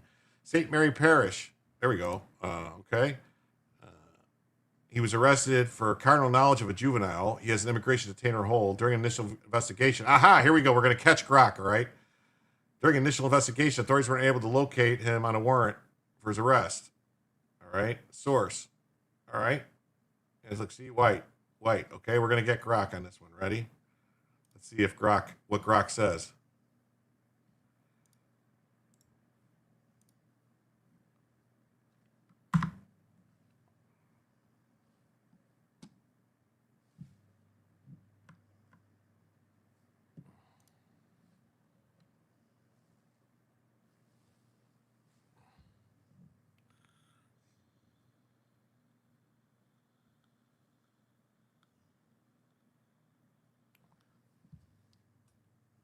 Yeah, white is the new default. Oh, it says the individual is listed as white on the booking documents.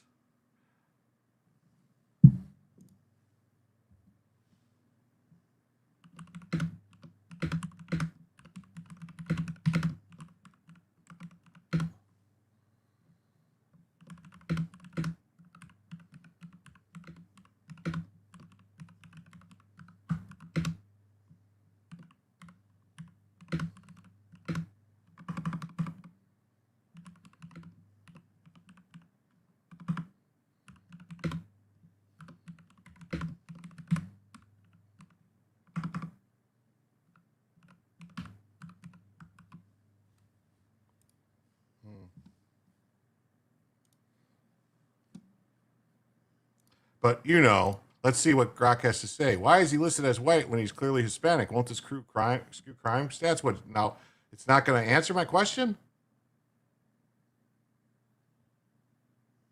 It says common race misclassifications in arrests.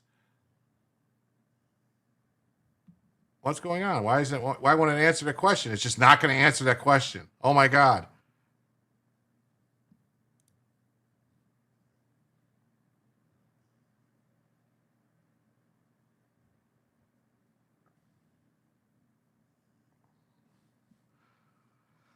Oh, Grok. Oh, Grok. Grok. Jim's going to get Grok swatted. Yeah. They have a thing about Hispanics not being a race.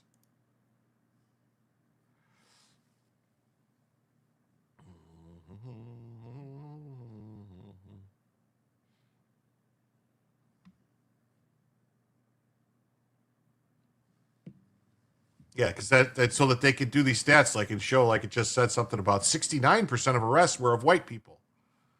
In the United States, race and ethnicity are treated as separate categories. Oh, including arrests. Following standards set by the OMB, race includes categories like white, black, or African American, American Indian, or Alaskan Native. Oh, ethnicity is a binary distinction, Hispanic or Latino or not. Oh, so separation means individuals of Hispanic origin can identify with any race. Oh, so they can identify as any race. They can be transracial. Oh. So then they're not people of color if they're white?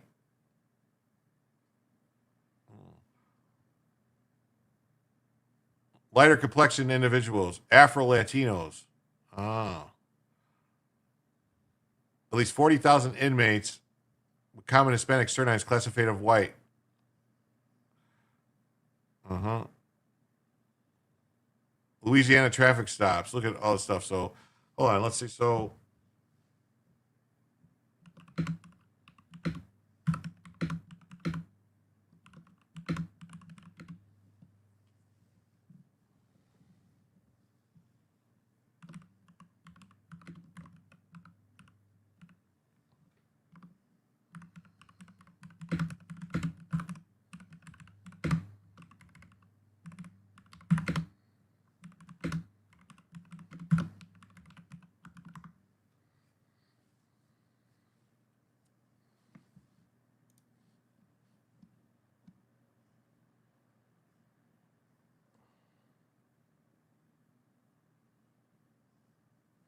what am I trying to prove? Race is not a status. I'm trying to prove that they all want to say stuff about white supremacy and white privilege and how it's a pandemic of whiteness and all this stuff. But yeah, sure seems like these people of color, they all say like all these brown people, they're saying we're attacking all these brown people, that we only want white people. That's what they're saying with the ICE raids, that they're just going after brown people. They don't do it to white people. Well, they're fucking all classified as white people.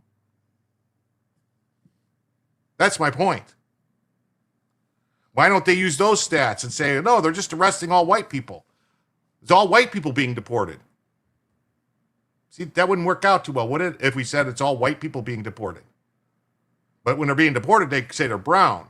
But when they're getting arrested, they list them as white.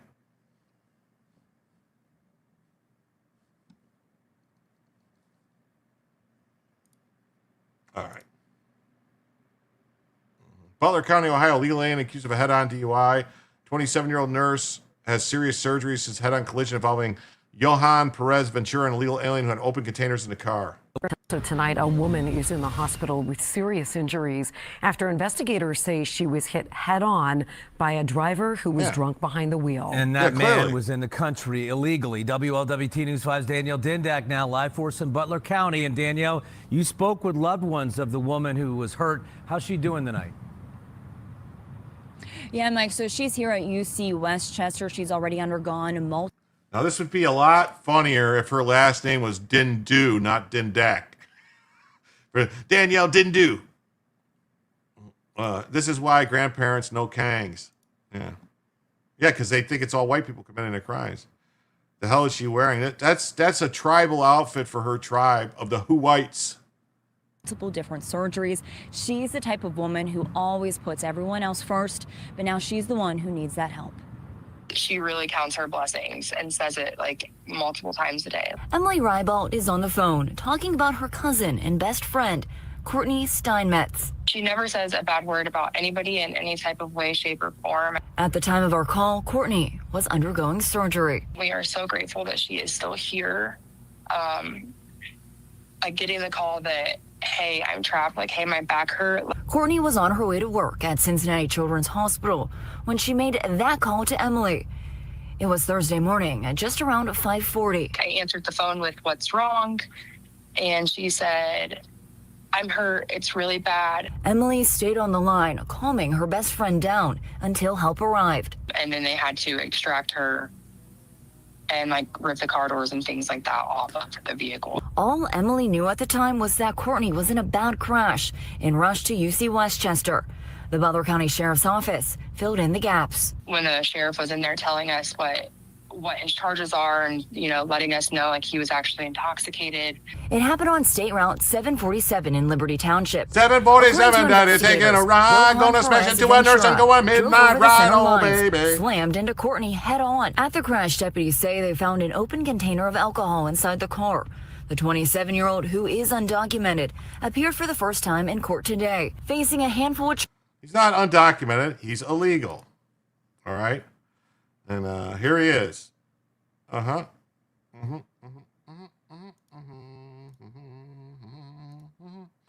Illegal charge with aggravated vehicular assault. Is he in jail? Yes. Why do we tolerate this? I don't know. Owens County, Indiana, man and detainer accused of head-on DUI crash. Oscar Berea Rubia. Immigration detainer hold. Here we go.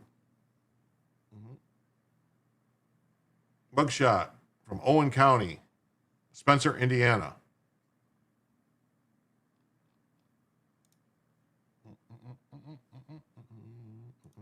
I think a lot of them stopped listing the stuff because they don't want people pointing it out.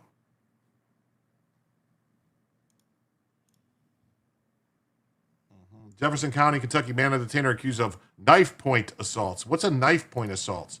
Man accused of knife point sexual assaults. See, that's different than a knife point assault. It's a sexual assault. And just in, Louisville Metro Police say their SWAT team and air unit have arrested a man accused of, quote, heinous sex crimes, and they fear that there could be more victims out there. 25-year-old Uber Iran Arguello Aguilar faces a list of charges including rape, sodomy, unlawful imprisonment, and assault. Police believe he's responsible for 2 sex assaults, one in July and another on November 3rd. Each of these cases, police say he offered to give the victim a ride and then pulled out a knife and sexually attacked them. Both women went to the hospital to receive a rape kit. The DNA helped police identify Arguello Aguilar. And just in, Wow. Metro Arguello. Wow, this guy with his, Jefferson County last month. He was arrested, accused of 2 stranger attacks on women. Let's see, what's it say? Wow, they don't put race. What do you know? They're trying to hide what they're doing. They just don't list it anymore. Media coverage, so we saw that.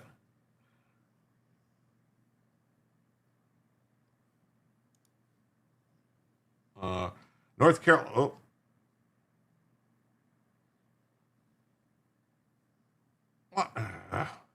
North Carolina, man and detainer accused of 2 murders. He's been arrested in connection with 2 separate murder cases. Immigration detainer hold. He was found.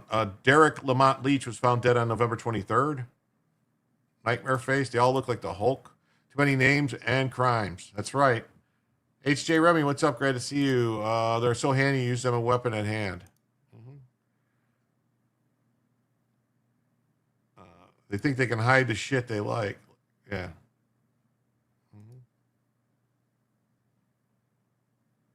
Only 2, that's no bail. Yeah. And then Joaquin Gabriel Hernandez was found dead on November 16th. This one, November 23rd. He was identified as a suspect located in a stolen car and arrested after a brief chase. Oh, look at this. White male. Yeah, he's very white. You can see. No tan whatsoever. No tan. Very, very white. Media coverage. Oh, look at so we got some media coverage. A man is behind bars after investigators say he killed 2 people, committed a string of crimes, and led law enforcement on a chase. Good evening. I'm Ben Briscoe. Jose Bravo Martinez is charged with first-degree murder in the death of Joaquin Gabriel Hernandez. Officers found him shot on Upton Drive last Sunday in Greensboro. Then this morning on Bullston Road in Colfax, deputies say they found 47-year-old Derek Leach killed inside a home. Investigators identified the suspect and learned he was driving a stolen car. Deputies say they spotted him just after 10 o'clock, and when they tried to pull him over, investigators say he led them on a short chase. Yes, we are. Police say Bravos Martinez is also accused of robbing a woman at gunpoint and stealing her 2004 Toyota, that same car he was driving during the chase. And it doesn't end there. A warrant for his arrest says he also robbed 4 people of their cell phones. Bravo Martinez faces multiple charges tonight, including 2 counts of first-degree murder, 2 counts of robbery with a deadly weapon, possession of a stolen vehicle, then another list of misdemeanors on top of that. It's not the immigration, it's the people that said we need commie soldiers. Yeah, a spark in his eye. Yeah. He's as they say, disturbing, illegal alien with 2 homicides on an ICE detainer. Yeah. And listed as white. White males.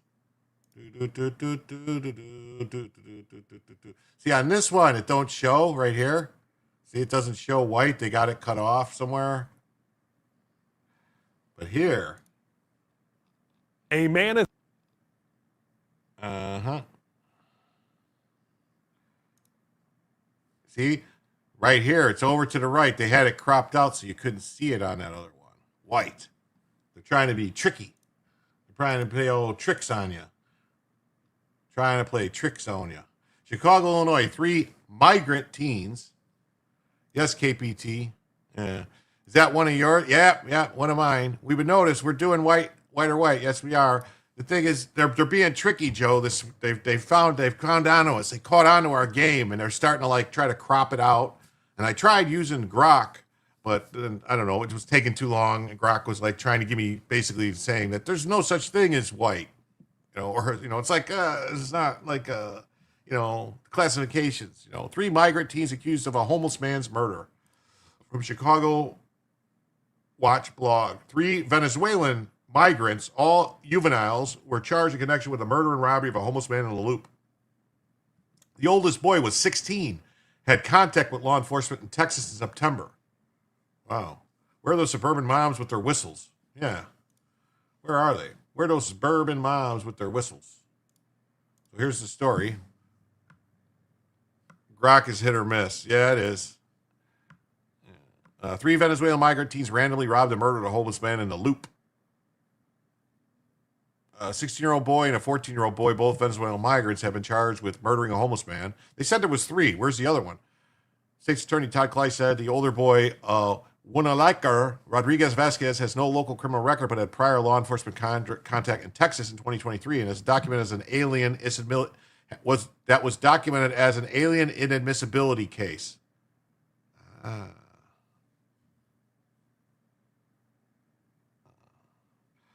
Joe arrested people listed as white with Hernandez Garcia. Okay. Joe being mad at infection is walking in cold air with multiple layers casually for 3 months, aggressively for 3 months, no smoking. Computers are as smart as the people who program them. Yeah. So, 14-year-old and another 14-year-old were part of a group walking through the Loop at 5 a.m. as they passed the 200 block of South Wabash. They approached 49-year-old Bradley O'Byrne, an apparently homeless man who was lying in an alcove with his belongings, including his cat and a skeleton mask. Surveillance video shows one of the 14-year-olds carrying a metal rod. The proffer said the 14-year-old stole his skeleton mask and ran away. Vasquez proceeded to kick him from behind, starting the physical attack that would end in a murder. Most of the group ran south on Wabash. The proffer says the younger boy raised a metal rod, preparing to strike, prompting him to lift his hands in a defensive posture. And then Vasquez kicked the victim while the 14-year-old struck him in the head with the metal rod. Then Vasquez pulled a knife from his sleeve and stabbed the left side of his back. He collapsed and both teens fled. A passerby found the body in the alcove about 2 hours later and called 911. We should blame anime. Yeah. The good thing about it is I don't have to claim them and I can say they're white. So who gets their SNAP benefits when they get deported? I don't know. Someone got shot in the parking lot of my local Walmart tonight. That's what most places do now. Yeah. Northwestern Memorial Hospital. I built that hospital. Investigators found a bike at the murder scene that one of the attackers had ridden. They also sifted through the victim's belongings: a Best Buy shopping cart, a bag of miscellaneous clothing, a crate filled with tools, a skateboard, and his pet cat. Clay said officers monitoring city camera feeds around 4 p.m. Monday spotted several males in the 2600 block of West Cermak wearing clothing similar to the attackers. Officers allegedly found a knife in his sleeve during the search. Video from the murder showed him displaying a knife, making stabbing motions, wearing the victim's skeleton mask. He's charged as an adult with first-degree murder and mob action. Mob action. 14-year-old who allegedly stole the mask is charged with robbery. And the other 14-year-old is charged with first-degree murder. No information is available about them because they're juveniles. Oh, they're juveniles, you see. They're juveniles, you see.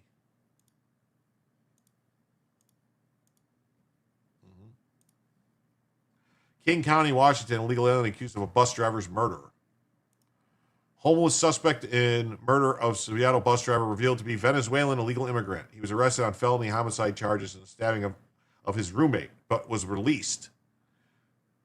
This guy was released. death of 59-year-old Sean Yim could have been prevented. Sean was a bus driver, stabbed 10 times by an illegal that was a passenger. The incident followed a prior 2023 case where Sitzlak was arrested for fatally stabbing his roommate, but was released without charges due to insufficient evidence against his self-defense claims. Oh, he stabbed his roommate, and he said, "Oh, it was self-defense." They said, "Okay, self-defense. There's no other witnesses."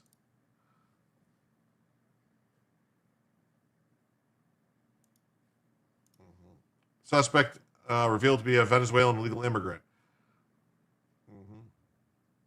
So, yeah, so this is another one where if they would have just did their job, or if they would have just reported him to ICE or let ICE take him, this guy would still be alive.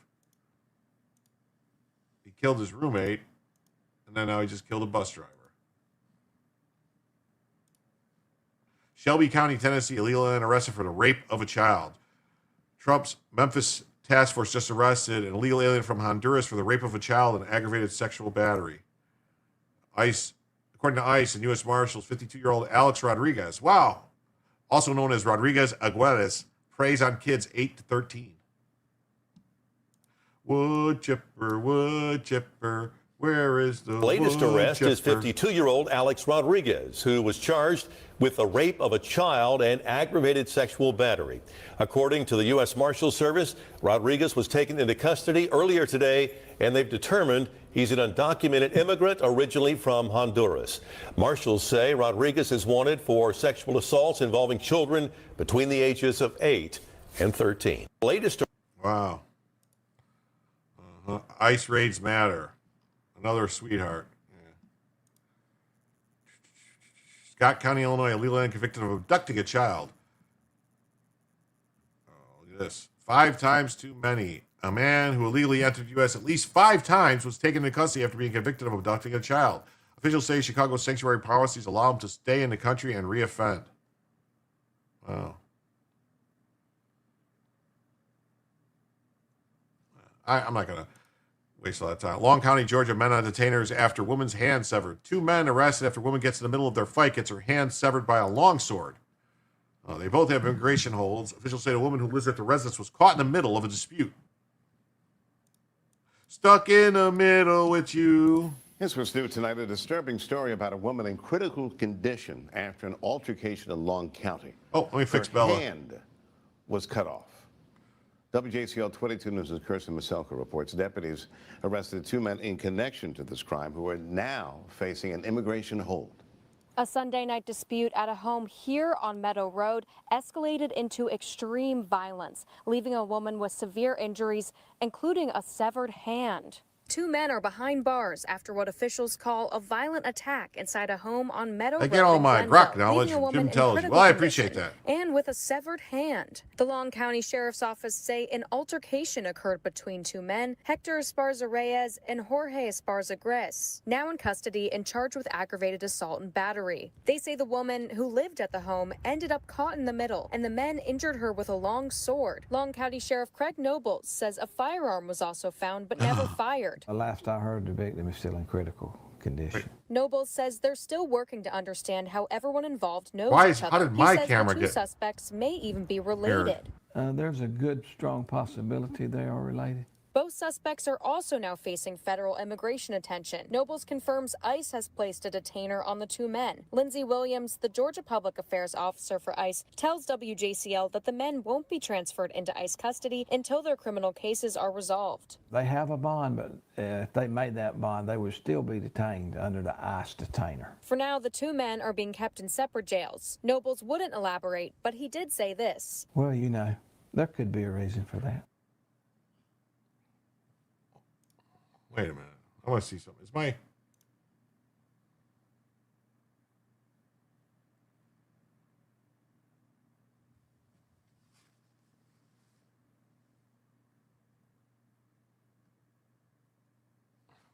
I don't know. I thought for some reason I thought my camera was off. Maybe I'm wrong. What the fuck? I thought something was wrong, like my camera was flipped or something. That's my right hand. No, that's my right hand. All right, never mind. It just looks like it's my left hand. I don't know. Looks some weird stuff going on here. I'm getting Getting drowsy. Gloucester County, Virginia, illegal alien arrested for a rape of a child. They do like to rape a lot of children, these illegal aliens, you see. Illegal alien from Honduras arrested for aggravated rape of a child and producing and distributing child porn. 4 years of mass importation of pedophiles and gang members by the Demon Rat Party for votes. To a crime alert, as a Newport newsman is facing several sexual assault and child porn. Okay, he's not a Newport newsman. He's a fucking illegal alien from Honduras. What are you doing? Pornography charges. 21-year-old Anthony Josue Rodriguez Arias was arrested yesterday. The Gloucester County Sheriff's Office says a child told police Rodriguez Arias victimized them 2 years ago. The Sheriff's Office has also notified federal law enforcement, saying Rodriguez Arias is from Honduras and they believe he's in the U.S. illegally. To a crime alert, as a new... Oh, okay. The only cure is capital punishment. Yeah.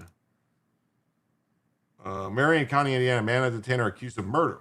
17-year-old Emmanuel Awabi was arrested for shooting death of 38-year-old William Deaton, which occurred in September. Awabi has an immigration detainer hold. He learned the incident began when a female went to the location to meet up with a male. The male became aggressive and pointed a gun at her, causing the female to scream for help. It is believed that Mr. Deaton went to help the female when the suspect fatally wounded him.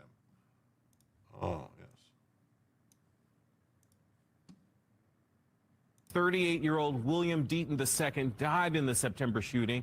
That shooting happened on the 30th at Austral Drive. That's a residential area on the city's west side near Eagle Creek and I-465. Police found Deaton shot dead at the scene. Officers say it started as a meeting between the teen and a woman. Police say she screamed for help when the 17-year-old pointed a gun at her. Officers say Deaton was trying to help when he was shot. 38-year-old William...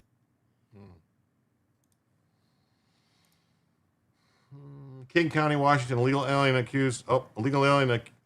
Jose Guadalupe Linares Morales. So here's the name. Jose Guadalupe Linares Morales was arrested and booked for a murder out of King County. What do we think? White or who white?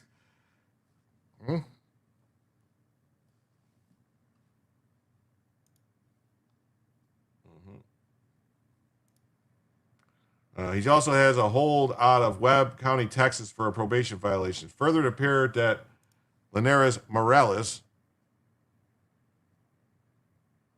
was arrested in Webb County by Border Patrol. Doctor said it never goes away. I used to smoke mostly not to kill little shits like the ones Jim shows every night. I credit Newport for my freedom. Those ingrates have more rights than us. I used to smoke Newports too. I used to tell people, they always be like, hey, can I get a smoke? And I say, I smoke Newports, not Suports. What you talking about, White?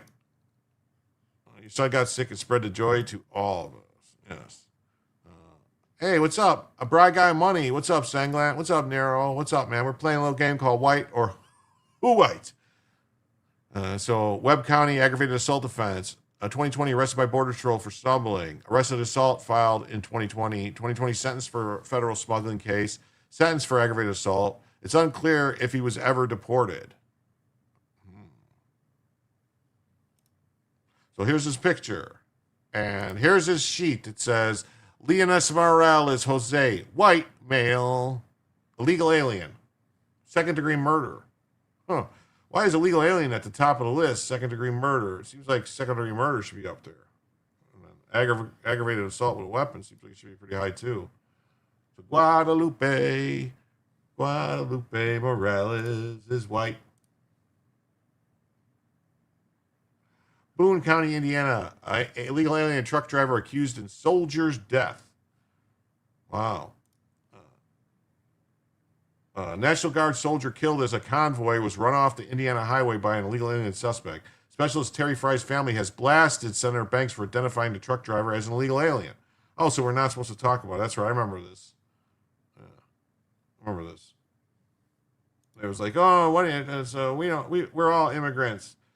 DeKalb County, Georgia, illegal alien accused of DUI crash death. Illegal alien Jose Alejandro Carhuze Varela was accused of DUI crash death that killed 8-year-old Mariah Johnson.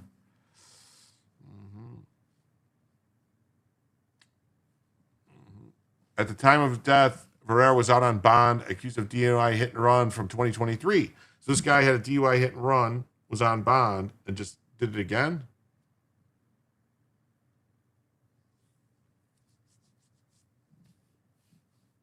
Noticing is terrible. It is. So, Mariah Johnson's mother, Latazamisha Nunn, wants to know why he was back on the streets. Yeah, I want to know too. Media coverage. Here we go. That suspect remains here at the jail without bond in that case where he's accused of driving under the influence, and then police say he hit and killed 8-year-old Mariah Johnson. But that is not his first time in custody here in DeKalb County this year. It was earlier this year when he was in custody for a previous case with similar charges. And that mother of that 8-year-old, she wants to know why he wasn't detained by ICE then. And I have to live with that and think about that she had to tell me that every day. Sadness, sorrow, and anger. Latazamisha Nunn is frankly mad she's standing outside of court wearing the same suit she wore to her 8-year-old daughter Mariah's funeral, holding her remains. And now that I have to have her right here in an arm, and only if ICE would have did his part in the first place and picked him up, my daughter wouldn't be in this type of predicament. Nunn wants to know why the man accused of driving under the influence when he hit Nunn's family car on Peachtree Industrial and killed Mariah in September was on the streets when that crash happened. Immigration and Customs Enforcement announced Tuesday it has now filed an immigration detainer against suspect Jose Alejandro Cajizo Varela, saying in a statement that Cajizo Varela illegally entered the United States, going on to say the detainer ensures Cajizo Varela will be transferred to ICE custody upon his release from local law enforcement. But at the time of Mariah's death, Cajizo Varela was out on bond accused of DUI and hit and run from a 2023 case in Brookhaven. He was indicted on that case earlier this year, arrested again, and posted a bond. If you all retrieve him the first time it happened and he sent 3 people to the hospital in May, my daughter will still be alive right here. For Latazamisha, it's another hit to a mother already in the trenches. I try to hold it in, but it's just hard. Oh, that's horrible. And I did reach out to ICE today. I asked them why there wasn't a detainer filed when he was arrested earlier this year. They did not respond to our questions.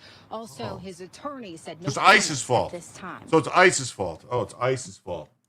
Oh, it's ICE's fault. Go fund me for the family.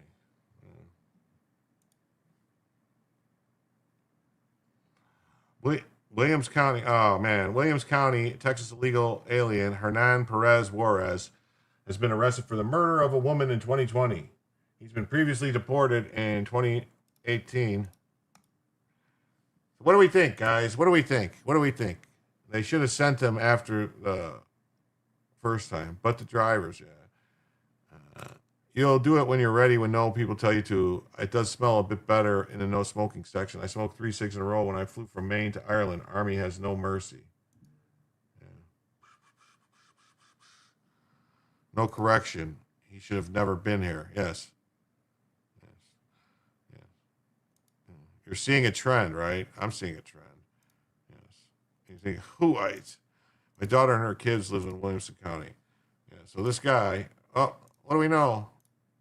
White male, Perez, Juarez, Hernan, Perez, Herman. They got all these names. Murder. He's wanted for a murder. Yes. A Mexican national is arrested and charged with murder.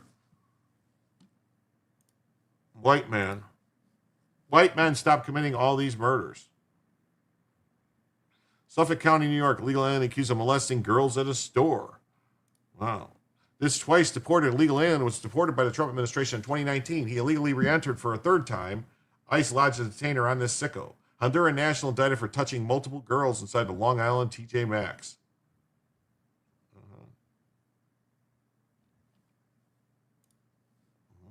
This previous edition of the illegal alien roundup.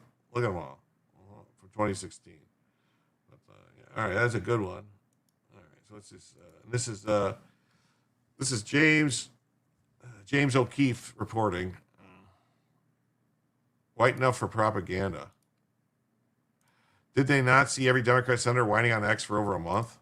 Yeah, I don't know. Whining that they're deporting all these brown people. That's what they keep saying, that these are all brown people. They're deporting all these brown people. But clearly the paperwork all says white. So I think they need to rework something's got to change, because you can't call it and come and keep saying people are racist against brown people when you're listing them as white. Can't have it both ways. Just saying. We got press credentials today to be in the Pentagon. The legacy media is enraged about this, but they have gaslit me, defamed me, and accused me of what they are guilty of themselves. For almost 2 decades, most of them are not journalists in any real sense. They're part of what I call the political marketing industry. I promise to be independent, factual, not for sale, and break big stories, including one tomorrow. I will also commit to working with people in the government to ensure they hold people we expose accountable. Well, that's good. Get him, Mr. O'Cleef.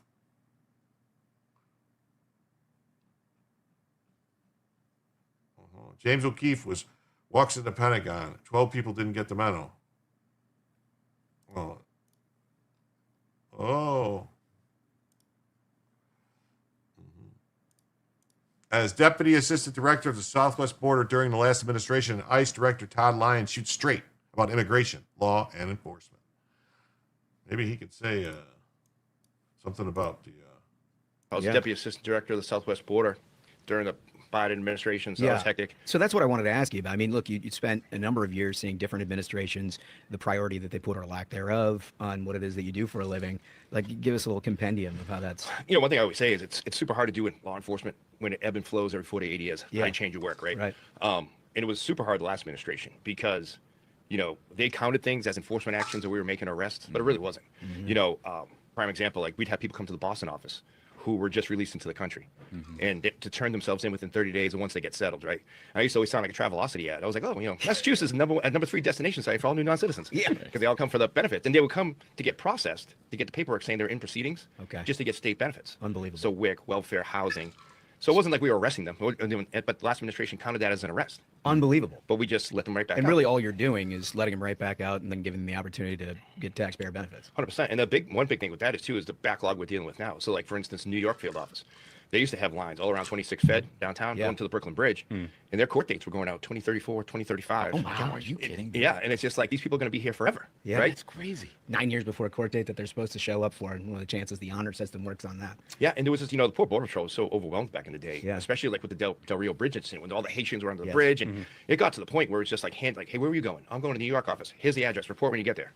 Unbelievable. Right? So it was scary now, and that's what the part we're dealing with now is, because we really don't know who really came in the country during that time. Right. You're trying to clean up the mess that was made by an abject ignoring of any sort of border policy whatsoever. Right. Yeah, and I mean, this has to be frustrating. It was, and that was my fourth.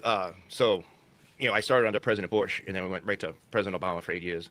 President Trump, President Biden, back to President Trump, and each time, you know, Trump 45 was great because we were out there doing stuff, but it got slammed right away with injunctions, things like that. So, you know, come out the gate full speed, then you're stopped, right? Then COVID hit. That threw the world upside down.